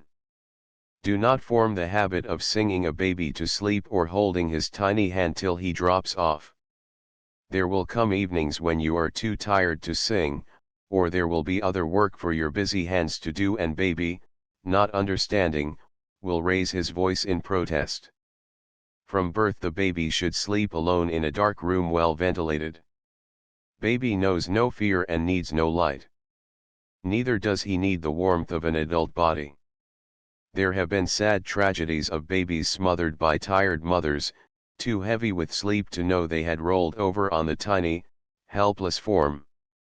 There have been other cases where babies permitted to sleep with adults, afflicted with chronic disease, have contracted the ailment and died. Ventilation is most important. Occasionally we read of unusual cases where parents boast that they have raised 8, 9, or 10 healthy children in unventilated bedrooms. These children have been constitutionally strong enough to survive such doses of vitiated air. The modern mother does not take the chance. She supplies fresh air to her baby from birth. Above all things, do not start your baby's sleeping habits with the warning HSH. Have the room in which he sleeps as free from noise as your household habits will permit, and do not allow other members of the family to disturb him unnecessarily, but when he is asleep on the second floor do not demand that everybody tiptoe and speak in whispers on the ground floor. Remember that a healthy baby is not a nervous invalid whose nerves must be saved in every possible way.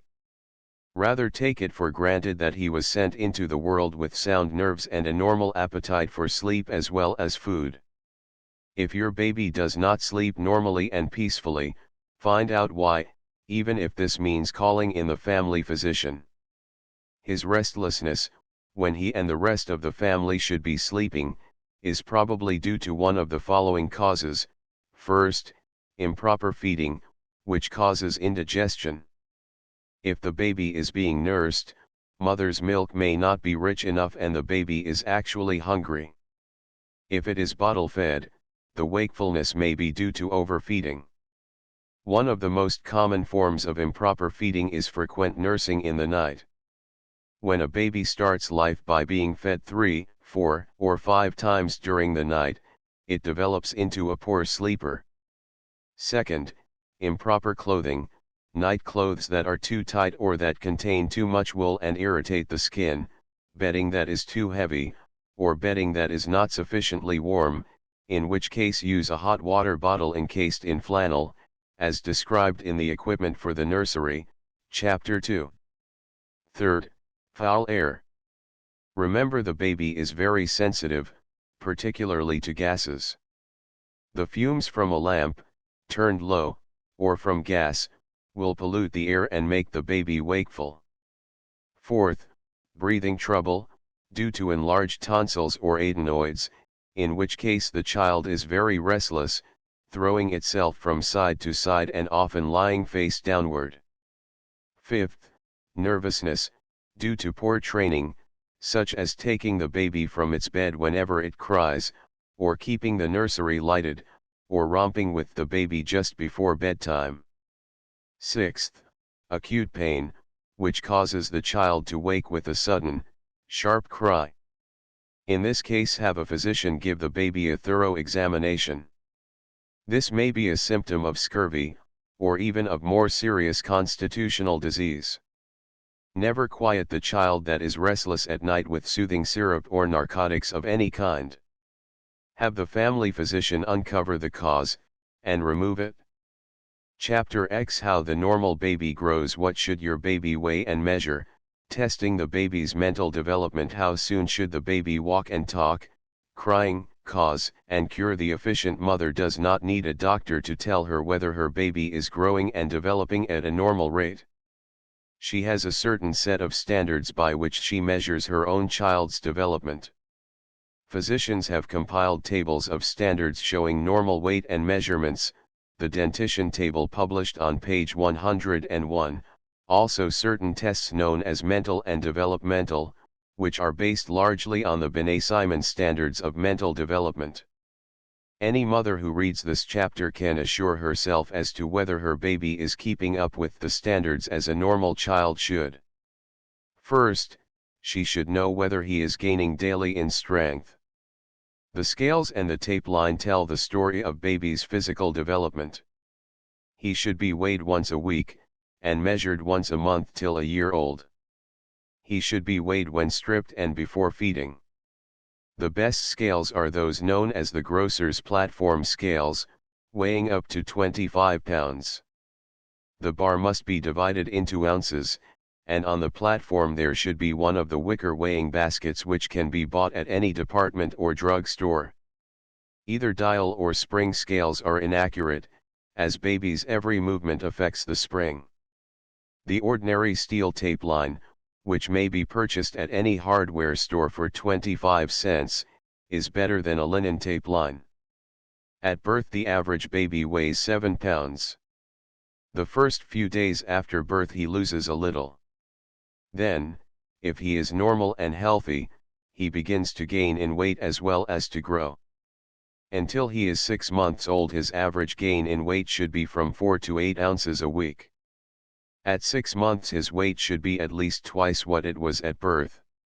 He should then take on about 2½ or 3 ounces a week until he is a year old. After that his gain is 5 pounds a year. The following table of weights and measurements, prepared by one of the most eminent children's specialists in the East, will show the average growth of a healthy child. Table of standards: age in months, weight, height, circumference of head, circumference of chest, circumference of abdomen, pounds in 1 8 21 3 4 15 13 1/2 13 1/2 2 10 1/2 23 1/4 3 12 24 4 14 24 3/4 5 14 3/4 25 1/4 6 17 27 17 1/2 17 1/2 17 1/2 9 19 28 18 18 18 12 20 29 18 1/2 18 1/2 18 1/2 16 23 30 18 1/2 18 1/2 18 1/2 20 24 31 18 1/2 19 1/2 19 1/4 24 25 32 19 20 19 1/2 28 27 33 1/2 19 20 19 1/2 32 29 35 19 1/2 20 1/2 19 1/2 36 32 36 1/2 20 21 20. Very important are the proportions between the circumference of head, chest, and abdomen. When they do not correspond with the measurements given on this standard table there is a reason, and the mother should seek till she finds it. For example, at 12 months, when baby is cutting many teeth, the head, the chest, and the abdomen should be uniform in circumference. A head 2 inches larger is out of proportion and usually means trouble for the baby in teething, convulsions, intense nervousness, or brain disorder. Such a child must be carefully watched and screened from shock of any sort. At 20 months the chest should be gaining on the head, and at no time should the baby's abdomen be larger than the chest. If it is, his diet needs changing. He is being fed too often or too heavily, or there is gas on the stomach. There are times, of course, when even a normal baby does not measure up to these standards. While teething he may lose flesh for a time, then regain it.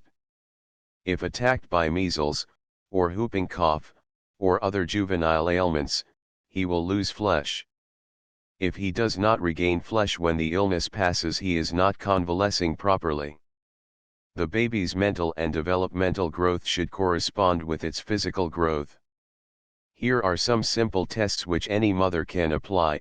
At 6 months a child sits alone, plays with simple objects, like a spoon or a pencil, grasps for a watch, turns in the direction of unexpected noises, and follows moving objects. At 1 year it stands without support, walks with support, plays with toys, listens to the ticking of a watch, looks in the direction of noises, follows moving objects, says 1 or 2 words, shows how it knows its mother by crying when taken from her, responds to children, and is interested in its surroundings. At 18 months it both stands and walks without support, says quite a few words, cries when taken from its mother, follows intelligently what is going on around it. At 2 years it runs, joins words to make short sentences, speaks without defects, is interested in pictures, can point to eyes, nose, ears, etc. At 3 years it talks normally without defects, repeats 6 syllables perfectly, it rains I am hungry, repeats 2 figures, 6-4, 7-3, enumerates objects seen in pictures, and knows the names of the various members of the family. The mother should be absolutely certain that her baby's sight and hearing are good. If she has reason to suspect that his vision is imperfect, or his hearing defective, she should consult a specialist at once. It is not natural for a baby to suffer with earache. Do not use laudanum to relieve earache. Have your doctor learn the cause of the pain and remove it. When should my baby begin to sit up? How soon should I let my baby walk? These questions are frequently asked by mothers at Better Babies contests. The normal, healthy baby, properly clad, given legitimate freedom, will choose its own form of exercise and gain strength through a God-given instinct. The parent who retards its activities or stimulates them makes a grave mistake. For a few weeks after its birth, the only exercise a baby has or needs is crying. Crying in moderation is good, healthful exercise. At 2 months, if the baby is still sturdy, he should begin to have what is termed play periods. All his clothing except the belly band or shirt should be removed. Then, with the temperature of the room at 70 degrees F, he is laid on a bed protected from draft, and permitted to kick and roll as his fancy dictates. When he is tired, he will stop. Babies know better than grown ups how to conserve their energies. At 4 months, the healthy baby holds up his head and shows a desire to sit up with support. At 6 months he sits up with a pillow at his back. At 9 months he is able to sit alone on the floor, with no pillow supporting his back, and, about this time, he will make occasional efforts to creep. This is a critical time in baby's career. He is so cunning, so enticing, that parents and relatives are very apt to urge him on faster than nature decrees. As soon as he begins to creep, adult hands offer to help him stand erect. He is overpersuaded to take the funny, tottering steps before the bones and muscles are strong enough to support his growing body. This may result in bow legs, knock knees, flat feet, pigeon toeing, all sorts of defects in gait that are sad crosses to bear in later years. Encourage, but do not urge, your baby to activity, during these months of rapid development. Let nature direct his progress. She knows the condition of his bones and muscles better than you do. When he discovers that his feet were made to walk on, he will drag himself to an upright position by a chair or stool. If he is walking at 12 months, he is developing rapidly enough and taking sufficient exercise. If very heavy, and he does not walk until 14 months, do not worry. Nature is watching and guarding him. But if he is not walking at 18 months, his condition should be examined by a physician, who may find backward mental symptoms. One thing which often retards a baby's walking is heavy, bunglesome diapers. At 1 year, a baby's habits should be such that diapers can be laid aside for drawers and rompers, which facilitate walking. Another factor of daily life which interferes with baby's development is the pressure of duties on the average mother. She has so many other things to do that she cannot superintend her baby's exercise. So long as he is safe from danger, and is amused and quiet, she does not realize that he is suffering from lack of exercise. I have seen babies strapped in carriages and high chairs for long stretches of time, without any change of position, without any opportunity to use their muscles, simply because they were amused and quiet, not disturbing mother. An occasional change of toys, a cracker or a sweet, even a pacifier, are offered in lieu of what the child needs, exercise for its cramped muscles. This sort of child does not learn to creep or walk as it should, because it is given no opportunity. Many women ask whether their babies should be exercised. If this means a system of rubbing, working of muscles, artificial exercise, and stimulation for the normal baby, I should say most emphatically no. Calisthenics of any sort should not be forced on a young child. Many a well-meaning father with physical culture fads has developed a normal, healthy child into a nervous, pallid baby, by attempting to give it exercise designed for sluggish adult systems. Even a good thing like physical culture can be misapplied. If a baby is listless, puny, and backward, consult a physician. Do not apply your own particular methods of stimulation. What your child may need is better nourishment, not exercise that will weaken it further. A very common question asked by young mothers is this: how soon should the soft spot on the top of baby's head close? The soft spot referred to is known to physicians as the fontanelle. At birth, it is like a wide separation of the bones on top of the head, and feels like a hole in the skull. Gradually this opening closes, and the top of the head becomes firm and hard. The time of closure varies from 14 to 24 months, but the average is 18 months. A mother should guard the shape of her baby's head with care. In tucking him into his crib, it is advisable to lay him first on one side and then on the other, and always with his ears carefully laid back. If the ear is pressed forward or curled up for hours at a time, it may become slightly misshapen. Ears that are protruding at birth are a real deformity. They cannot be cured completely, but the defect can be reduced if, from birth, the baby sleeps in a ventilated cap made for the purpose. A mother should know whether her baby breathes properly. The child that suffers chronically from snuffles needs medical attention. If he does not receive it, he may develop a case of catarrh that will make himself and everybody around him miserable. The baby that breathes with its mouth habitually open is generally found to have adenoids. Mouth breathing always justifies an examination of the baby's throat by the best specialist at command. A mother should know why her baby does not speak distinctly from the day it first forms words. The normal child is born a mimic. It tries its best to speak precisely like the older persons with whom it comes in contact. If the speech is defective, thick, guttural, and unintelligible, a physician should examine the mouth, throat, and nose. There may be a growth in the passageway, enlarged tonsils, trouble with the palate, or the child may be tongue-tied. This advice does not refer to the baby under 1 year of age whose cooing and gurgling cannot possibly be interpreted as speech.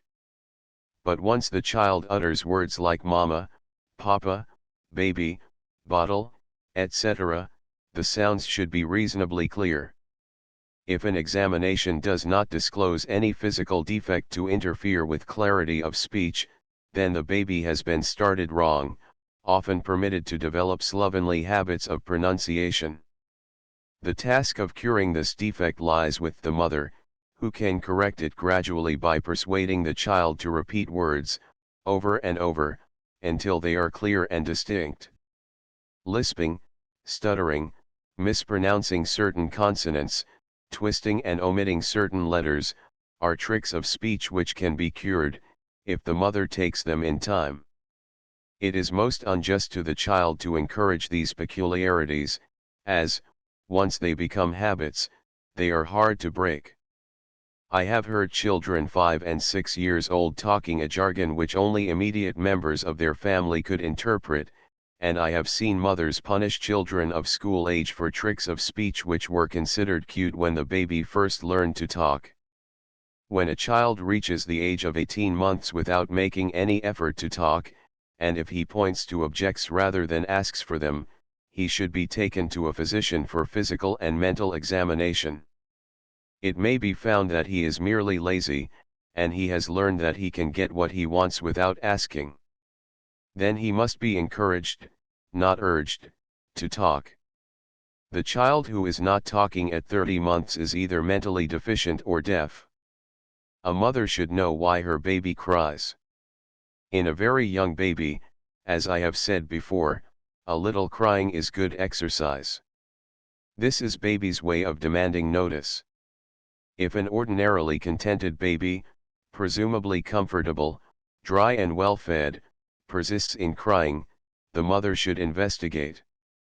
Among small causes of discomfort may be mentioned an open safety pin, an overtight belly band, folds in those instruments of torture, the muslin bands of skirts fastened with safety pins, a small arm twisted under the body, sun shining into the eyes, flies or mosquitoes, and wet diapers.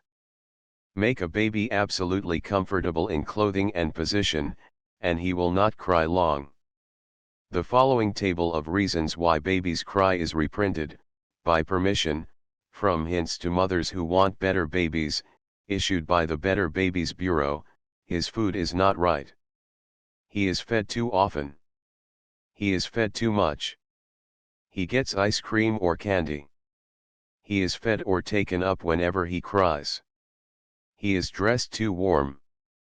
He is dressed improperly. He needs a bath. His bowels do not move properly. He is wet. He is kept up too late. He sleeps in a hot room with windows shut. He is carried, rocked, or bounced. He is taken to the movies. He is given a pacifier, soothing syrup, or cathartics. If the mother's conscience is easy on all these points, then she must look for a deeper and graver cause. To do this, she must first learn to analyze the different forms and varieties of crying. In the newborn baby, crying is normal and useful. It expands the lungs and improves the circulation. This form of crying is loud and strong and has a healthy ring, not like a scream. The baby becomes red in the face from the effort, and generally turns silent as suddenly as he began to cry. A young baby can cry from 15 to 30 minutes a day and be none the worse for this form of lung exercise. Young mothers frequently express fear that such crying will cause rupture. Nature has provided against this catastrophe.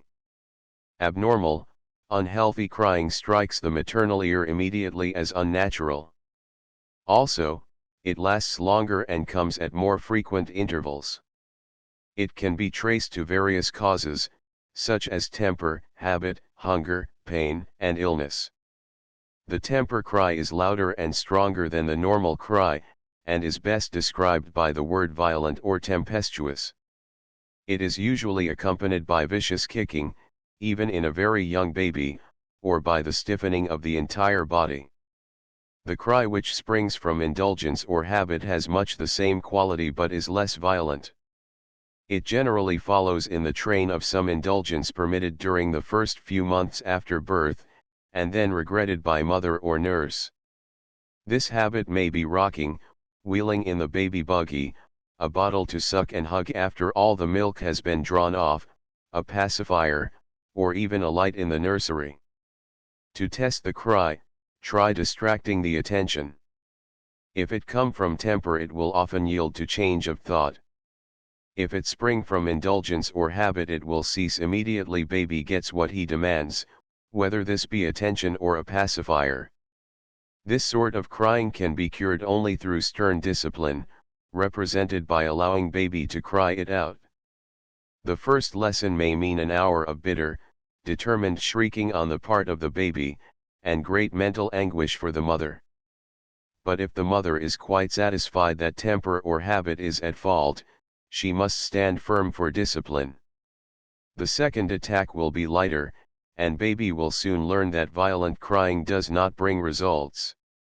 The hungry cry is continuous and fretful. If the baby is fed regularly, then the quality of the food must be improved, or the strength increased. The tired, fretful hungry cry is a danger signal. It points to malnutrition. The cry of pain is sharp, shrill, and strong, and generally intermittent. It is frequently marked by jerking and by the drawing up of the legs, and by a contracted or pinched look about the face. No time should be lost in locating the cause of this cry. Another cry which demands immediate attention is the hoarse, throaty cry, which indicates cold, incipient croup, or bronchitis. The saddest cry in the world is that of a helpless baby when it is seriously ill. This is a low wail or moan, indicating that the baby has passed the point where it can fight against pain. It strikes terror to the heart of that mother whose child is suffering with summer complaint or any form of bowel trouble. When the child screams out sharply in the night, not once or twice, but habitually, it should have medical attention. This is one symptom of bone tuberculosis. Most crying can be traced to physical discomfort which can be relieved, or to spoiling and indulgence which can be checked. In this day of intelligent care and disciplining of children, there is absolutely no excuse for having a screaming baby in the house. The modern mother not only realizes that behind the crying lies a good and sufficient cause, but she traces the cause to its lair and lays it low. Chapter 11 Baby Comfort through clothes. Tight belly bands may torture baby's underwear that does not irritate. Extension skirts to protect the feet. Dressing the baby in hot weather. How to handle the baby's comfort, and, incidentally, the peace and quiet of the entire household, may be increased by intelligent selection and care of clothing. Every adult has experienced more or less discomfort from ill-fitting or unsuitable underwear, tight bands, and shoes. Yet in many homes where babies are deeply and truly loved, clothing for the tender little bodies is chosen thoughtlessly and adjusted carelessly. Even the mother who threatens her own eyesight, embroidering dainty bits of linen for the layette, may fairly torture her baby by supplying underwear that irritates the delicate skin. Perhaps in no other way does the American mother so disturb the comfort of her baby as in the ill-advised use of the belly band. She will criticize the Chinese mother for binding her baby girl's feet, and the Indian mother for strapping her baby to a board, and then she will calmly pin the belly band so tightly around her own baby as to interfere with his breathing and digestion. In common with the average woman, uneducated and untrained for motherhood, I recall that I overestimated the importance of the belly band in clothing my own babies, but I never realized that it was still being transformed into an instrument of torture until I attended Better Babies contests.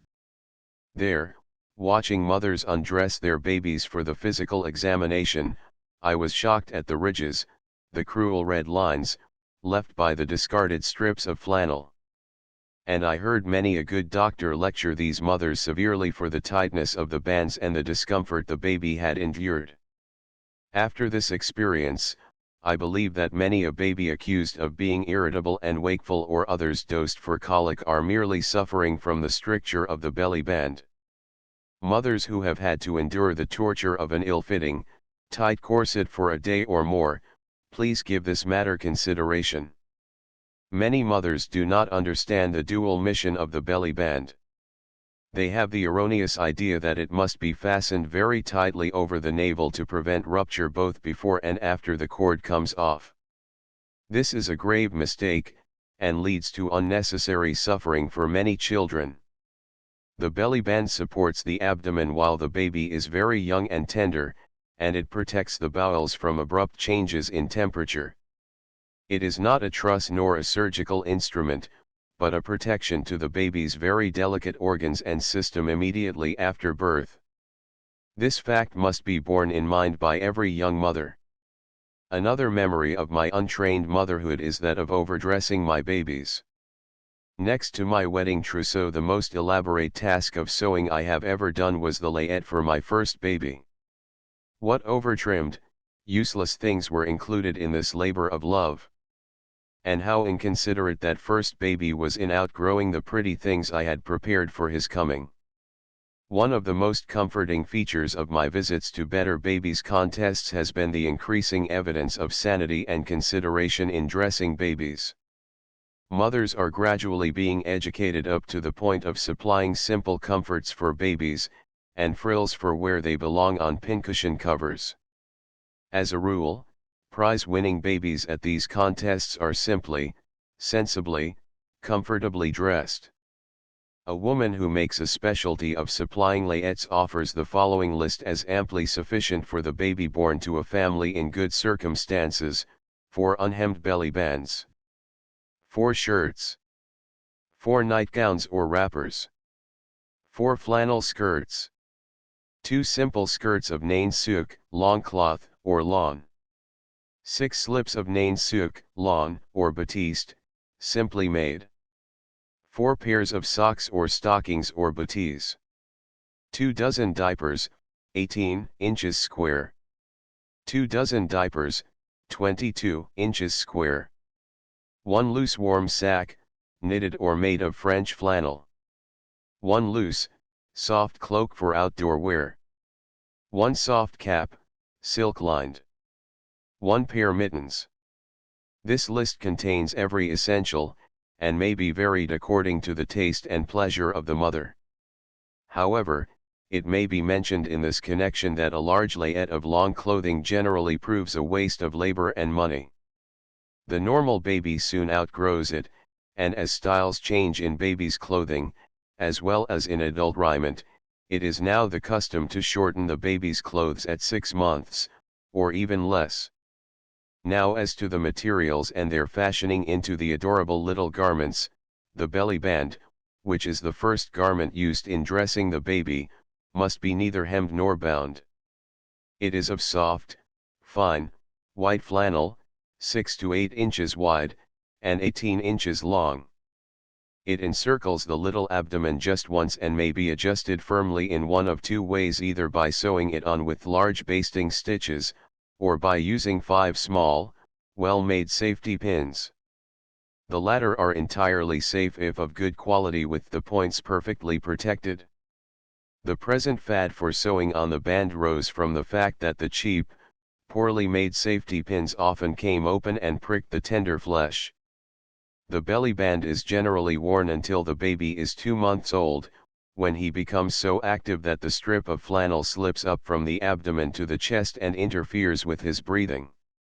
When he is active enough to displace the band, his abdomen is firm and strong enough for the band to be discarded as a binder and support, but some protection to the bowels must be substituted. A knitted band with shoulder straps is best, and these can be bought at any department store or shop which deals in clothing for children, in 3 weights. The best weight for average wear is a medium silk and wool mixture. The mother who knows how to knit can buy a sample band and copy it with little trouble. The baby continues to wear this knitted band until he is a year old, and longer if he has a tendency to bowel trouble while teething. Silk and wool or cotton and wool shirts are preferable to all wool for the tender skin of the newborn baby, even in cold climates. In warm weather the little shirt may be all cotton, but it should be high-necked and long-sleeved. The small-sized diapers should be used at first, with squares of worn, soft linen folded inside. Old handkerchiefs, napkins, or damask towels can be saved for this purpose. The larger sized diapers should be used as baby grows, but they should never be sufficiently heavy or bulky to force the legs apart uncomfortably. Not only will the child be uncomfortable and fretful if the diapers are not properly fitted and adjusted to his small person, but misshapen legs are often the result of unnecessarily heavy and bulky diapers. Diapers of rubber sheeting should never be used, as they cause irritation. Various materials are sold for diapering. There is nothing better than soft cheesecloth for baby's first diapers. Later the average mother finds bird's eye more satisfactory than cotton flannel. There are many patent diaperings on the market. Avoid all those made with an interlining or one surface of rubber. For first diapers, a good material is old soft Turkish toweling. In this connection it must be repeated that it is safer to wash all of baby's clothing before it is worn. In this day of mercerized and treated fabrics there may be chemicals used in bleaching, etc., that will injure the tender flesh and start a case of eczema. Next, the covering for the tiny feet. Tradition and maternal sentiment demand crocheted or knitted bootees and, strange to say, modern autocrats of baby raising in the medical profession have not yet condemned them. The bootees may be made in silk and wool yarns, with drawing strings of soft ribbon or yarn cord, which must never be tied tightly enough to cause a ridge around the leg or ankle. When the baby begins to kick vigorously, a soft, silk elastic can be substituted for the drawing string, but it must not be tight enough to bind the tender flesh. The last warning may seem almost unnecessary to the average mother, yet at one of the Better Babies contests a mother told me that she had solved the problem of keeping on her baby's socks in this unique fashion, Every time I looked at her feet she had kicked off her socks, and they were no good to her at all. So I took little chunks of brown laundry soap, moistened them, rubbing her legs and the inside of the socks with them, and I never had any more trouble. The socks stuck to the legs. Quite likely they did, but what of the tender skin, plastered with vile laundry soap, reeking with alkali and unhealthy fats? Can you imagine what irritation might result? For the active baby, the diaper may be attached by safety pins to the knitted band or shirt, and then long stockings may be pinned to the diapers. Never, never use round garters on little babies. They will deform the limbs. These long stockings, like socks, come in fine grades of cotton and silk, and pure silk. Children should never wear woolen stockings after discarding the booties. They cause perspiration and invite cold. When babies' clothes are shortened, tiny slippers or moccasins made of kid or peak are worn with long or short stockings, according to the weather. The fad of sending young children bare-legged into the cold is passing. It was supposed to harden the flesh and increase the child's powers of endurance. Today parents realize that children should have their legs exposed only in warm weather. Now for the flannel skirt, which for a month at least is the only skirt the baby wears. A very good model consists of 2 strips of flannel, silk and wool, or cotton and wool, one 25 inches long, and the other 30 inches, bound all the way round with a flat silk braid. The longer piece forms the back of the skirt, and folds up over the front like the flap of an envelope. This may be fastened with safety pins or with very flat buttons and buttonholes or loops. It affords a perfect protection for the baby's feet. If the old-fashioned straight skirt is preferred, it should be 26 inches long, finished with binding ribbon or closely worked scallops. Hems in flannel always wash badly. Either one of these skirts is hung from the shoulders, never gathered on a band and pinned round the waist. What is known as the Gertrude skirt has shaped armholes, is closed back and front and is fastened with little buttons over the shoulders. When baby reaches the dress-up stage, for very special occasions, a white cotton skirt, 27 inches long, in nain souk, long cloth, or batiste may be added, but this, too, must be fitted over the shoulders. The first slips worn by the baby should be of the simplest style and in the softest cotton material obtainable. They should be 27 inches long, or just long enough to cover the flannel petticoat. They are made without any trimming. Neck and wrists are finished with plain, flat, narrow bands. The neck is run and tied with fine flat tape. Lace or embroidery will cause irritation of the soft skin and may lead to eczema. If a mother feels that she must trim any of these little slips, let her embroider small designs around the bottom of the skirt, and on the front of the dress far enough below the neck so that even the wrong side of the embroidery cannot touch the flesh. What were once known as long clothes are no longer used by intelligent mothers. The christening robe and its fellow frocks which sweep the floor are now reserved for royal babies on state occasions. For the first few weeks of its life the less the baby is handled the better, and it may sleep in the simple little slip which it wears during the day. This means that its clothes will be changed only once in 24 hours, that is, in the morning, when given its regular bath. In cold weather the outing flannel wrappers may be drawn over the slips, especially at night. Later the day slips may be removed when the baby is undressed for the night and outing flannel or stockinette nightgowns may be substituted. The little crocheted or knitted jackets and the kimonos of soft flannel are a concession to the sentiment of the mother rather than to the needs of the baby. If the room is cool during the first few weeks of the baby's life he may be wrapped lightly in a small woolen shawl or square of flannel, which is more easily adjusted than the jacket or short kimono with sleeves. Be careful not to wind the shawl around tightly. He will fret under the pressure. The outdoor raiment, while baby is in long clothes, should be as simple as possible. For the baby born in the spring, a flannel wool cape with hood attached, and a soft silk lining, is ideal for the first few outings. The baby who has his first airings in the fall or winter should be more warmly clad. One of the most sensible first coats for a baby I have ever seen is made of lightweight white eiderdown flannel. The pattern is in 3 pieces: a pointed hood, such as you see in pictures of Eskimo children, the back and the front of the coat with seams on the shoulders, under the arms and on either side of the garment.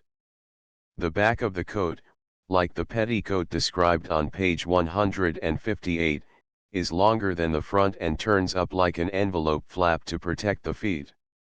The coat opens down the front, and attached to the back is a pad made from rubber sheeting covered with cheesecloth or nainsook. This can be washed, and it protects the coat from stains. Mittens may be added for cold weather, but veils are no longer used for babies.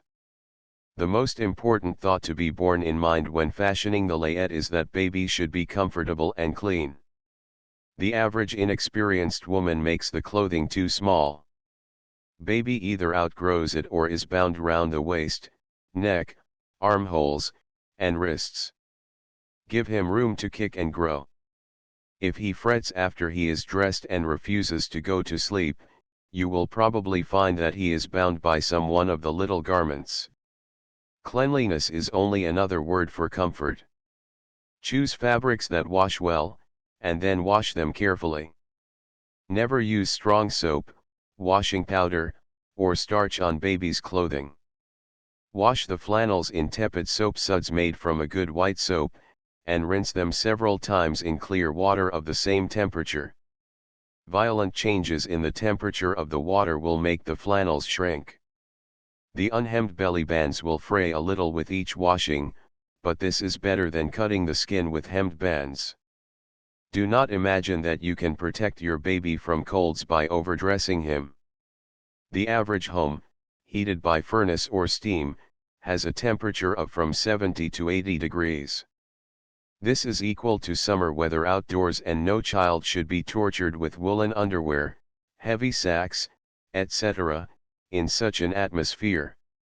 This warning against overdressing applies also to babies in the summer, even when they are passing through the dreaded period of teething. We can all remember the time when baby in his second summer was tortured with flannel to ward off summer complaint. Science has proved that the baby who is suffering from heat will not digest his food.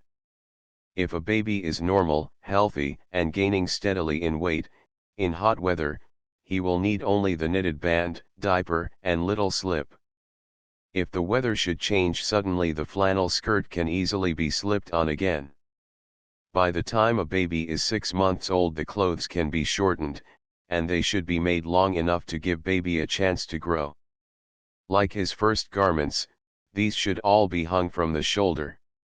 Rompers should not be worn until the baby has been trained not to soil or wet his diapers. As soon as the baby begins to walk, he should have long stockings, with soft kid shoes to support the ankles.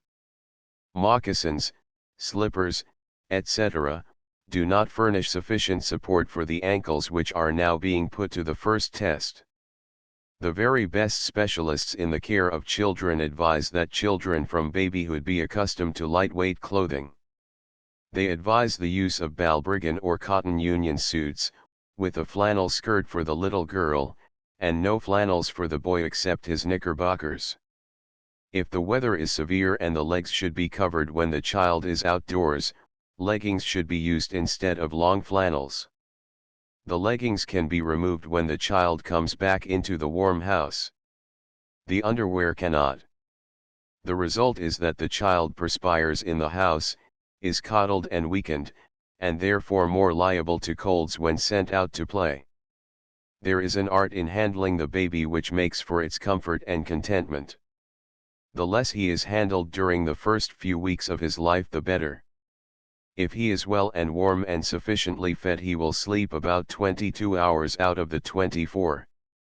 He has no desire to be moved, let alone played with, and if he is left to his own devices he will not demand attention, and, therefore, he will make little disturbance in the family circle. On the other hand, if the different members of the family fairly hang around the crib, waiting for him to wake up and be played with, they must not blame the baby if later on he demands attention throughout his waking hours. The baby does not like to be trotted on a full stomach. It disturbs his digestion. It may make him vomit and feel generally uncomfortable. The mother who is nursing her first baby may find it a cross to tuck the baby into his crib directly he finishes feeding. The temptation to cuddle the little form close, to pet him, to rock and hum him to sleep is very strong. Mother will do well to remember that, while she may have time for this enjoyable occupation today and tomorrow, next week or next month may tell a different story of work that must be done. Baby will not understand this change in affairs. He will have acquired the habit of being cuddled and rocked, and he will demand the attention. So from the very first the mother should train herself, as well as the baby, that this practice is unnecessary. Walking the floor or jogging the baby in his carriage is another bad method of handling. If a baby cannot go to sleep without some such process of soothing, he needs medical attention. If he is a normal, healthy baby, he will cuddle down under the covers of his crib and go to sleep after feeding. Do not expect the baby, however, to sleep or lie quietly if he is not thoroughly comfortable. He must be dry and warm. For this reason he should have plenty of lightweight bedding. If his feet are cold, tuck against them a water bag or bottle covered with flannel. In warm weather, protect his crib or the carriage in which he sleeps outdoors from flies and mosquitoes. Both will break his slumber or annoy his waking hours. More important, one variety of mosquitoes carry malaria, and on the feet of flies will be found the bacteria of typhoid fever, bowel infection, and the dreaded meningitis and infantile paralysis. Beyond his daily outing, the young baby should do little traveling. He is not strong enough even at a year or so to be taken into railway trains, street cars, crowded places of any sort. Neither should he be shown to visitors. After he is a few months old, callers may be taken into the nursery and permitted a glimpse of his charms, but they should not be permitted to pick him up, trot him, or kiss him. Germs of tuberculosis, diphtheria, and many other serious diseases may be communicated by a kiss. No baby should ever be kissed on the mouth by other children, by nurses, visitors, or even by loving parents. If kissed at all, the spot chosen must be on the forehead or cheek, or, better still, on the dimpled hand. After a baby is 6 months old, the mother may play with him while he is enjoying his period of undress and relaxation on the bed. This should be in the morning or after the midday nap, never before bedtime. Many mothers, even those whose first children have passed successfully through the dangers of babyhood, will call these precautions fads of the hour. They are not fads. They are valuable discoveries in science and medicine. When we realize that the man who has passed his 80th birthday has a better chance to live than the child 8 hours old, we realize how many dangers surround a young baby. A shock may wreck a child's nervous system. A sudden chill may cause an attack of bowel trouble that will prove fatal within 24 hours. A kiss, laden with infection, may cause death or lifelong deformity for the child. Very few children are born nervous. They acquire it from a nerve-wracking environment, or it is thrust upon them by parents who insist upon playing with them, taking them into noisy crowds, when all they need and ask is the right to sleep. In lifting an infant, never grasp him around the chest or abdomen. Slip the palm of your left hand under his back, with the fingers stretched out to support the neck and head.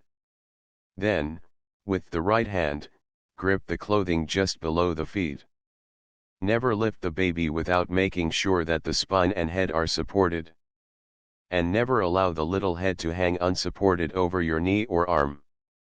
In lifting older children, grasp the body firmly under the armpits. Never under any circumstances raise the child from his feet by his wrists or hands. This strains the arm and the elbow sockets. There is a way of making the baby comfortable even at play. I have spoken of undressing the baby for a daily period of exercise on a bed in a warm room. Here he first learns to amuse himself, and his first toys are his own fists and feet. At 6 months of age he may be given toys made of firm rubber dolls, animals, or rattles. The rattle should not be noisy enough to make him nervous. Rubber is good because it can be thoroughly cleansed. His instinct will be to put everything into his mouth, so that he must be given nothing that will break off easily, as he would surely swallow the loose pieces. He must have no teddy bears or woolly dogs or other fabric toys. Bits of wool or hair will get into his throat, and they also carry germs. Neither should he have any toys with sharp points with which he can hurt himself, nor those which are painted. Many a child has been made seriously ill from sucking cheaply painted toys. Never approach a child suddenly with a toy which makes a loud noise. I have seen a 6 months baby jump and turn ashen white at the explosion of a toy pop gun held close to his face, or at the shaking of a large and noisy rattle. Small babies are very sensitive to loud noises and abrupt movements. Many of those unfortunate individuals, women with nerves, could trace their present ailment to carelessness and thoughtlessness on the part of those who loved them best during their babyhood. Chapter 12 Defects and Habits. Taking defects in time. Habits that make children ugly. Finger-sucking and nail-biting. Bedwetting. Vicious habits and their cure. Nervousness and its treatment. The habit of happiness physically, mentally, and spiritually. The baby laid in the young mother's arm is a creature to be molded by the intelligence and wisdom of the woman who has borne it. Some women do not stop to define the wonderful, mysterious thrill which passes over them as they hold the precious gift close to their hearts for the first time. With other women a sense of responsibility, beautiful and almost divine, comes even before the child is born. Barring deformities and constitutional defects, the average baby is pliable in the hands of the mother. The preceding chapters have told how a mother can give her child a fair start by intelligent care and feeding. In this chapter we will go farther and show how the mother can guard against ugliness in looks and character. Mothers and doctors are waking up to the realization that preventive medicine is the crying need among babies. The day when babies were supposed to outgrow certain disfigurements or tendencies to disease or weakness is past. Most of us can look back to the barbarous practice of soothing a baby with paregoric and then trusting to nature to relieve the condition which made soothing necessary. We really seem to think that a miracle would be worked while the baby slept.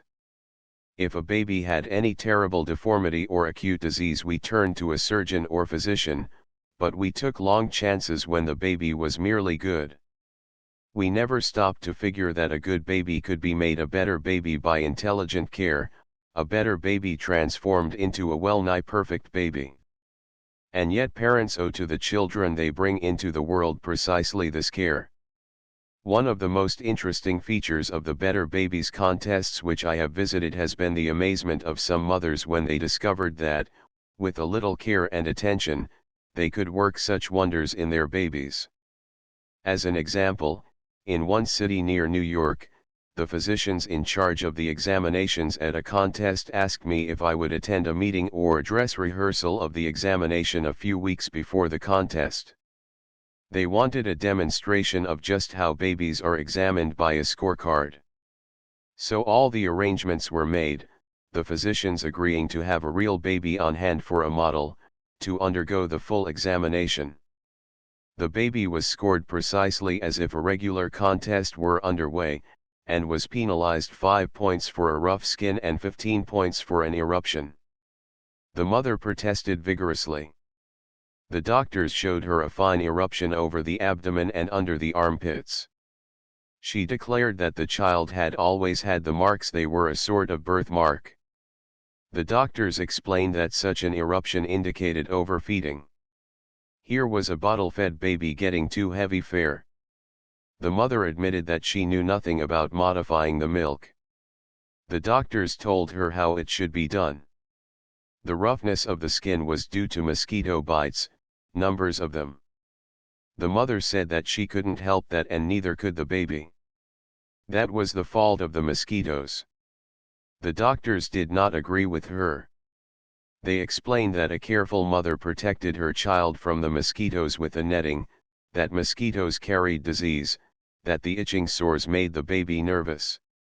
The mother listened resentfully, especially when she saw that by the card her baby scored only 89. Nevertheless, she must have thought a great deal about what those doctors said, because when the real contest was held in her city 6 weeks later, she entered her baby and it carried off first prize, scoring 98%. The chairman of the committee in charge of the work wrote me that this mother had lightened the quality of the baby's food and the rash had disappeared. She had cleared the house of mosquitoes, and the baby's skin was smooth as a rose petal. Which shows that a better baby's contest makes mothers think and act. Also, that a child can be made healthier and happier with just a little thought and attention. Your child has a right to all the beauty with which you can endow it. If your baby has thin eyebrows and lashes, try to encourage their growth. It can be done. Feed the eyebrows with a little cocoa butter, or Vaseline. If you are very careful, you can even touch the lashes with a tiny camel's hair brush dipped in melted Vaseline. I know a man and wife whose looks were marred by scanty lashes and colorless brows. When her babies came, this woman determined to do something to improve this unfortunate inheritance. She rubbed Vaseline into the brows, had the lashes cut twice before the babies were 3 months old, asking the family physician, an excellent surgeon, to do this for her, and then she touched the roots of the lashes with melted Vaseline. Her children, now in their teens, have beautiful brows and lashes. It is absolutely criminal to let a child distort its mouth by sucking thumb or fingers. Let no mother deceive herself by saying that the habit is the child's great comfort, a natural soother and pacifier. In later years that child, especially if it be a girl, will call her mother to task for permitting the indulgence. I have seen mothers actually start babies in this fatal habit of finger sucking by giving them what is known as a pacifier, or rubber nipple on a ring. It is natural for a baby to suck at something. He is born hungry. When he is very young, he will continue making sucking motions with his mouth after the breast or bottle has been taken from him. If he happens to whimper, the mother thinks the little sucking motion must be satisfied, she gives him the pacifier, or actually sticks his thumb into his mouth, and the mischief is begun. The tendency to suck the thumb is easily checked. From the very start, remove the thumb or finger and lay the little hand firmly down at the baby's side as he drops asleep. If he persists, then immediately, not after the habit is almost ironclad, have him sleep with his hand in a mitten. It is never too soon to correct this habit. Better a crying baby today than a deformed daughter 10 years from now. Thumb sucking thrusts the teeth out, and in some cases gives the entire lower part of the face the shape of a rabbit's. Many mothers ask me about badly shaped hands, and stubby fingers. Even these can be improved or remedied by patient care soon after the baby is born. Press them firmly, steadily, into shape, a few minutes at a time, every time the baby wakens. Of course, if bones are misshapen, they cannot be changed, but the stubby finger can be improved by pressure if taken in time. But it does no good to rub the fingers one day and let them go 3. It must be done patiently, regularly, and gently, every day while the flesh, bones, and nails are soft. Biting the nails is a habit which may develop in a very young child. Many times this is a symptom of nervousness, but in the young child this is more apt to be simply a habit without a reason. If the child is old enough to be argued with, it is much better to offer him some little reward if he does not bite his nails and they grow out well shaped and beautiful. Try to make him see that they are something to be proud of. He will soon learn to master the impulse. In a child too young to be reasoned with, it is better to remove the hands from the mouth firmly. If this is not effective, rub the nails with a little powdered alum. Picking at the nose may be the result of worms or of irritation of the nostrils. If either of these two ailments is present, the cause must be removed. If it is purely a habit, then it is a question of firm discipline which even a baby can be made to understand. Bedwetting, which is a habit that makes extra work for the mother and causes discomfort for the child, may be a symptom of some chronic ailment, or it may be lack of discipline and training.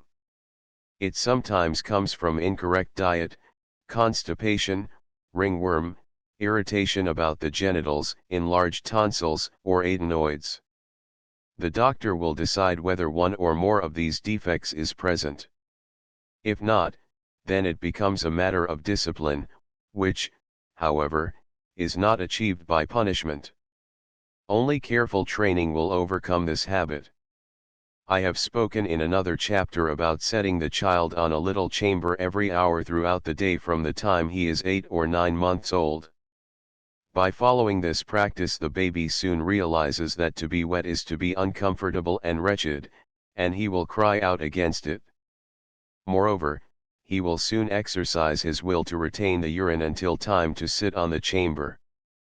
As this cannot be done in the night, up to the time he is 18 months of age, he is very apt to wet the bed once or twice during the night, but when the 10 o'clock feeding is stopped and he has nothing to drink from 6 p.m. to 6 a.m., he gradually stops wetting the bed, and at 2 years of age he is completely broken of the habit. If a child has not been trained in this way, the mother now realizes that the habit of wetting the bed is confirmed, and at 3 years old or more she should start training him afresh by putting him on the chair every hour throughout the day. In this way the functions of the bladder gradually come under the control of the will.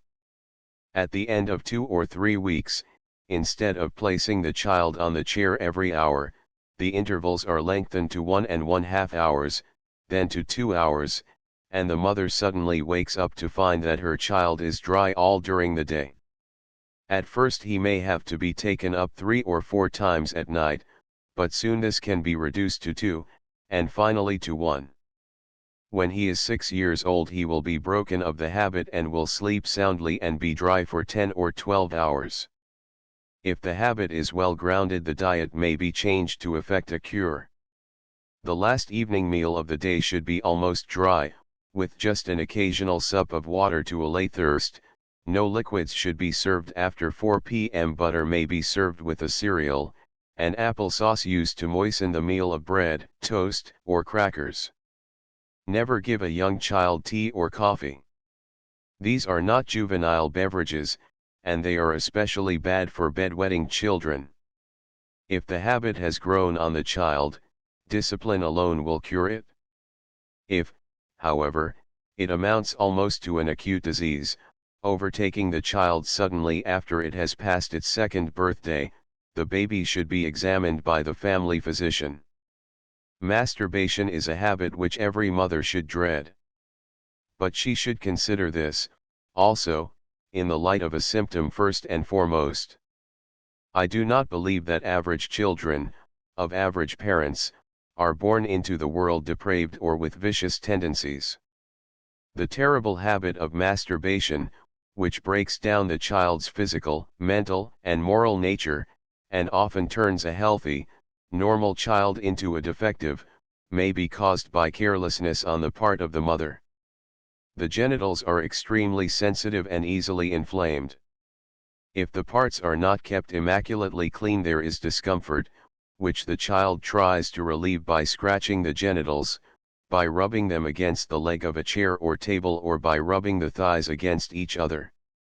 It is a simple and natural effort to secure relief from irritation, precisely as a child scratches his arm or neck after being bitten by a mosquito. For this reason the mother should wash the parts carefully, not only while the child wears diapers, but as he grows older. When he is old enough to wash himself, the mother should explain the importance of cleanliness in the care of the genitals. This is the time to speak the firm word of warning against handling these parts. The child who has been taught to obey in other things will obey these instructions. The mother who has a nurse girl should talk to her very seriously about the care of the child's genitals and about guarding him against the formation of any bad habits. Children who have acquired this habit are generally nervous, restless, and irritable. During the act itself, the child's face flushes, and this is followed by violent perspiration on the forehead and face. Then drowsiness sets in, but the child does not sleep well. He has a dull face and generally an anemic appearance. In infants, cleanliness and plentiful powdering will soon cure the habit. Older children must be watched and disciplined, not with punishment, but with reasoning and firmness. Nervousness is a condition which may become a habit. Some children are easily frightened, cry out when left in the dark, or indulge in repeated little actions like blinking the eyes, clearing the throat, shrugging the shoulders, and making spasmodic movements with the legs and arms. Such a child should be examined by a physician and, if there is real nervous trouble, treated correctly. If it is habit, the child may be given firmly to understand that he is not pleasant and not pretty when he does such things, but when he refrains from doing them he is more likable and attractive. The average child does want people to love him, does like to be admired, and this is the surest way of teaching him self-control. Sometimes a child is nervous because his parents are nervous, or he does not have enough fresh air, or does not sleep in a quiet room, he has too much excitement, sees too many people, or is taken into crowds.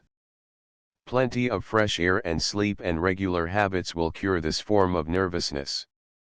After all, habits of eating, sleeping, bathing, the regular movements of the bowels, the control of the urine, even the control of the temper, are the result of regularity on the part of the mother.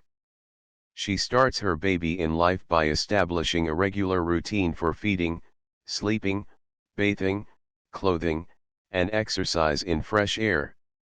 The baby fits into this little routine complacently. When a child is irregular in any of its habits, it is simply because the mother has not realized the importance of routine.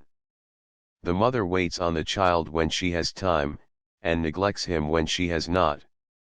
The child becomes nervous and irritable under this lack of system, and demands attention whenever he wakes up.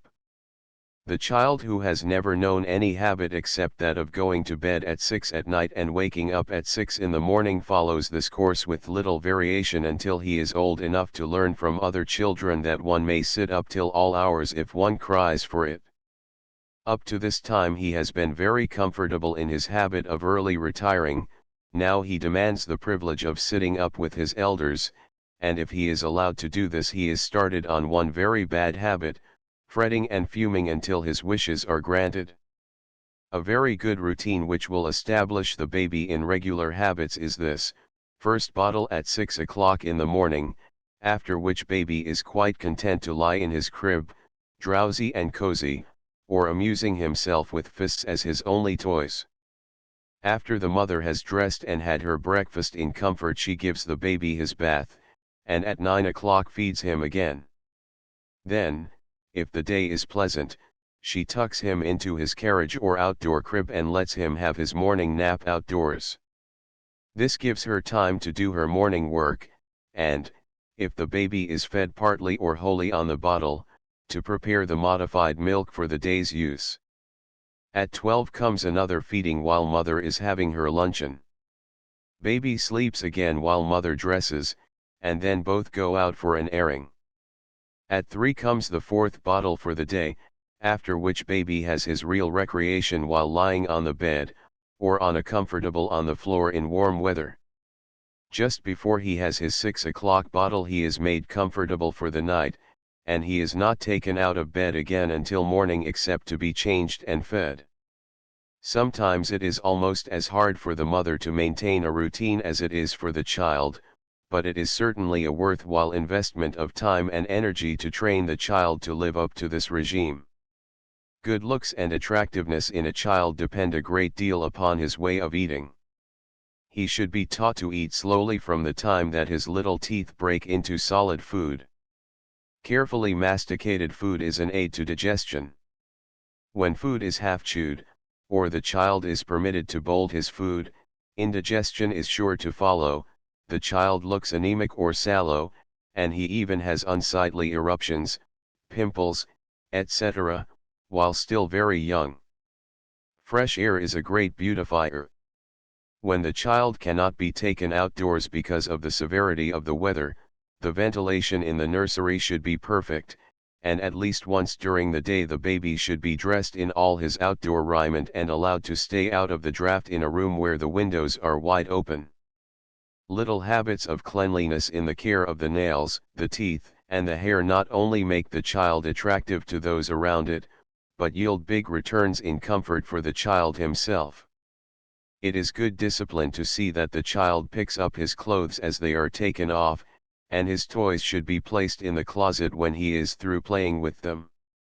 When such things are made a privilege and not a penalty, when the child is taught that an orderly closet means a special pat and kiss from mother, putting away his toys will really mean a great deal to him. Teasing is the worst possible interference with discipline. Never allow your baby to be teased by adults or other children. Some children become highly nervous under teasing, others turn sullen and resentful. There is wonderful power in happiness and affection. Surround your child with both. Add sympathy and intelligent understanding of his needs and development, and you will, indeed, have a better baby. Chapter 13 Babies' Ailments and How to Treat Them. Mothers now studying preventive medicine remedies which should be found in every nursery: treatment of diarrhea and constipation, colds and their cure, adenoids and their removal, ailments of the skin. The suggestions and remedies offered in this chapter are not to be mistaken by the inexperienced mother as a substitute for the attention and prescription of the family physician in case of baby's illness. They are given because hundreds of mothers, who will read this book, live miles from a town or village. The arrival of the physician is a matter of hours, and, in the meantime, an ailment may make rapid progress. Up-to-date doctors use comparatively little medicine in treating babies. They lay more stress on preventive medicine, and fortifying the baby so that it will throw off germs, contagion, etc. The prevention of disease in babies has been practically outlined in the preceding chapters. If a baby is properly fed and cared for, its illnesses will be few and slight, yielding promptly to simple treatment. The healthy baby can even come in contact with a contagious disease and not take it. The veil of mystery which has so long surrounded the practice of medicine is gradually being lifted by physicians themselves, who talk freely to mothers about the use of simple medicines, and advise them how to act in an emergency before the arrival of the family physician. This is the sort of advice contained in this chapter. It is to be followed only when a physician is not at hand, or when the case yields quickly to simple remedies. There is no reason why an intelligent mother should not know how to treat small ailments or symptoms of serious illness until the physician arrives to relieve her of the responsibility. Certain drugs should be found in every nursery, and these are the pure, unadulterated drugs prescribed by practicing physicians. They are not patent medicines, as cathartics, have castor oil, calomel, milk of magnesia, citrate of magnesia. For croup and violent attacks of indigestion, which come from overloading the stomach with rich food, especially in older children, have syrup of ipecac. For coughing have liquid peptonoids and creosote. The latter can be put up by any registered pharmacist. Many physicians recommend a combination prepared by the Arlington Chemical Company, Yonkers, New York.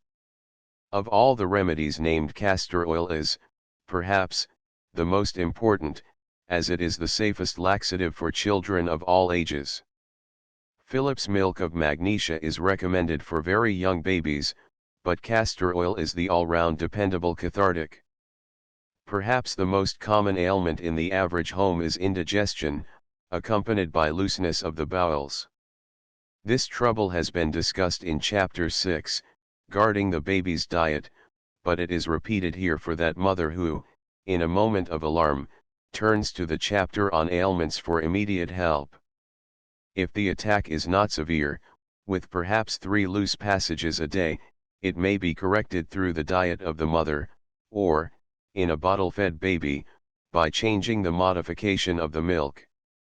The malt sugar should be omitted, skimmed milk instead of whole or plain milk should be used, and the milk may be boiled for 4 or 5 minutes. If the diarrhea persists in spite of this change in the food, and there is fever or evidence of pain, the food should be stopped, either breast milk or bottle milk, and boiled water, in small quantities, should be given for 10 or 12 hours, then barley water for 10 hours more. The child will not suffer from hunger, because it cannot retain food of any sort. Give castor oil in the following doses, up to 3 months, 1/2 teaspoonful. From 3 to 6 months, 1 teaspoonful. From 6 to 9 months, 1 1/2 teaspoonfuls. From 9 to 12 months, 2 teaspoonfuls. From 12 months on, 1 to 2 tablespoonfuls. If the child cannot retain castor oil, then try calomel, for the child between 1 and 3 months, 1/2 grain, taken at the rate of 1/8 grain in each dose, 10 to 15 minutes apart, this means for 1/8 grain tablets. The tablets should be dissolved in water. From 3 to 6 months, 3/4 of a grain may be given. At 1 year, 1 grain, in doses of 1/10 grain each, 15 minutes apart.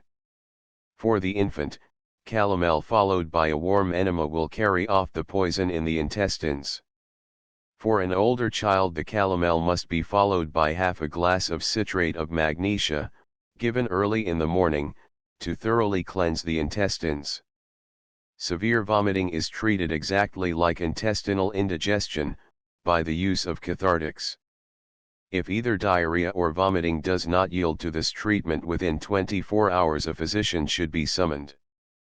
Severe vomiting may be a symptom of an acute and serious attack of illness. Following on the trail of indigestion and intestinal trouble come anemia and malnutrition.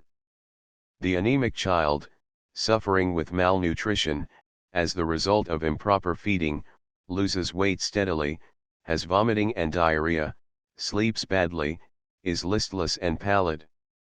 The pallor is due to a lack of red corpuscles in the blood. It is, therefore, important that all digestive troubles should be corrected promptly before they develop into the dreaded forms of malnutrition and marasmus. A very common ailment in the modern nursery, especially among bottle-fed babies, is constipation. This is due entirely to improper diet. It can be permanently eradicated only through a change in diet. The child may be given temporary relief through the use of suppositories and massage, never through the use of violent cathartics. To secure an immediate movement of the bowels, use an injection of sweet oil, glycerin, or soap and water. To give the sweet oil, use a bulb syringe and 1 tablespoonful of the sweet oil, warm. If glycerin is used, 1/2 teaspoonful may be mixed with 1 tablespoonful of warm water. If soap and water are used, make a warm suds of pure white soap, and inject about a teacupful. Glycerin suppositories, which can be bought at any reliable drugstore, act quickly, but they may also irritate the rectum. The best suppositories for use in chronic constipation in infants are the gluten suppositories, made by the health food company. They act more slowly than glycerin suppositories, and the mother must not look for an action of the bowels for at least 2 hours. Neither injections nor suppositories should be depended upon for the permanent relief of constipation. they are makeshifts at best, and their continued use weakens the muscles of the rectum. The diet must be corrected and the causes of the trouble eradicated. An ailment which is frequently recurrent, and is a severe drain on the baby's system, is the common everyday cold. In considering this illness, bear in mind that it is contagious. It can be prevented, first, by not allowing the child to come in contact with adults or other children who have colds, and, second, by keeping him in such fine physical condition that he can resist the infection when exposed to it. To harden the child against colds, give him plenty of cool, fresh air. This means sleeping in a cool room, wearing lightweight clothing, so that he will not perspire, bathing in warm, not hot, water. The city child is apt to take cold because the nursery is heated by steam. The air is very dry, and this, in turn, dries the mucous membrane of the nose, and the air passages, leaving them susceptible to infection. In Chapter 2, when describing a sanitary nursery, I mentioned the importance of having a pan of water on the radiator, or the register if the house is heated by furnace. All this heat should be turned off at night, so that the child may sleep in a cool room. This means that he must be warmly dressed, and his bed covers should be carefully adjusted, and should be plentiful, though light in weight. In this connection it may be mentioned that insufficient clothing and excessive clothing are equally apt to cause colds. The child whose hands and feet are cold and whose lips are blue is not sufficiently clad. The child who perspires from heavy clothing in the house will take cold when he goes out into the air. In country houses, in particular, a baby should never be carried from one warm room to another through a cold hall, unless he is carefully wrapped in a shawl. Neither should a baby be allowed to play on the floor in a draft. He should be laid on the bed and surrounded by pillows if he is active, or some resourceful member of the family can build him a little pen raised 2 or 3 feet from the floor on legs, and covered with a pad. This should have a padded fence around it so that the baby will not roll out. Another reason why the baby may contract a cold if allowed to play on the floor is the fact that he will find there the germs which come with dust. And, finally, the baby's nose or mouth should never be wiped with a handkerchief used by adults or by other children. Handkerchiefs are the very best carriers of germs. When a small baby has a cold in the head, his discomfort can be relieved by dropping a little melted Vaseline or Albolene into the nose with a medicine dropper. Vaseline may also be rubbed on the outside of the nostrils. In an older child, relief can be secured by using warm boric acid 1 teaspoonful to a pint of water with a nasal atomizer.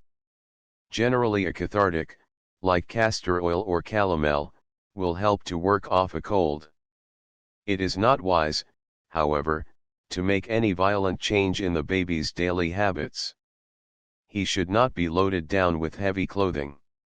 Irritating flannels should not be wrapped around his chest, nor should the room be overheated, or the supply of fresh air shut off.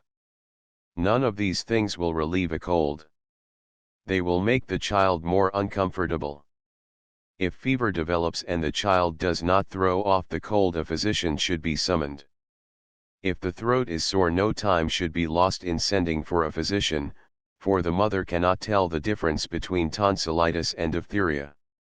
If the doctor announces the trouble diphtheria, insist on antitoxin immediately. This wonderful remedy has passed the experimental stage. It is saving thousands of lives every year. A sharp, dry cough, wheezing or purring in the chest, is also a dangerous symptom, and may mean bronchitis.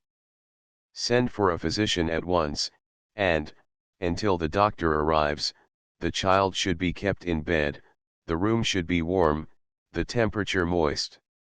If a considerable time must pass before the doctor will arrive, it is safe to apply a mustard plaster across the bronchial tubes.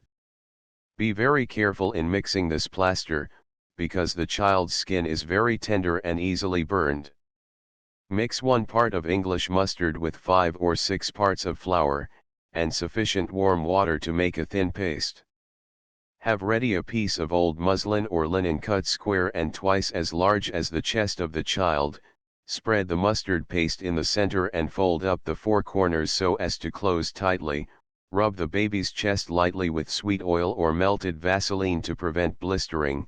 Lay the mustard plaster on the chest and cover it with a piece of flannel, which should be wound around the child like a bandage. Lift the corner of the plaster, from time to time, to make sure that it is not burning the flesh. In 10 or 15 minutes the skin will be slightly reddened, then remove the plaster, pat the skin dry with old linen, and cover the little patient carefully. The old-fashioned remedy of equal parts of camphorated oil and spirits of turpentine may be applied with a warm hand, and the chest carefully covered with soft flannel or silk and wool. Great care must be taken that the chest is not bared after these remedies have been applied, for they make the little patient more prone to chill. If the cough is troublesome, until the arrival of the doctor, give him doses of liquid peptonoids with creosote every 2 hours, as follows: dose for a child under 3 months, 1/2 teaspoonful. From 3 to 6 months, 1 teaspoonful. From 6 to 9 months, 1/2 teaspoonfuls. From 9 to 12 months, 2 teaspoonfuls. If the attack is light it may be broken up before the doctor arrives, but it is never safe for the mother to treat symptoms of bronchitis without the advice of a physician as soon as he can be secured. When a child shows a tendency to take cold at almost regular intervals, and the mother feels sure that this is not due to the temperature of the nursery, ill-chosen clothes, or general anemia, she may well suspect adenoids. For many generations the baby who had snuffles and breathed with his mouth open quite generally developed an ugly case of chronic catarrh, which clung to him for life. Today catarrh is rapidly disappearing, because it has been traced to adenoids, which can be removed. Adenoids are a grape-like formation of tissue which grows back of the palate in the passage leading from the nose to the throat. The air must pass through this passageway when the mouth is closed. If the passageway is filled with the adenoid growth there can be no breathing through the nose, and the mouth remains open, waking and sleeping. Among the evils which spring from adenoids are deafness, a deformed jaw, restlessness, general debility, loss of appetite, defective speech, persistent colds, and arrested mental development. Frequently children pronounced defective in the public schools are found to be suffering with adenoids. When the adenoids are removed the child slowly but surely makes progress in his studies. The mother who finds her baby breathing through the mouth should have his throat examined immediately. Even the small nursing baby that seems to choke and sputter when nursing may be suffering from this dangerous growth. The only cure for adenoids is their complete removal. This can be done any time after the baby passes its 3rd month. Next to adenoids as a menace to the baby's health come enlarged tonsils. We all know how certain children are subject to sore throats, with high temperature, followed by extreme lassitude and debility. This is tonsillitis, caused in 99 cases out of 100 by enlarged tonsils. These can be operated on without any danger to the small patient, with little pain, and at comparatively small cost. Enlarged tonsils form a fine lodging place for germs, especially those of diphtheria. In considering cold of any sort, bear in mind that the baby cannot tell you where he feels pain. Irregular and unnatural breathing, coughs of all kinds, together with fever, should give the inexperienced mother reason for quick action. She should lose no time in sending for a physician. I recall, when one of my children was wheezing and coughing sharply, that I supposed it was an incipient case of croup. I undertook to treat it as I had treated cases of croup in my other children, but without results. I sent for the family physician, only to learn that my baby was in an advanced stage of capillary bronchitis. His life was saved only by prompt action and the faithful attendance of our family doctor. Pneumonia may develop just as suddenly in a child, and it is therefore advisable to have the physician make a stethoscopic examination of the little patient. Croup will be treated as a nursery emergency in Chapter 14. A baby can be made ill and fretful by skin eruptions. The most common of these is prickly heat, which looks like small red pimples and blisters. These seem to be crowded together, but, nevertheless, each remains separate. The baby suffers from severe itching and a tingling or burning sensation. At many contests I have heard mothers resent the fact that their babies were penalized or marked down for prickly heat. Why, the mother would exclaim, all babies have prickly heat. All babies should not have prickly heat. It is a proof that the mother is not as careful of her baby as she should be. It is due to clothing that is too heavy, too hot, or too rough, anything that will overheat the tender skin. Remove the cause of trouble. Dress the baby lightly and loosely, and give him bicarbonate of soda baths, allowing a tablespoonful of ordinary baking soda, not washing soda, to a gallon of water.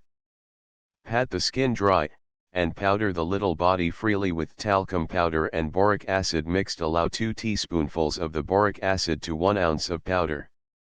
You can get the talcum powder in 1 ounce boxes, or can have it measured by your druggist. If the eruption does not yield to the bicarbonate of soda bath, try sponging the skin with vinegar and water, that is, in the summer. The eruption may be partly due to wool in the underwear. Change it for muslin or linen shirts, and have the knitted belly band over that, not next to the skin. Eczema is a far more serious eruption. It is marked by inflammation and great itching.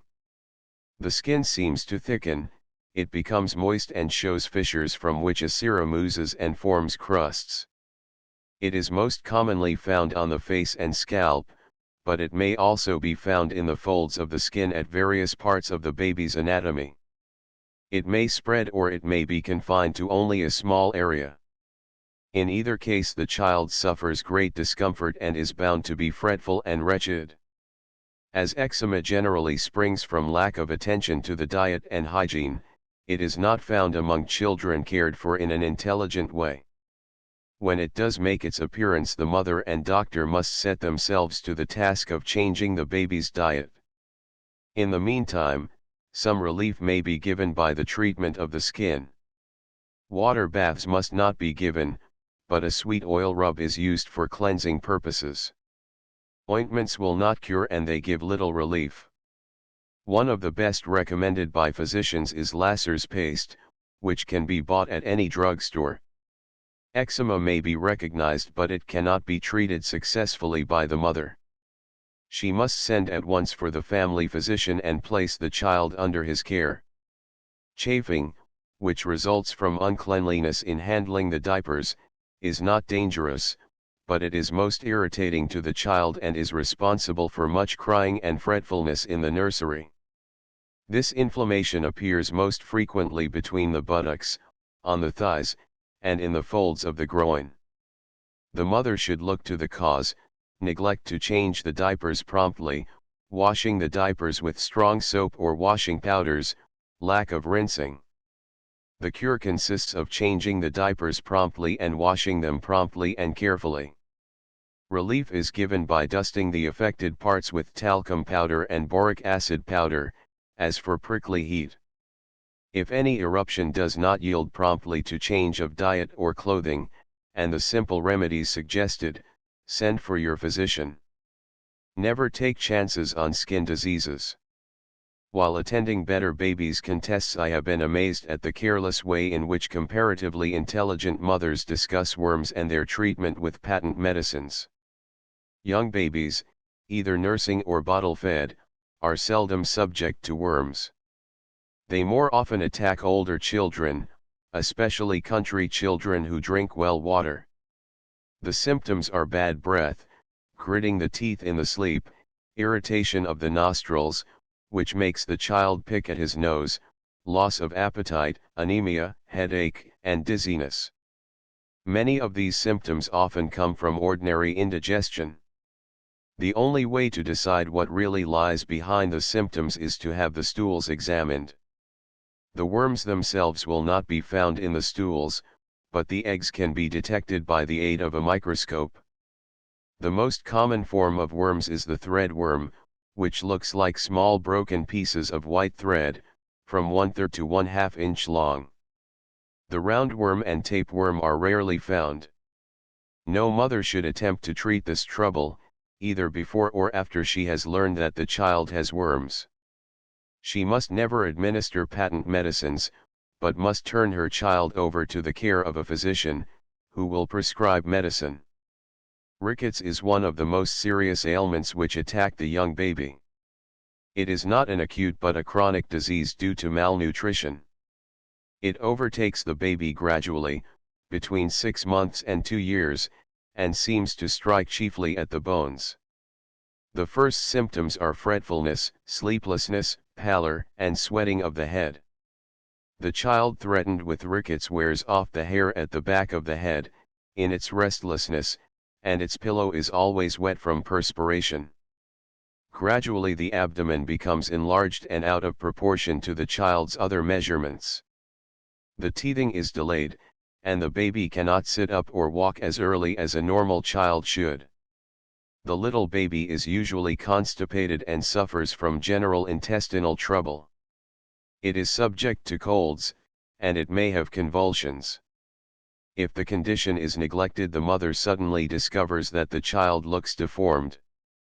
Some of the bones become enlarged, the chest is barrel-shaped, and when the baby begins to walk he is bow-legged because the bones are so soft. If the child survives the illness, it is often so deformed that it is marked for life. If the disease is discovered and treated promptly, the child becomes strong and outgrows most of the defects. Rickets is generally caused by improper feeding, by proprietary foods without the needed amount of fresh milk, or by fresh milk and foods that do not contain enough fat or cream. The prolonged use of boiled or sterilized milk, also, will cause rickets.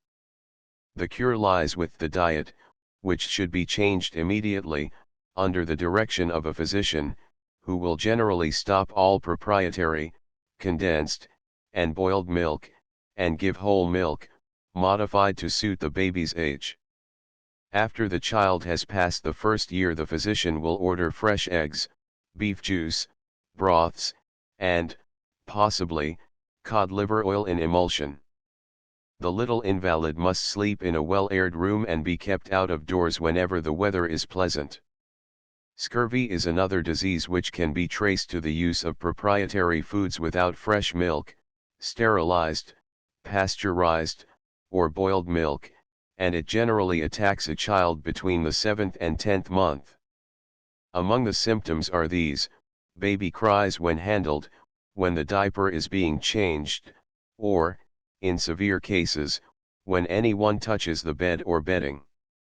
The knee and ankle joints swell and are very tender, but they are not hot to the touch nor inflamed.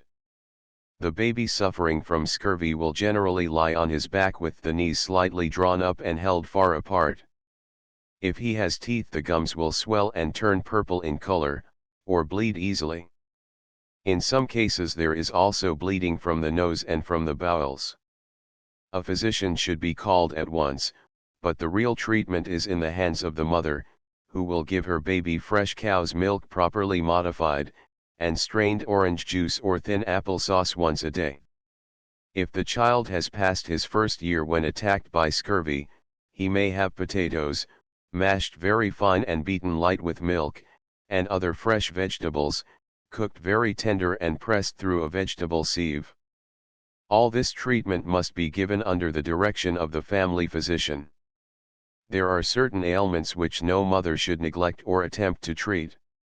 One of these is swollen glands behind and under the jaw and below the ear. These may be due to the presence of infectious diseases, to decayed teeth, enlarged tonsils, malnutrition, or marasmus. They may indicate tuberculosis. Sometimes the growth is gradual, sometimes they appear quite suddenly and disappear without making any great trouble. Occasionally they require incision to let out the pus. This is a simple operation, and recovery is almost always complete in a young child. For retention of urine, give the child a hot bath, raising the temperature from 100 degrees to 105 degrees Fahrenheit. If this does not have the desired effect, put the child in bed and lay a compress over the region of the bladder. If the child is still unable to pass urine and there is inflammation of the parts, or a slight yellow discharge, a physician should be summoned. Vaccination is still a moot question among persons who argue that smallpox is now so rare that vaccination is unnecessary. This is a mistaken idea. Smallpox is rare because vaccination is commonly practiced. The healthy, normal baby should be vaccinated when he is about 6 months of age, and subsequently once in 5 years. If at any period between these dates he is exposed to the disease, he should be vaccinated immediately. Parents who object to compulsory vaccination in the schools can avoid this by having their children vaccinated at home by the family physician. If the latter is conscientious in selecting the vaccine, and the wound is kept clean until it is healed, there is absolutely no danger from infection of any kind. Occasionally one hears of a case where vaccination has been followed by some form of poisoning. This can almost invariably be traced to carelessness in the care of the wound, not to the quality of the vaccine used. Chapter 14: Nursery Emergencies, Contagious Diseases, Symptoms, Treatment, and Quarantine. Croup and its treatment. Convulsions when palls are dangerous. Burns and cuts. Poisons and their antidotes. The modern mother is prepared to meet emergencies in the nursery far more capably than was your mother or mine. The open discussion, in the public press, of contagion and of accidents and their treatment, has educated the modern woman to cope with them. Thus women are learning how to provide against emergencies, how to protect their children from contagion, and how to guard against accident. Most of us can look back to the day when the child was expected to catch a certain number of contagious diseases. It was part of normal development, like the cutting of teeth and the learning to walk, and the sooner they had them and got over them the better for all concerned. We have learned that a child can grow up without having a single contagious disease, and that men and women live and thrive and attain a ripe old age without contracting measles, scarlet fever, whooping cough, any more than they must necessarily have pneumonia or typhoid. Contagious disease is not a normal feature of a child's growth. It is an emergency, and as such it is placed in this chapter. With each disease under consideration, I am giving the period of quarantine prescribed by the Health Board of New York City. Every mother should respect these tables, whether she lives in a city, where quarantine is enforced, or in the country districts where it is not even recognized. None of us has the right to spread disease just because we have had it in our own household. Immediately a mother discovers symptoms of contagious disease in her child, she must quarantine the little patient, no matter what sacrifice this may entail on herself or on other members of the household. The room should be located in a remote corner of the house, provided this is one of the big, old-fashioned homes which are peculiar to the suburban or country town. In a smaller house or in an apartment, it should be the most quiet room and the one farthest removed from family activities. This ensures quiet for the patient, and less danger of contagion for the other members of the family. The room should be sunny and well ventilated. For some contagious diseases it is not necessary to strip the room to what may be termed hospital conditions. Doctors hold that measles and whooping cough cannot be carried on fabrics, but the germ of scarlet fever has been known to live in hangings, rugs, and clothing for many months, even years. So, after all, as the change involves little trouble, it is just as well to take up carpets, and remove the hangings and curtains. Washable rugs may be used. The bureau should be stripped of fancy fittings to make room for the practical equipment required by the nurse. There should be no upholstered furniture, especially with scarlet fever, and the cushions used on wicker or wooden chairs should be covered with washable material. There should be a screen to surround the bed while the room is being aired, and, above all things, the bed must be so placed that the sun will not strike in the child's eyes at any time. There should be a comfortable cot for the mother or trained nurse or member of the family assigned to the care of the invalid. No visitors or other members of the family should be admitted. Their presence cannot lessen the danger of the child, and it may endanger their lives and the lives of other people. If possible, there should be separate dishes, and a complete outfit for rinsing out clothing in this room. If the room is small, these conveniences should be placed in an adjoining room which, like the sick room, should be barred to other members of the family. Remember that some contagions can be carried on cotton clothes. The mother's or the nurse's outer garments, aprons, towels, and bedding, all should be soaked in a solution of carbolic acid 1/2 ounce to each gallon of water before they are sent any place else to be laundered. After they have been soaked in this solution, they can be washed by anyone without danger of contagion. Nevertheless, it is better to have all the laundry work done separately. The 3 most common contagious diseases in the nursery are whooping cough, measles, and scarlet fever. In infancy, the most dreaded disease is whooping cough. A normal, healthy baby under 6 months of age can hardly survive this disease, and there is nothing more pitiful than to see the family baby, who has caught this racking ailment from older children, slowly but surely choke up as it becomes too weak even to cough. I regard it as nothing short of criminal to expose a healthy baby to whooping cough. As many babies die of whooping cough, in New York City, as from measles, scarlet fever, and diphtheria combined. Never allow any child with a cough to come near your baby. The cause of whooping cough has never been discovered. In older children, it consists of terrible paroxysms of coughing, marked with a sound which can be described only by the word whoop. The little sufferer struggles for breath, the face turns red, the food is often vomited, and the paroxysm is followed by great prostration. Young infants are not strong enough to whoop, as the doctors express it, but they cough and hold their breath in a most distressing fashion, the face becomes blue, and the baby may have convulsions. No cure for whooping cough has ever been found, and no mother should administer patent medicines exploited for that purpose. The family physician may prescribe sedatives which will give the little patient relief, but the disease will generally run its course of 6 to 12 weeks. It is no respecter of seasons, and an epidemic in a certain neighborhood will be just as bad in summer as in winter. The patient should have plenty of fresh air day and night, and should be given regular, nourishing meals, for he will require all the strength he can command to combat the paroxysms of coughing. The child should be quarantined as long as it coughs, and should not be permitted to mingle with other children until the family physician has given his permission. Measles is one of the most contagious of juvenile diseases, and it is carried by clothing, toys, and animals. It appears about 10 to 14 days after exposure. The first symptom is redness and running of the eyes. The child seeks a dark corner, claiming that the light hurts his eyes. There is a discharge from the nose, and the child appears to have a severe cold with a dry cough.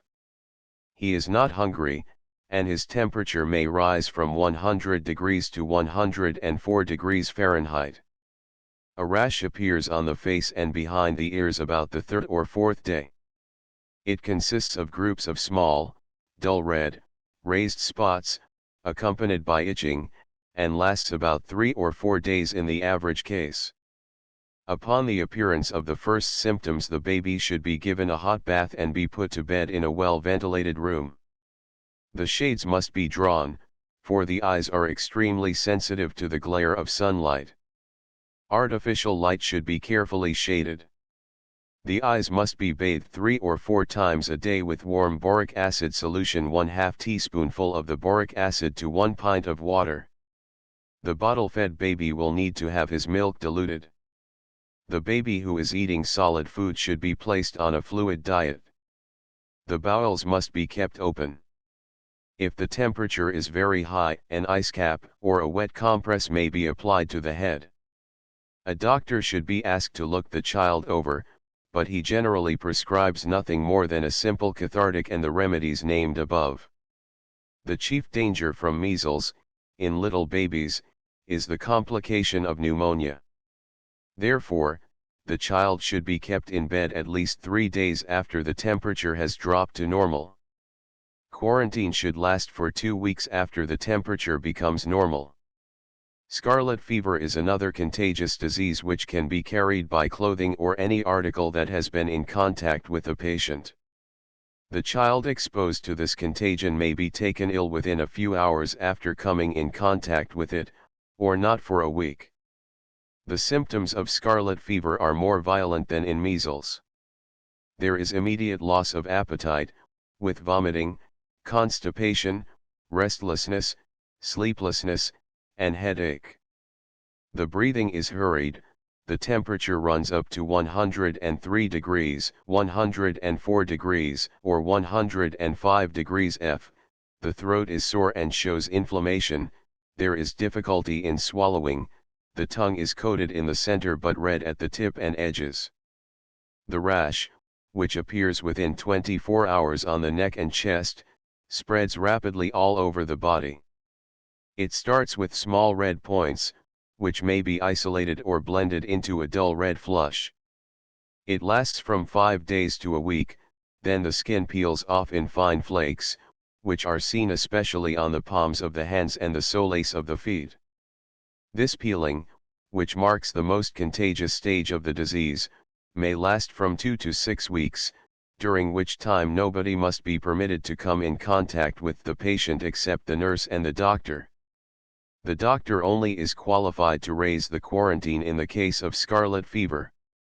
As inflammation of the kidneys and of the ears is apt to follow scarlet fever, a physician should be in constant attendance. No mother should attempt to treat scarlet fever without the help of a doctor. Chickenpox is a less serious contagious disease, but may make a child most uncomfortable. The rash varies greatly in size, starting with red spots, developing into pimples, small blisters, and, finally, blackish crusts. The temperature rarely goes beyond 102 degrees Fahrenheit. The child suffers from loss of appetite. The little patient should be kept in bed for a few days until the rash passes. Mild cathartics should be administered. Cotton undergarments should be used instead of woolen to relieve the itching, which can also be allayed by the use of carbolated ointment. If possible, keep the child from scratching the eruption, in order to prevent scars from forming. Last, but not least, in this list of contagious ailments, may be mentioned the mumps, a disease which affects the salivary glands. The first symptom is nausea, followed by chill, drowsiness, and high temperature. The latter varies from 100 degrees to 103 degrees Fahrenheit. The child complains of pain in the mouth and the jaw, the face looks distorted. Soon a swelling appears below and in front of one ear, pushing the lobe outward. Sometimes this swelling attacks both ears. It usually lasts about a week. The child should be kept in bed to prevent taking cold. Mild cathartics will do no harm, and a fluid or semi-fluid diet should be supplied while there is temperature. The swelling can be covered by an ordinary cotton batting bandage, unless the pain is very severe, when it can be soothed by hot compresses. Quarantine should be maintained for 3 weeks from the appearance of the swelling. Among the nursery emergencies which are not contagious, croup may be mentioned first, because it is the most common. This is the spasmodic contraction of the larynx, and may accompany a severe cold or may manifest its presence before the mother realizes that the child has taken cold. Some babies go through their nursery days without a single attack of this terrifying malady. Others are subject to it. Usually the patient wakes suddenly, gasping for breath. The mother who has once heard the sound never fails to recognize it in its first stages. The breathing is slow, noisy, and heavy. The patient is greatly distressed. Sometimes there is a metallic, barking cough, again this may be missing. Mothers who are experienced in handling this ailment keep on hand what is known as a croup kettle, which can be purchased either at houses which deal in physician's supplies or through first-class druggists or house furnishers. When the mother does not have this convenient utensil at hand, she can use other forms of treatment. First, take a piece of soft cloth, cotton, or linen, wring it out very dry in cold water about 60 degrees F, and fold it in 6 or 8 thicknesses. Lay this under the chin, covering the neck from ear to ear. Cover it with a strip of very heavy waxed paper, or a piece of oiled silk, and tie it all on with a big handkerchief. Change this in half an hour, when it will be found that the folds of cloth are hot. Have ready fresh folds of cloth dipped in cold water. If the attack of croup is light, this treatment will generally control it. If not, the mother or nurse must rig up a croup kettle. A sheet must be arranged over the crib or bed like the top of a tent. Close to the crib, so that the spout will be under the improvised tent, rig up your tea kettle, filled with water and kept at the boiling point by an alcohol or gas stove. The stove can be set on a table beside the bed. The steam pouring out of the spout of the kettle relieves the croup. The child begins to feel easier immediately the steaming process starts. But the mother must be very careful not to have the stove near enough to set fire to the bed clothing. If she will bear in mind that croup is not a very serious ailment and that it seldom results fatally, she will be clear-headed enough to relieve her baby in a very short time.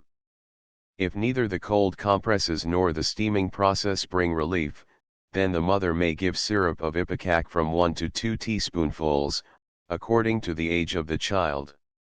This will cause vomiting.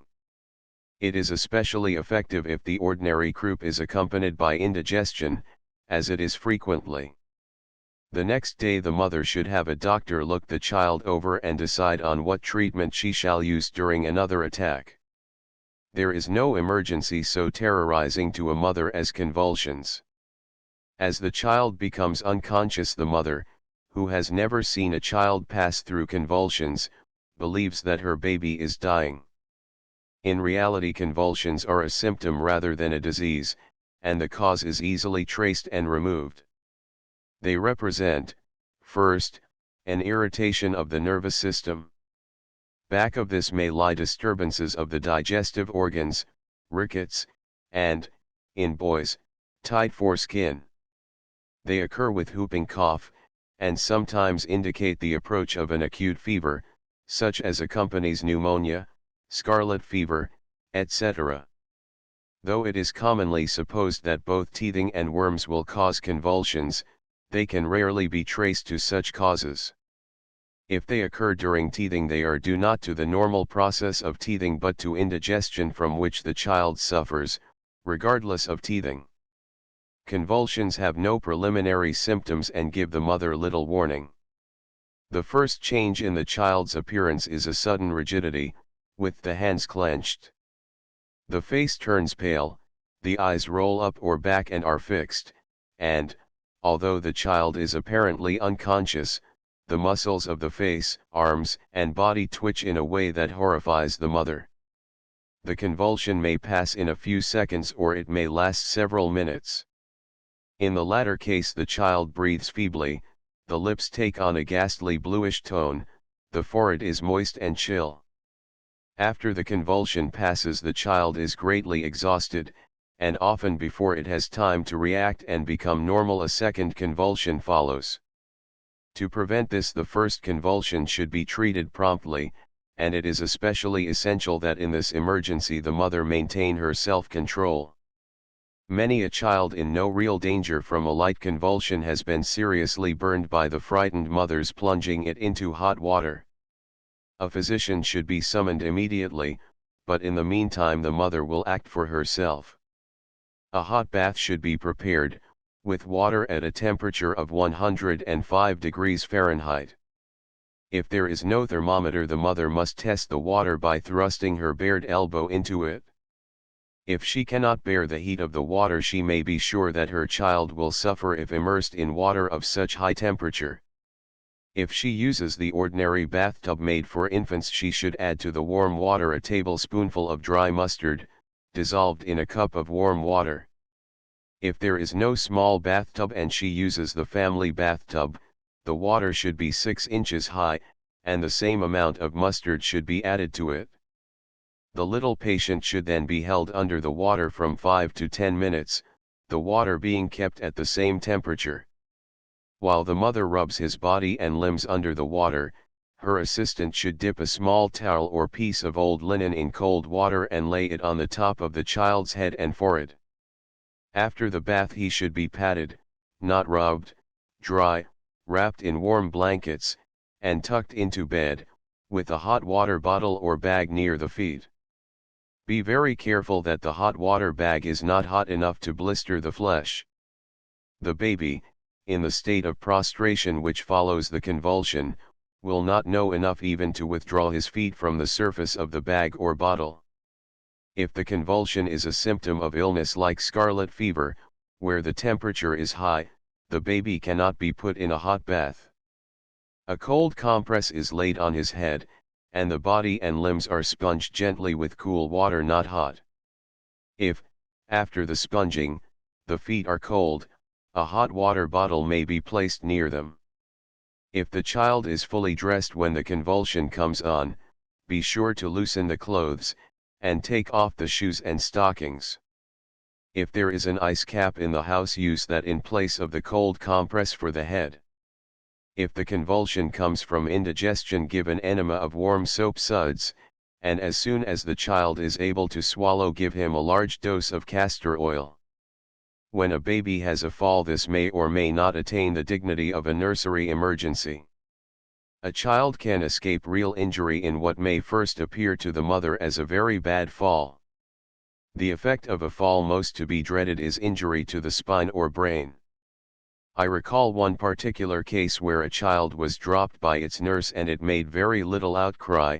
In fact, it became listless, dull, and apathetic. It dozed, off and on, for 24 hours, and then suddenly the mother discovered that the child had lost the use of its legs. The blow to the spine had caused paralysis. When a child strikes the head in falling, and develops listlessness and drowsiness, or makes no outcry, does not even talk, the mother should have it examined by a physician, even though the baby may not become unconscious. There are cases on record where children of 3 and 4 years were counted as defective and idiots, when a surgical examination developed the fact that a bit of bone was pressing on the brain and making all the trouble. The fracture could be traced to a fall during infancy, to which no attention had been paid. The pressure removed, the child has regained the use of its faculties and developed into a normal being. The mother who suspects that the brain is even slightly affected by a fall should have her baby examined immediately. Where the arm or leg is hurt, the child may stop crying and resume its playing in a short time, merely shielding the injured member. If, at the end of several hours, he continues to play without using the hand or foot affected, the mother will do well to have him looked over by a doctor. An astonishing number of children will resume playing despite a broken arm, leg, collarbone, or rib. One of the common emergencies of childhood is the burn. I know of nothing which will make a child cry more terrifyingly or give the mother more alarm than a burn, whether from actual flame or from steam or boiling water. Too much care cannot be taken to ward off this emergency. Hot water should not be left standing around where a child can tumble or dip into it. Lamps, candles, etc., should be placed beyond reach. Matches should never be left where a child can strike them. However, careful as the mother may be, children will burn themselves, and a mother should be prepared for the emergency. Keep on hand gauze bandages in several widths and a bottle of sweet oil and lime water in equal proportion. This is effective if the skin is merely reddened or inflamed. If the burn destroys the first layer of skin, causing blisters to arise, there is danger of infection. Cover the burn with a piece of gauze soaked in a weak antiseptic solution, 1 teaspoonful of creolin to 1 quart of water. The same antiseptic treatment may be used for the more severe burns where the flesh is actually seared. In that case, after applying the antiseptic solution and gauze, the child should immediately have the care of a physician. Infection, lockjaw, and intense suffering, if not death, may result from a neglected burn. When a child chokes, never strike it on the back while in an upright position. Turn it over on your lap, head downward, or even let it hang by its heels, when slapping it on the back. A cut is never too slight to require the attention of the mother. The ordinary cut should be washed at once with warm water, using absorbent cotton or old, soft, clean linen. Unless the cut is very deep and bleeds so profusely as to exhaust the child, or unless an artery is cut, cleaning it and binding it up with sterile gauze is sufficient. But when the wound comes from broken glass or wood, and the mother is not sure that she has removed all the splinters, and especially if it comes from a rusted nail, she should take the child to a doctor and have the wound sterilized. If a doctor is not at hand, she should wash out the wound with hot antiseptic solution. This may be made by dissolving 1 corrosive sublimate tablet or 1 teaspoonful of creolin to 1 quart of water. A piece of sterile gauze, soaked with the same solution, is then laid over the wound, and it is bandaged, and left undisturbed until the wound is healed, unless on the arrival of the physician he thinks it necessary to investigate, and treat the wound. In case of slight hemorrhage, a piece of sterile gauze should be bound tightly over the cut with the bandage. In case of a serious hemorrhage from a wound on the leg or arm, make a tourniquet of a rope or a strip of strong cloth twisted tightly around the leg or arm at a point between the wound and the body. It must be held firmly until the bleeding stops or until the physician arrives to take charge of the case. Acute nosebleed is not a common emergency in the nursery. It is more apt to be slight and habitual, in which case it indicates adenoids or ulcerations on the inside of the nose. These should receive treatment at the hands of a specialist. In case of acute and serious nosebleed, which exhausts the child, try to keep him quiet in an upright position, with a piece of ice held at the back of the neck. The mother can also hold the child's nose firmly between her thumb and forefinger. When a child thrusts some small object like a bean or a pebble into the ear or nose, the mother must be very careful not to try to remove the foreign body with her finger. In case of the nose, she may press the empty nostril firmly with her finger and induce the child to blow his nose vigorously. In most cases the foreign body will be expelled. If not, she should send for a doctor. In the case of the ear, unless the obstruction can be easily seized with the fingertips, it should be permitted to remain until a physician arrives with the proper instruments to remove it. In a mother's effort to dislodge it, she may push it farther against the canal or drum of the ear. Earache is one of the most trying emergencies in the nursery. It is an exquisite form of torture. It keeps both mother and child awake. It may be accompanied by fever, and in the infant who cannot locate the pain for the mother, it is indicated by irritation, restlessness and drowsiness, loss of appetite and nausea. The child tosses the head from side to side, not restlessly but violently, according to the intensity of the pain. The tiny hands make constant but futile efforts to reach the seat of the pain. If the attack is recurrent, a specialist should be consulted, as sometimes an incision of the drum is necessary to relieve the pain. This does not affect the hearing of the child if properly done. In the meantime, heat may give some small relief. This may be applied with hot compresses, a bag containing hot salt, or even a hot water bottle wrapped in flannel. The ear may be irrigated with hot boric acid solution in the proportion of 1 teaspoonful of boric acid to a pint of water. This may be poured into a fountain syringe, which is held 2 feet above the child's head. The small nozzle of the syringe may then be held from 1/4 to 1/2 inch from the opening in the ear. It should never be pressed far enough into the ear to touch the drum. This warm water injection may be repeated every 3 or 4 hours, and where the ear discharges, either because of the incision made by the doctor or when the drum has burst of its own accord, the injection should be given 3 times a day as long as the discharge lasts. The best solution of the poison emergency in the nursery is to keep poisons of every kind out of the reach of children. This includes rough-on rats, corrosive sublimate tablets, carbolic acid, oxalic acid, laudanum, and strychnine. Rough-on rats is full of arsenic. Oxalic acid is kept in the house to take out stains, particularly of ink, carbolic acid and corrosive sublimate for disinfecting, laudanum for toothache. They should all be plainly marked for the protection of adults, and should be placed absolutely beyond the reach of baby hands. If, however, a child does swallow any of these, use the following antidotes: carbolic acid, if taken internally, give Epsom salts in large doses, soap, but no sweet oil or castor oil.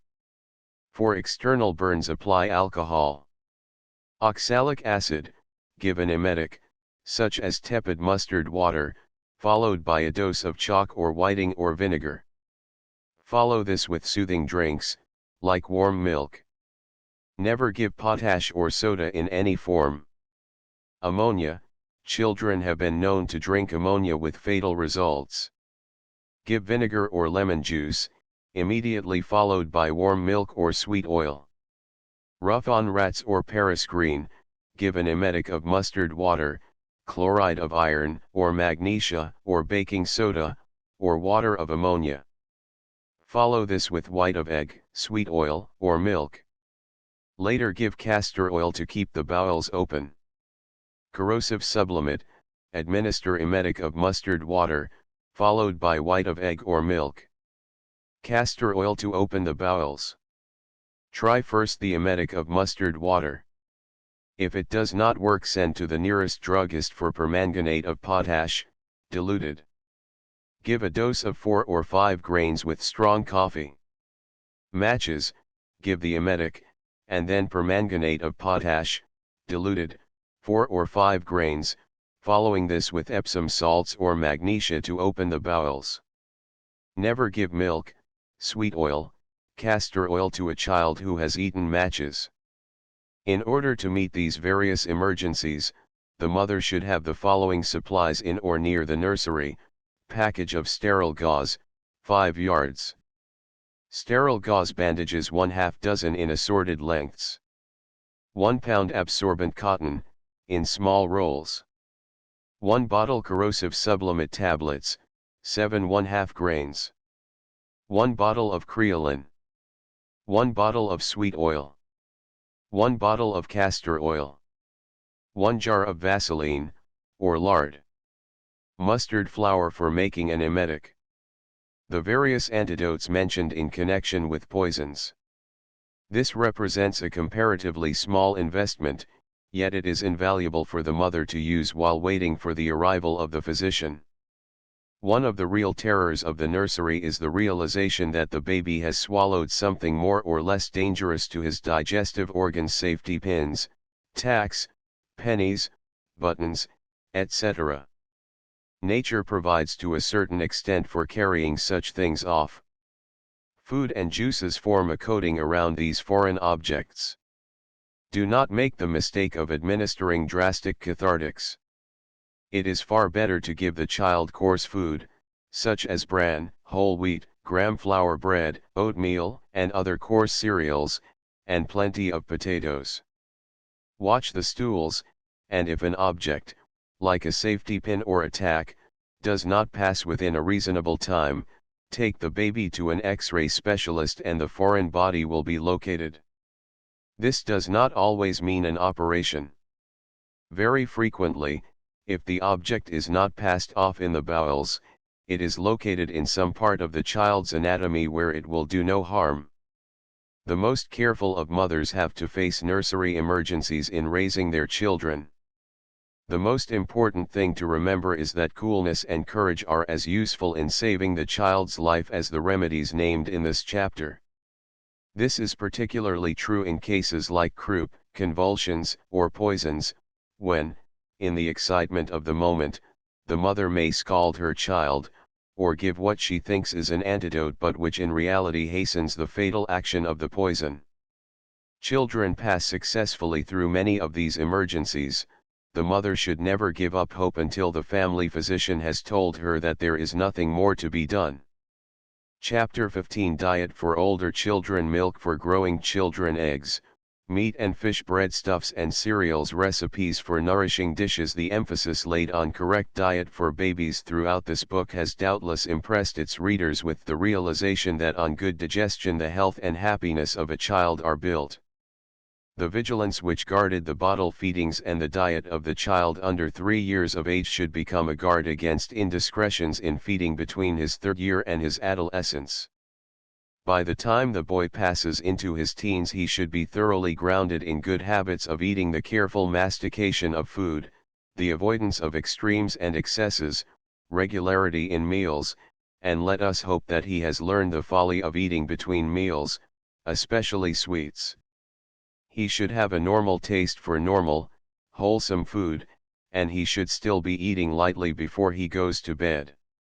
Even in the big cities, where dinner is eaten at night so that father may enjoy one good meal a day with his family, the young child should have his heaviest meal at noon, and a light supper. From the 4th to the 10th year, milk should still play a considerable part in the child's diet. It should be served once between breakfast and dinner, or dinner and supper. A glass of milk with the meal is much better than water. Tea and coffee should never be given to the growing child. He may have, all told, from 1 pint to 1 quart of milk daily, and to this may be added thin cream on his cereal and with certain simple desserts, such as baked apples. Eggs are a dependable food for the growing child. They may be soft-boiled, poached, coddled, or shirred, the latter being eggs baked in a dish that has been lightly buttered. Children should never be given fried eggs or omelets.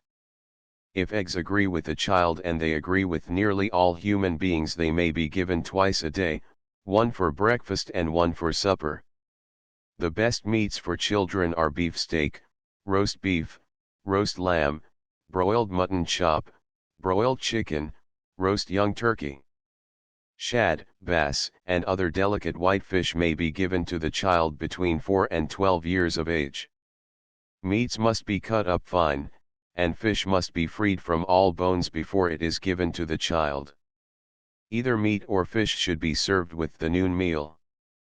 Plate gravy, especially from beef, is nourishing, but thickened gravy made from flour and grease or drippings, with milk or stock added, is too rich for the average juvenile stomach.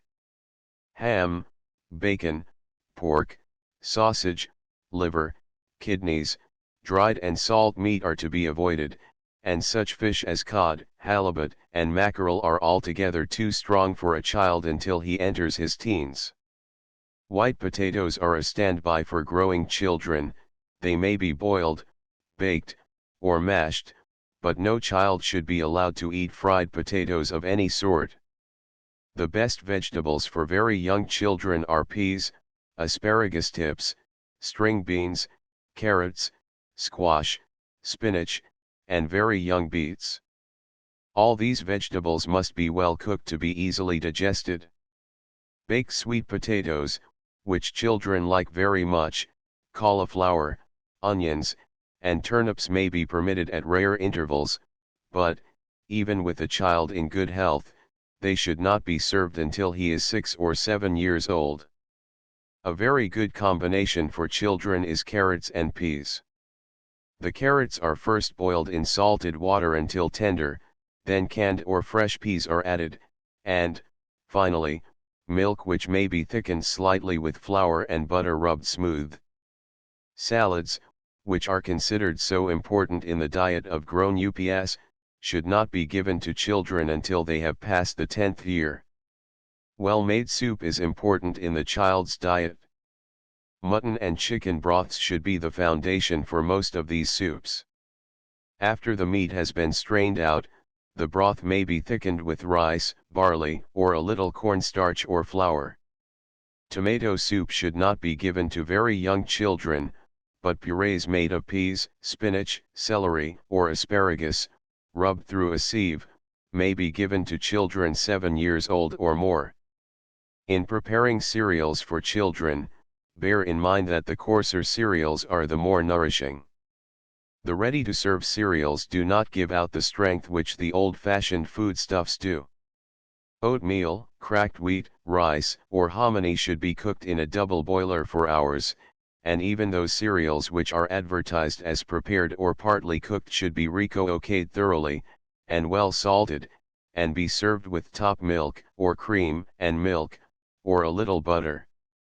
No child should be given hot breads of any kind, griddle cakes, shortcake, nor even newly made bread. Homemade zwieback is the best possible breadstuff to offer children. Next to that, stale bread cut thin and dried in the oven until it is crisp.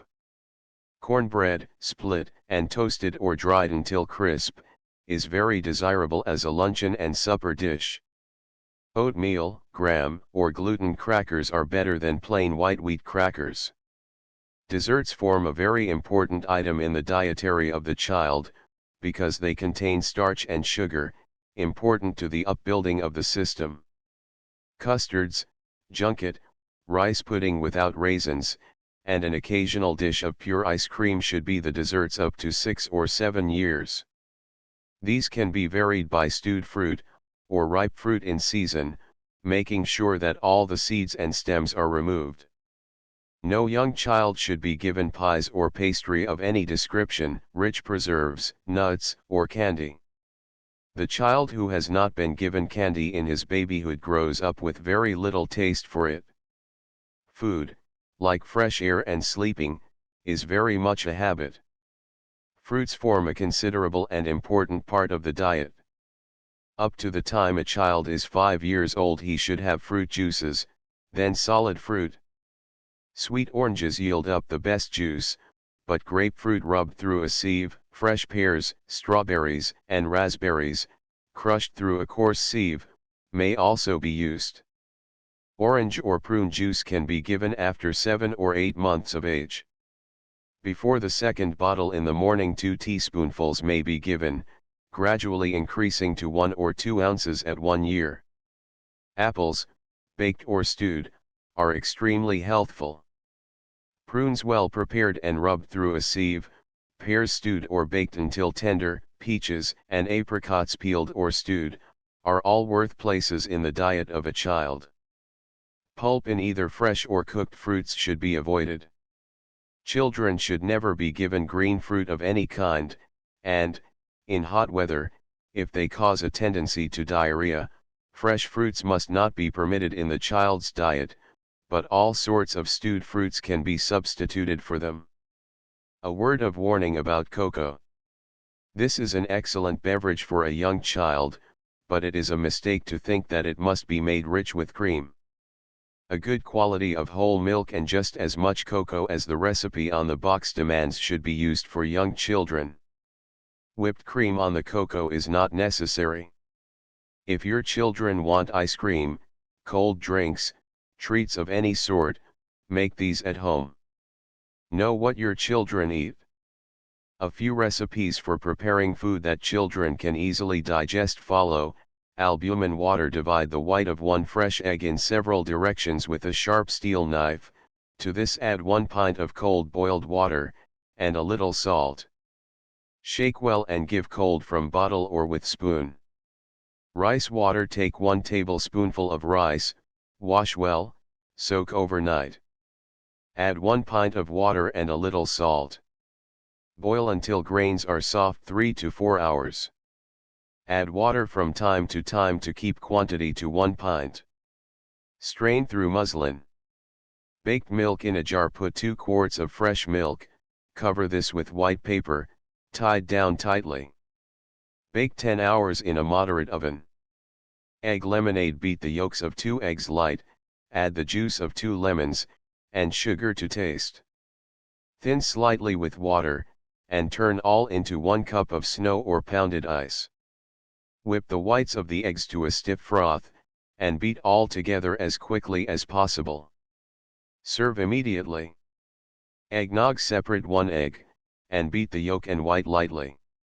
To 1 glass of cold milk add the yolk, 1 tablespoonful of sugar and vanilla or nutmeg to taste. Lastly, add the beaten white of the egg and stir lightly. Beef juice. 1 pound of round steak cut thick. Broil slightly, press out juice with meat press or lemon squeezer, add a little salt. Beef juice No. 2 Chop finely 1 pound of steak, place it in a jar, pour in sufficient cold water to cover the meat, add a pinch of salt. Cover the jar and place on the ice for 6 hours, shake from time to time. Strain through a piece of muslin. This is very nourishing. Mutton or chicken broth. Cover 1 pound of meat, free from fat, with 1 pint of cold water, add a little salt, let it simmer for 3 or 4 hours. Add water from time to time, and cook down to 1/2 pint. Strain, and remove fat when cold. Serve hot or cold in jelly form, as desired. Chicken broth No. 2 Cut fowl in small pieces, lay in salted water for 1 hour, then place in cold water, bringing it slowly to a boil. Boil gently until liquor has diminished 1/3. Remove chicken. Season liquor, bring to boil, and strain.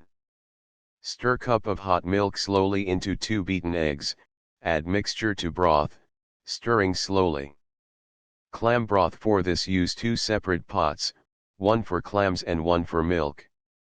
12 clams to 1 pint of milk. Bring to a boil the clams and liquor, removing the scum, bring the milk to a boil, seasoning with pepper and butter. Strain the liquor from the clams and turn into the milk. Serve hot at once. Split pea soup. Take 1 cup of split peas, wash well, and soak in 2 quarts of water overnight. In the morning put into kettle, with 1 quart of soup stock and small piece of salt pork. Allow the whole to boil slowly or simmer for about 5 hours. Strain, and return to fire, with small lump of butter, salt, and pepper. Potato soup. Take 1 cup of mashed potatoes well seasoned with salt and pepper. Heat 1 quart of milk, thicken with flour. Stir in the potatoes, with 2 tablespoonfuls of butter. Strain, and then beat in 1 egg. Serve hot. Gruels, rice, barley, wheat, oats. If made from flour, use 2 to 4 tablespoonfuls to 1 pint of water. If made from the grains, soak overnight 2 tablespoonfuls, and then cook 4 hours. Strain, and if milk is added, stir in immediately after removing the gruel from the fire.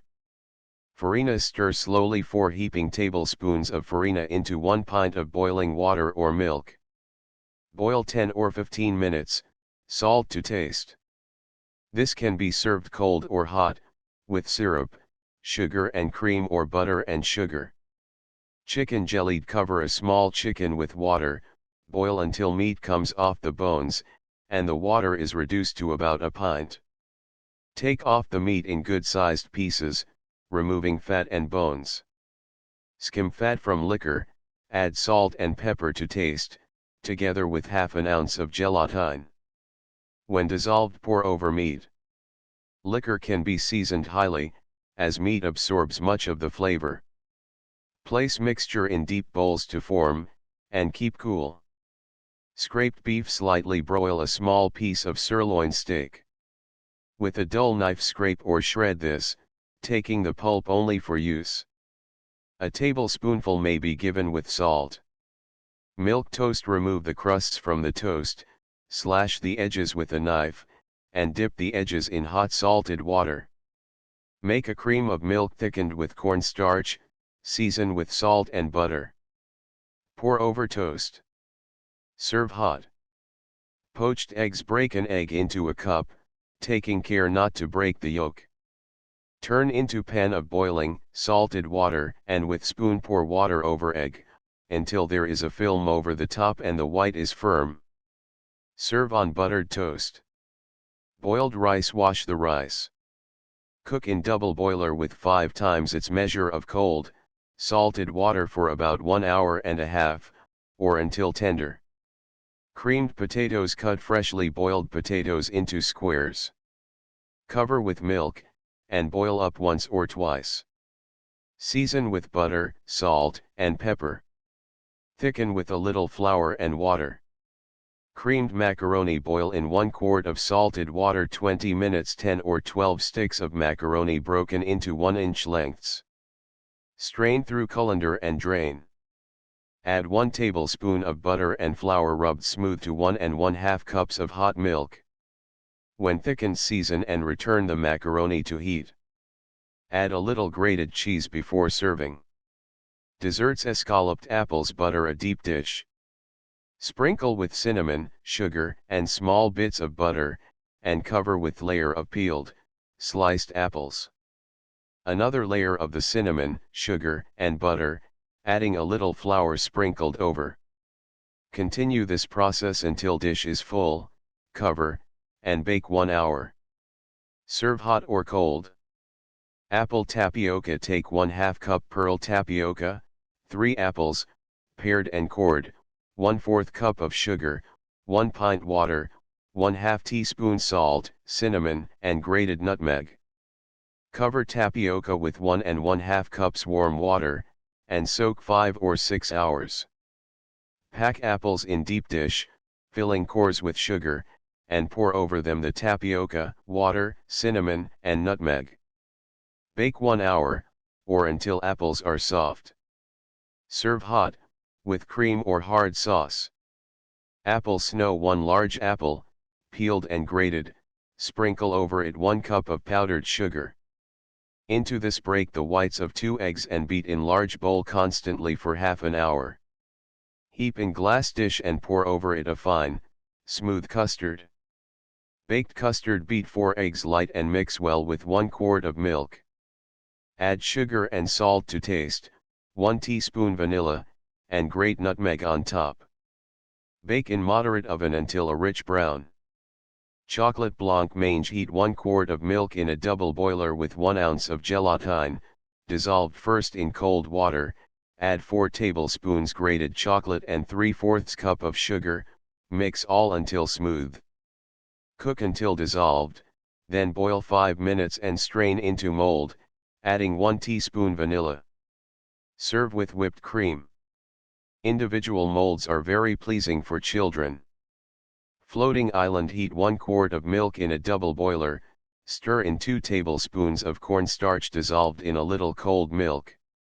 Add sugar and vanilla to taste, together with 1 whole egg and the yolks of 3 eggs. When the custard is thick like cream, turn into dish to cool. When ready to serve, beat the whites of 3 eggs into stiff froth and drop spoonfuls on the top of the custard. Bread and butter pudding. Take 6 thin slices of buttered bread and place in a dish, pour over the bread 3 gills of milk and 3 eggs beaten together with sugar and nutmeg added to taste. A few raisins or currants may be added if desired. Bake in slow oven 1 hour. Serve with or without sauce.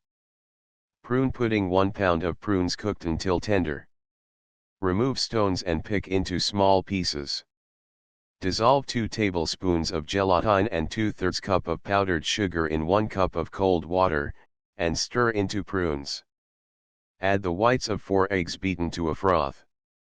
Bake 20 minutes. Serve with cream. Prune pulp. Cook 1 pound of prunes slowly in a little water until they are quite soft. Strain and rub through a coarse sieve. Junket. 1 quart of fresh hot milk, sweetened to taste, and allowed to cool slightly, add 2 tablespoons liquid rennet. Place on the ice in wet molds. Do not stir or strain it. Serve cold with sweetened cream. Weigh 1 pint of fresh milk warmed, but not above 100 degrees Fahrenheit. Add 2 teaspoons liquid rennet or essence of pepsin, stir slightly, then allow it to stand until jellied. Break up the curd with a fork and strain off the whey through muslin. Place on ice. Bran biscuits. 1 pint of flour, 1 quart of bran, 1 teaspoon baking soda, 12 tablespoons molasses, 1 teaspoon salt, 1 pint of milk. Mix and bake in muffin rings. Good luncheon dish. Butter a small baking dish lightly, spread over bottom of dish finely broken crackers, not cracker dust, and moisten slightly with rich milk. Break an egg carefully on this, and then cover with more broken crackers moistened with the milk, and salted. Bake a couple of minutes in oven so that the egg is about as firm as a well-poached egg. This is a most nourishing dish. The mother who guards her child's diet not only during that danger period of teething and weaning but during those years when he seems to sprout like a young human weed, demanding the very highest form of nourishment, may feel assured that she is laying the foundation for his future health and happiness. You cannot make good citizens out of dyspeptics. You cannot rear a generation of sturdy mothers from girls who drink soda water instead of milk, who eat candy instead of custards, rich fried potatoes instead of nourishing baked ones, fancy dishes of meat, gravy, and pastry instead of wholesome beefsteak and mutton chops. It is a mistake to think because a child who is growing will eat almost anything, that almost anything will nourish a growing body. Better babies mean better children in the public schools, but neglect in the matter of diet will soon turn those better children into sickly citizens. The vigilance of the mother in the matters of diet, hours of sleep, bathing, and fresh air should not relax until after her children have passed successfully through the period of adolescence and have been launched into strong, sturdy men and women, with their habits so firmly fixed that the maternal influence in food as in morals goes out into the world with them. End of the Project Gutenberg ebook. Better Babies and Their Care. Updated editions will replace the previous one. The old editions will be renamed.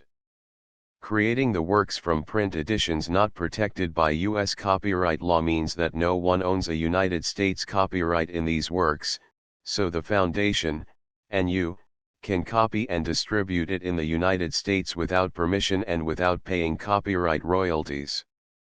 Special rules, set forth in the general terms of use part of this license, apply to copying and distributing Project Gutenberg trademark electronic works to protect the Project Gutenberg trademark concept and trademark. Project Gutenberg is a registered trademark, and may not be used if you charge for an ebook, except by following the terms of the trademark license, including paying royalties for use of the Project Gutenberg trademark. If you do not charge anything for copies of this ebook, complying with the trademark license is very easy. You may use this ebook for nearly any purpose such as creation of derivative works, reports, performances, and research. Project Gutenberg ebooks may be modified and printed and given away. You may do practically anything in the United States with ebooks not protected by U.S. copyright law. Redistribution is subject to the trademark license, especially commercial redistribution. Start, full license. The full Project Gutenberg license. Please read this before you distribute or use this work to protect the Project Gutenberg trademark mission of promoting the free distribution of electronic works, by using or distributing this work, or any other work associated in any way with the phrase Project Gutenberg.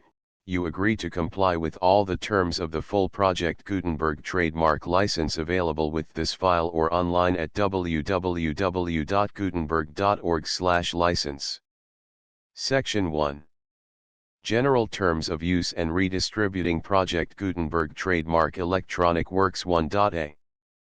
By reading or using any part of this Project Gutenberg trademark electronic work, you indicate that you have read, understand, agree to and accept all the terms of this license and intellectual property, trademark/copyright, agreement. If you do not agree to abide by all the terms of this agreement, you must cease using and return or destroy all copies of Project Gutenberg trademark electronic works in your possession. If you paid a fee for obtaining a copy of or access to a Project Gutenberg trademark electronic work and you do not agree to be bound by the terms of this agreement, you may obtain a refund from the person or entity to whom you paid the fee as set forth in paragraph 1.e.8. 1.b Project Gutenberg is a registered trademark. It may only be used on or associated in any way with an electronic work by people who agree to be bound by the terms of this agreement.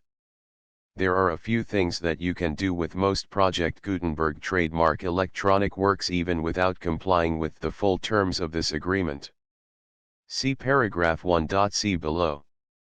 There are a lot of things you can do with Project Gutenberg trademark electronic works if you follow the terms of this agreement and help preserve free future access to Project Gutenberg trademark electronic works. See paragraph 1.e below. 1.c. The Project Gutenberg Literary Archive Foundation, the Foundation or PGLOF, owns a compilation copyright in the collection of Project Gutenberg trademark electronic works. Nearly all the individual works in the collection are in the public domain in the United States. If an individual work is unprotected by copyright law in the United States and you are located in the United States, we do not claim a right to prevent you from copying, distributing, performing, displaying, or creating derivative works based on the work as long as all references to Project Gutenberg are removed. Of course, we hope that you will support the Project Gutenberg trademark mission of promoting free access to electronic works by freely sharing Project Gutenberg trademark works in compliance with the terms of this agreement for keeping the Project Gutenberg trademark name associated with the work. You can easily comply with the terms of this agreement by keeping this work in the same format with its attached full Project Gutenberg trademark license when you share it without charge with others. 1.d. The copyright laws of the place where you are located also govern what you can do with this work. Copyright laws in most countries are in a constant state of change. If you are outside the United States, check the laws of your country in addition to the terms of this agreement before downloading, copying, displaying, performing, distributing or creating derivative works based on this work or any other Project Gutenberg trademark work. The Foundation makes no representations concerning the copyright status of any work in any country other than the United States. 1.e Unless you have removed all references to Project Gutenberg, 1.e.1. The following sentence, with active links to, or other immediate access to, the full Project Gutenberg trademark license must appear prominently whenever any copy of a Project Gutenberg trademark work, any work on which the phrase Project Gutenberg appears, or with which the phrase Project Gutenberg is associated, is accessed, displayed, performed, viewed, copied or distributed. This ebook is for the use of anyone anywhere in the United States and most other parts of the world at no cost and with almost no restrictions whatsoever. You may copy it, give it away or reuse it under the terms of the Project Gutenberg license included with this ebook or online at www.gutenberg.org. If you are not located in the United States, you will have to check the laws of the country where you are located before using this ebook. 1.e.2.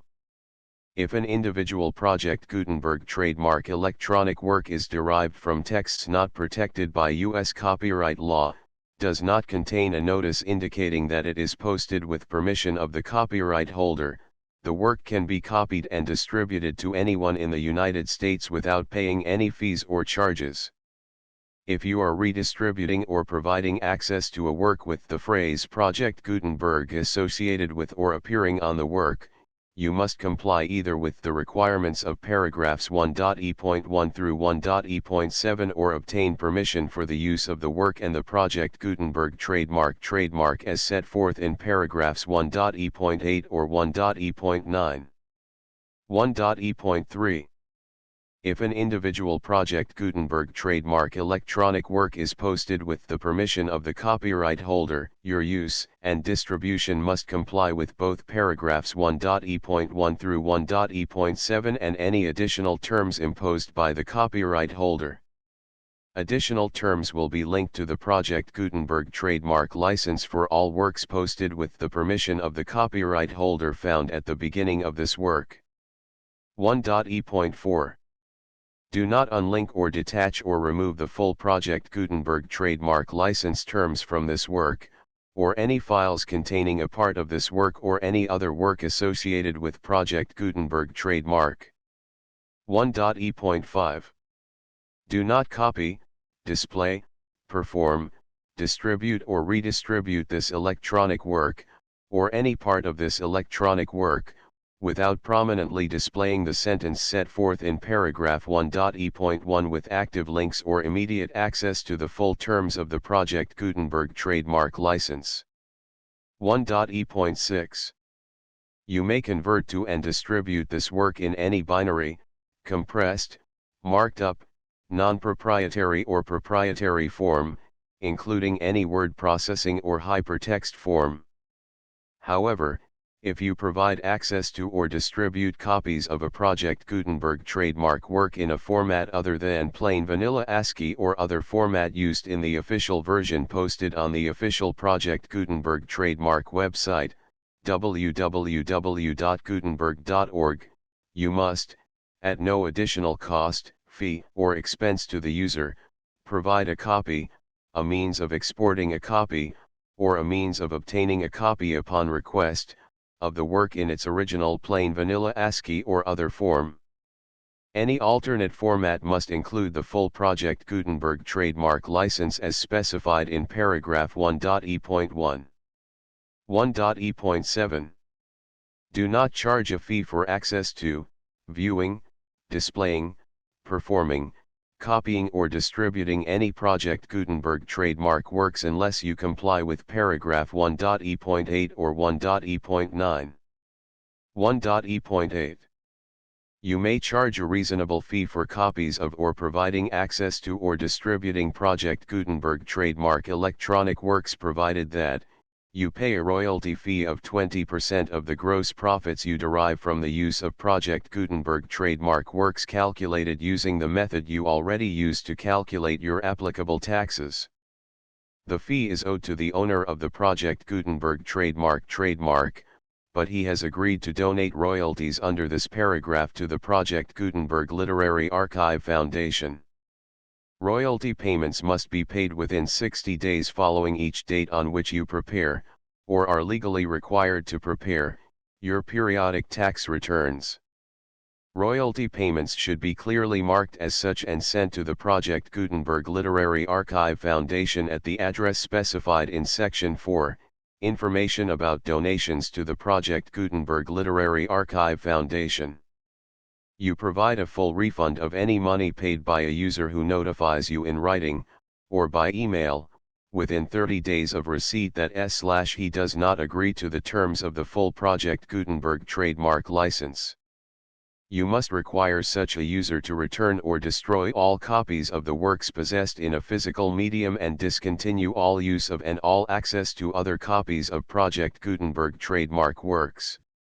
You provide, in accordance with paragraph 1.f.3, a full refund of any money paid for a work or a replacement copy, if a defect in the electronic work is discovered and reported to you within 90 days of receipt of the work.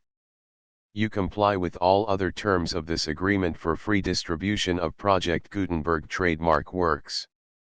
1.e.9 If you wish to charge a fee or distribute a Project Gutenberg trademark electronic work or group of works on different terms than are set forth in this agreement, you must obtain permission in writing from the Project Gutenberg Literary Archive Foundation, the manager of the Project Gutenberg trademark.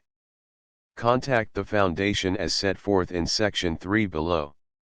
1.f.1.f.1 Project Gutenberg volunteers and employees expend considerable effort to identify, do copyright research on, transcribe and proofread works not protected by U.S. copyright law in creating the Project Gutenberg trademark collection.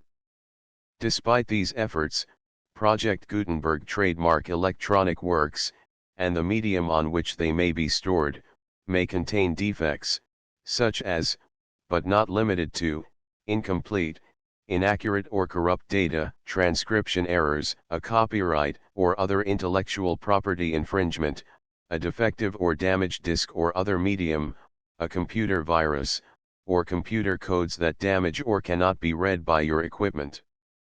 1.f.2 Limited warranty, disclaimer of damages, except for the right of replacement or refund described in paragraph 1.f.3, the Project Gutenberg Literary Archive Foundation, the owner of the Project Gutenberg trademark, and any other party distributing a Project Gutenberg trademark electronic work under this agreement, disclaim all liability to you for damages, costs, and expenses, including legal fees.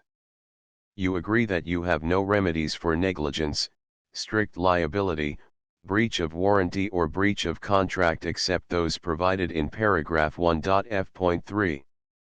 You agree that the foundation, the trademark owner, and any distributor under this agreement will not be liable to you for actual, direct, indirect, consequential, punitive, or incidental damages even if you give notice of the possibility of such damage. 1.f.3 Limited right of replacement or refund. If you discover a defect in this electronic work within 90 days of receiving it, you can receive a refund of the money, if any, you paid for it by sending a written explanation to the person you received the work from. If you received the work on a physical medium, you must return the medium with your written explanation. The person or entity that provided you with the defective work may elect to provide a replacement copy in lieu of a refund. If you received the work electronically, the person or entity providing it to you may choose to give you a second opportunity to receive the work electronically in lieu of a refund. If the second copy is also defective, you may demand a refund in writing without further opportunities to fix the problem. 1.f.4 Except for the limited right of replacement or refund set forth in paragraph 1.f.3, this work is provided to you as is, with no other warranties of any kind, express or implied, including but not limited to warranties of merchantability or fitness for any purpose. 1.f.5 Some states do not allow disclaimers of certain implied warranties or the exclusion or limitation of certain types of damages. If any disclaimer or limitation set forth in this agreement violates the law of the state applicable to this agreement, the agreement shall be interpreted to make the maximum disclaimer or limitation permitted by the applicable state law.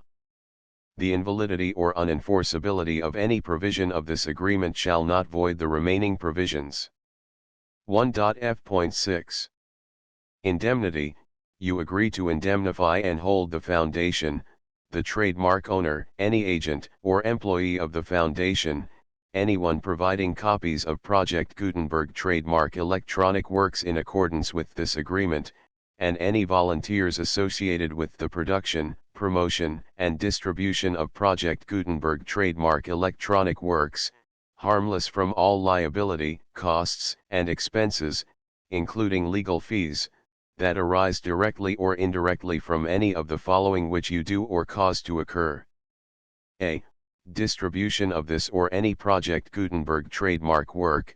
B. Alteration, modification, or additions or deletions to any Project Gutenberg trademark work, and C. Any defect you cause. Section 2.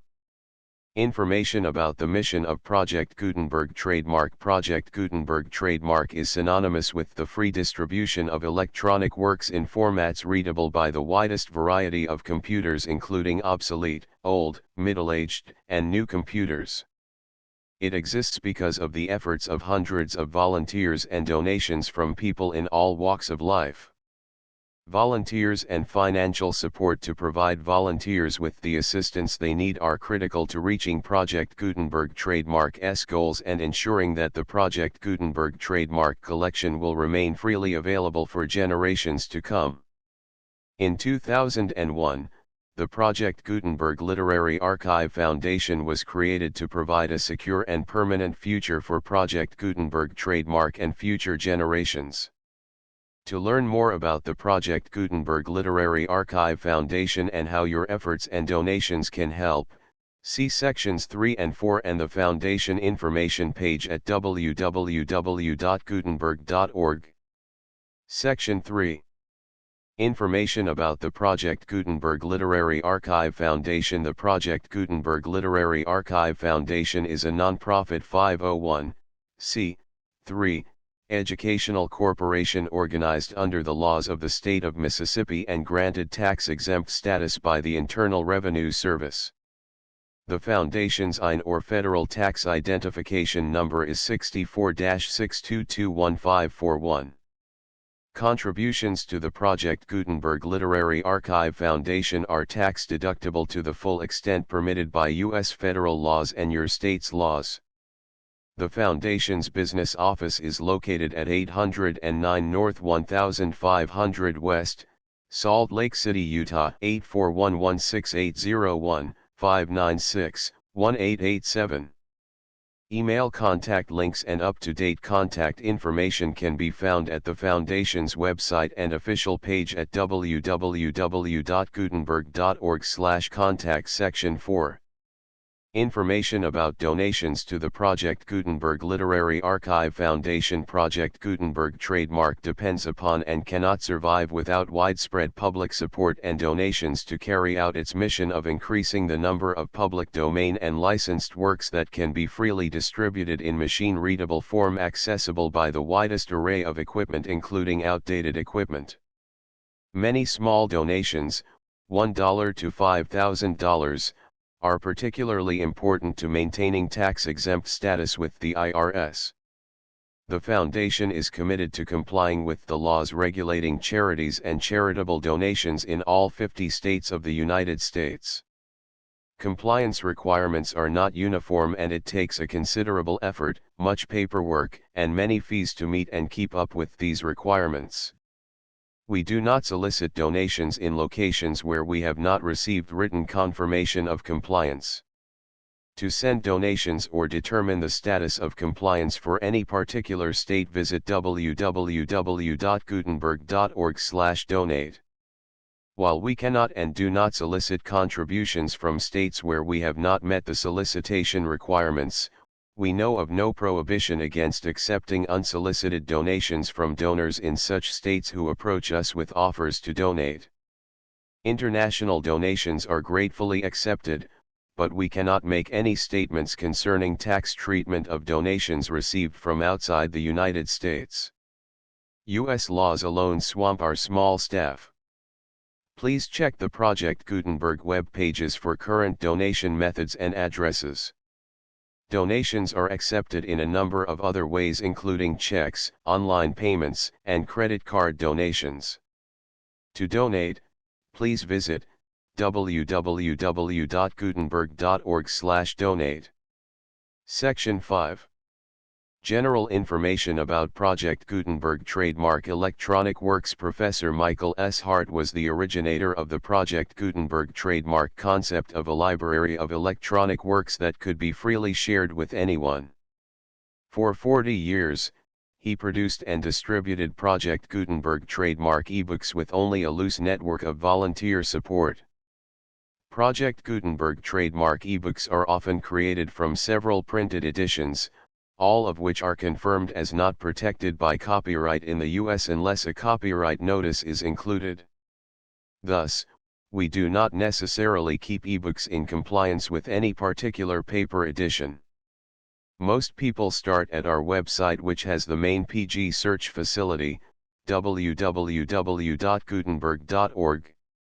This website includes information about Project Gutenberg trademark, including how to make donations to the Project Gutenberg Literary Archive Foundation, how to help produce our new ebooks, and how to subscribe to our email newsletter to hear about new ebooks.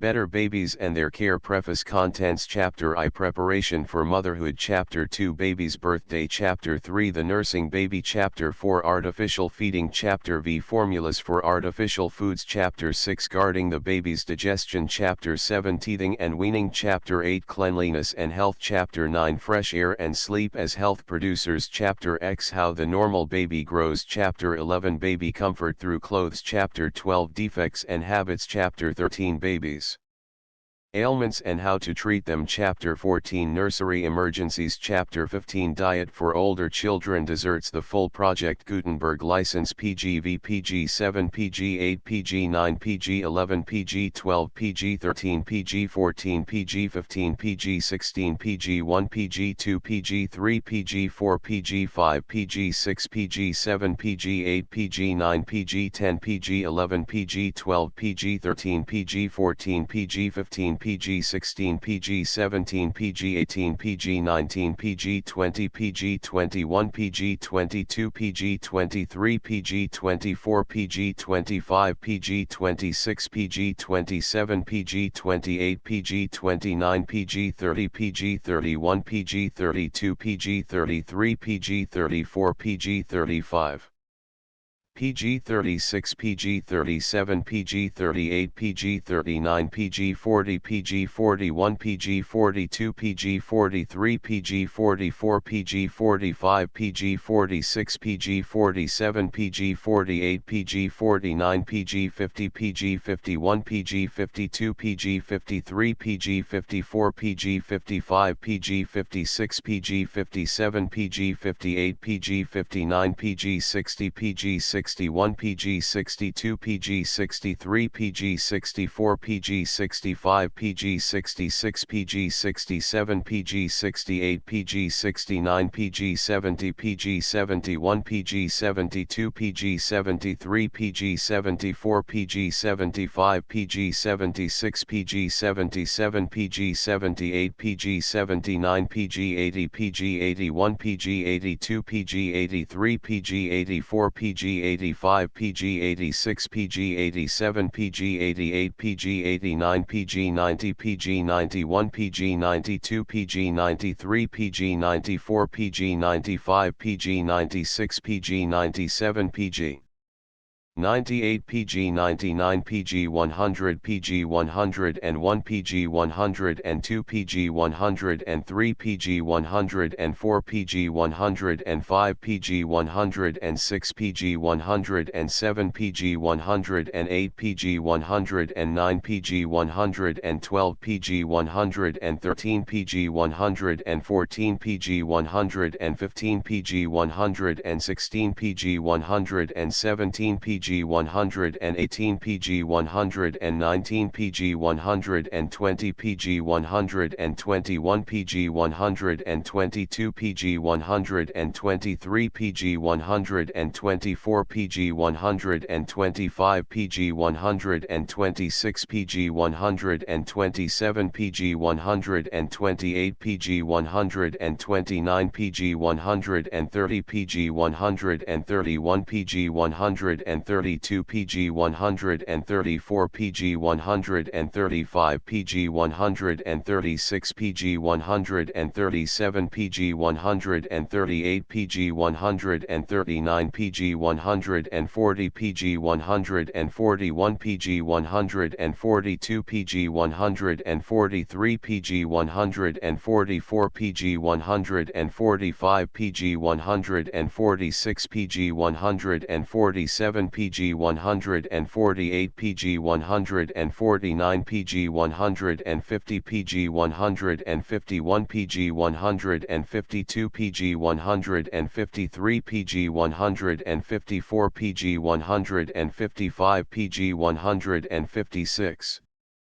PG 157, PG 158, PG 159, PG 160, PG 161, PG 162, PG 163, PG 164, PG 165, PG 166, PG 167, PG 168, PG 169, PG 170, PG 171, PG 172, PG 173, PG 174, PG 176, PG 177, PG 178, PG 179, PG 180, PG 181, PG 182, PG 183, PG 184, PG 185, PG 186, PG 187, PG 188, PG 189, PG 190, PG 191, PG 192, PG 193, PG 194, PG 195, PG 196, PG 197, PG 198, PG 199, PG 200,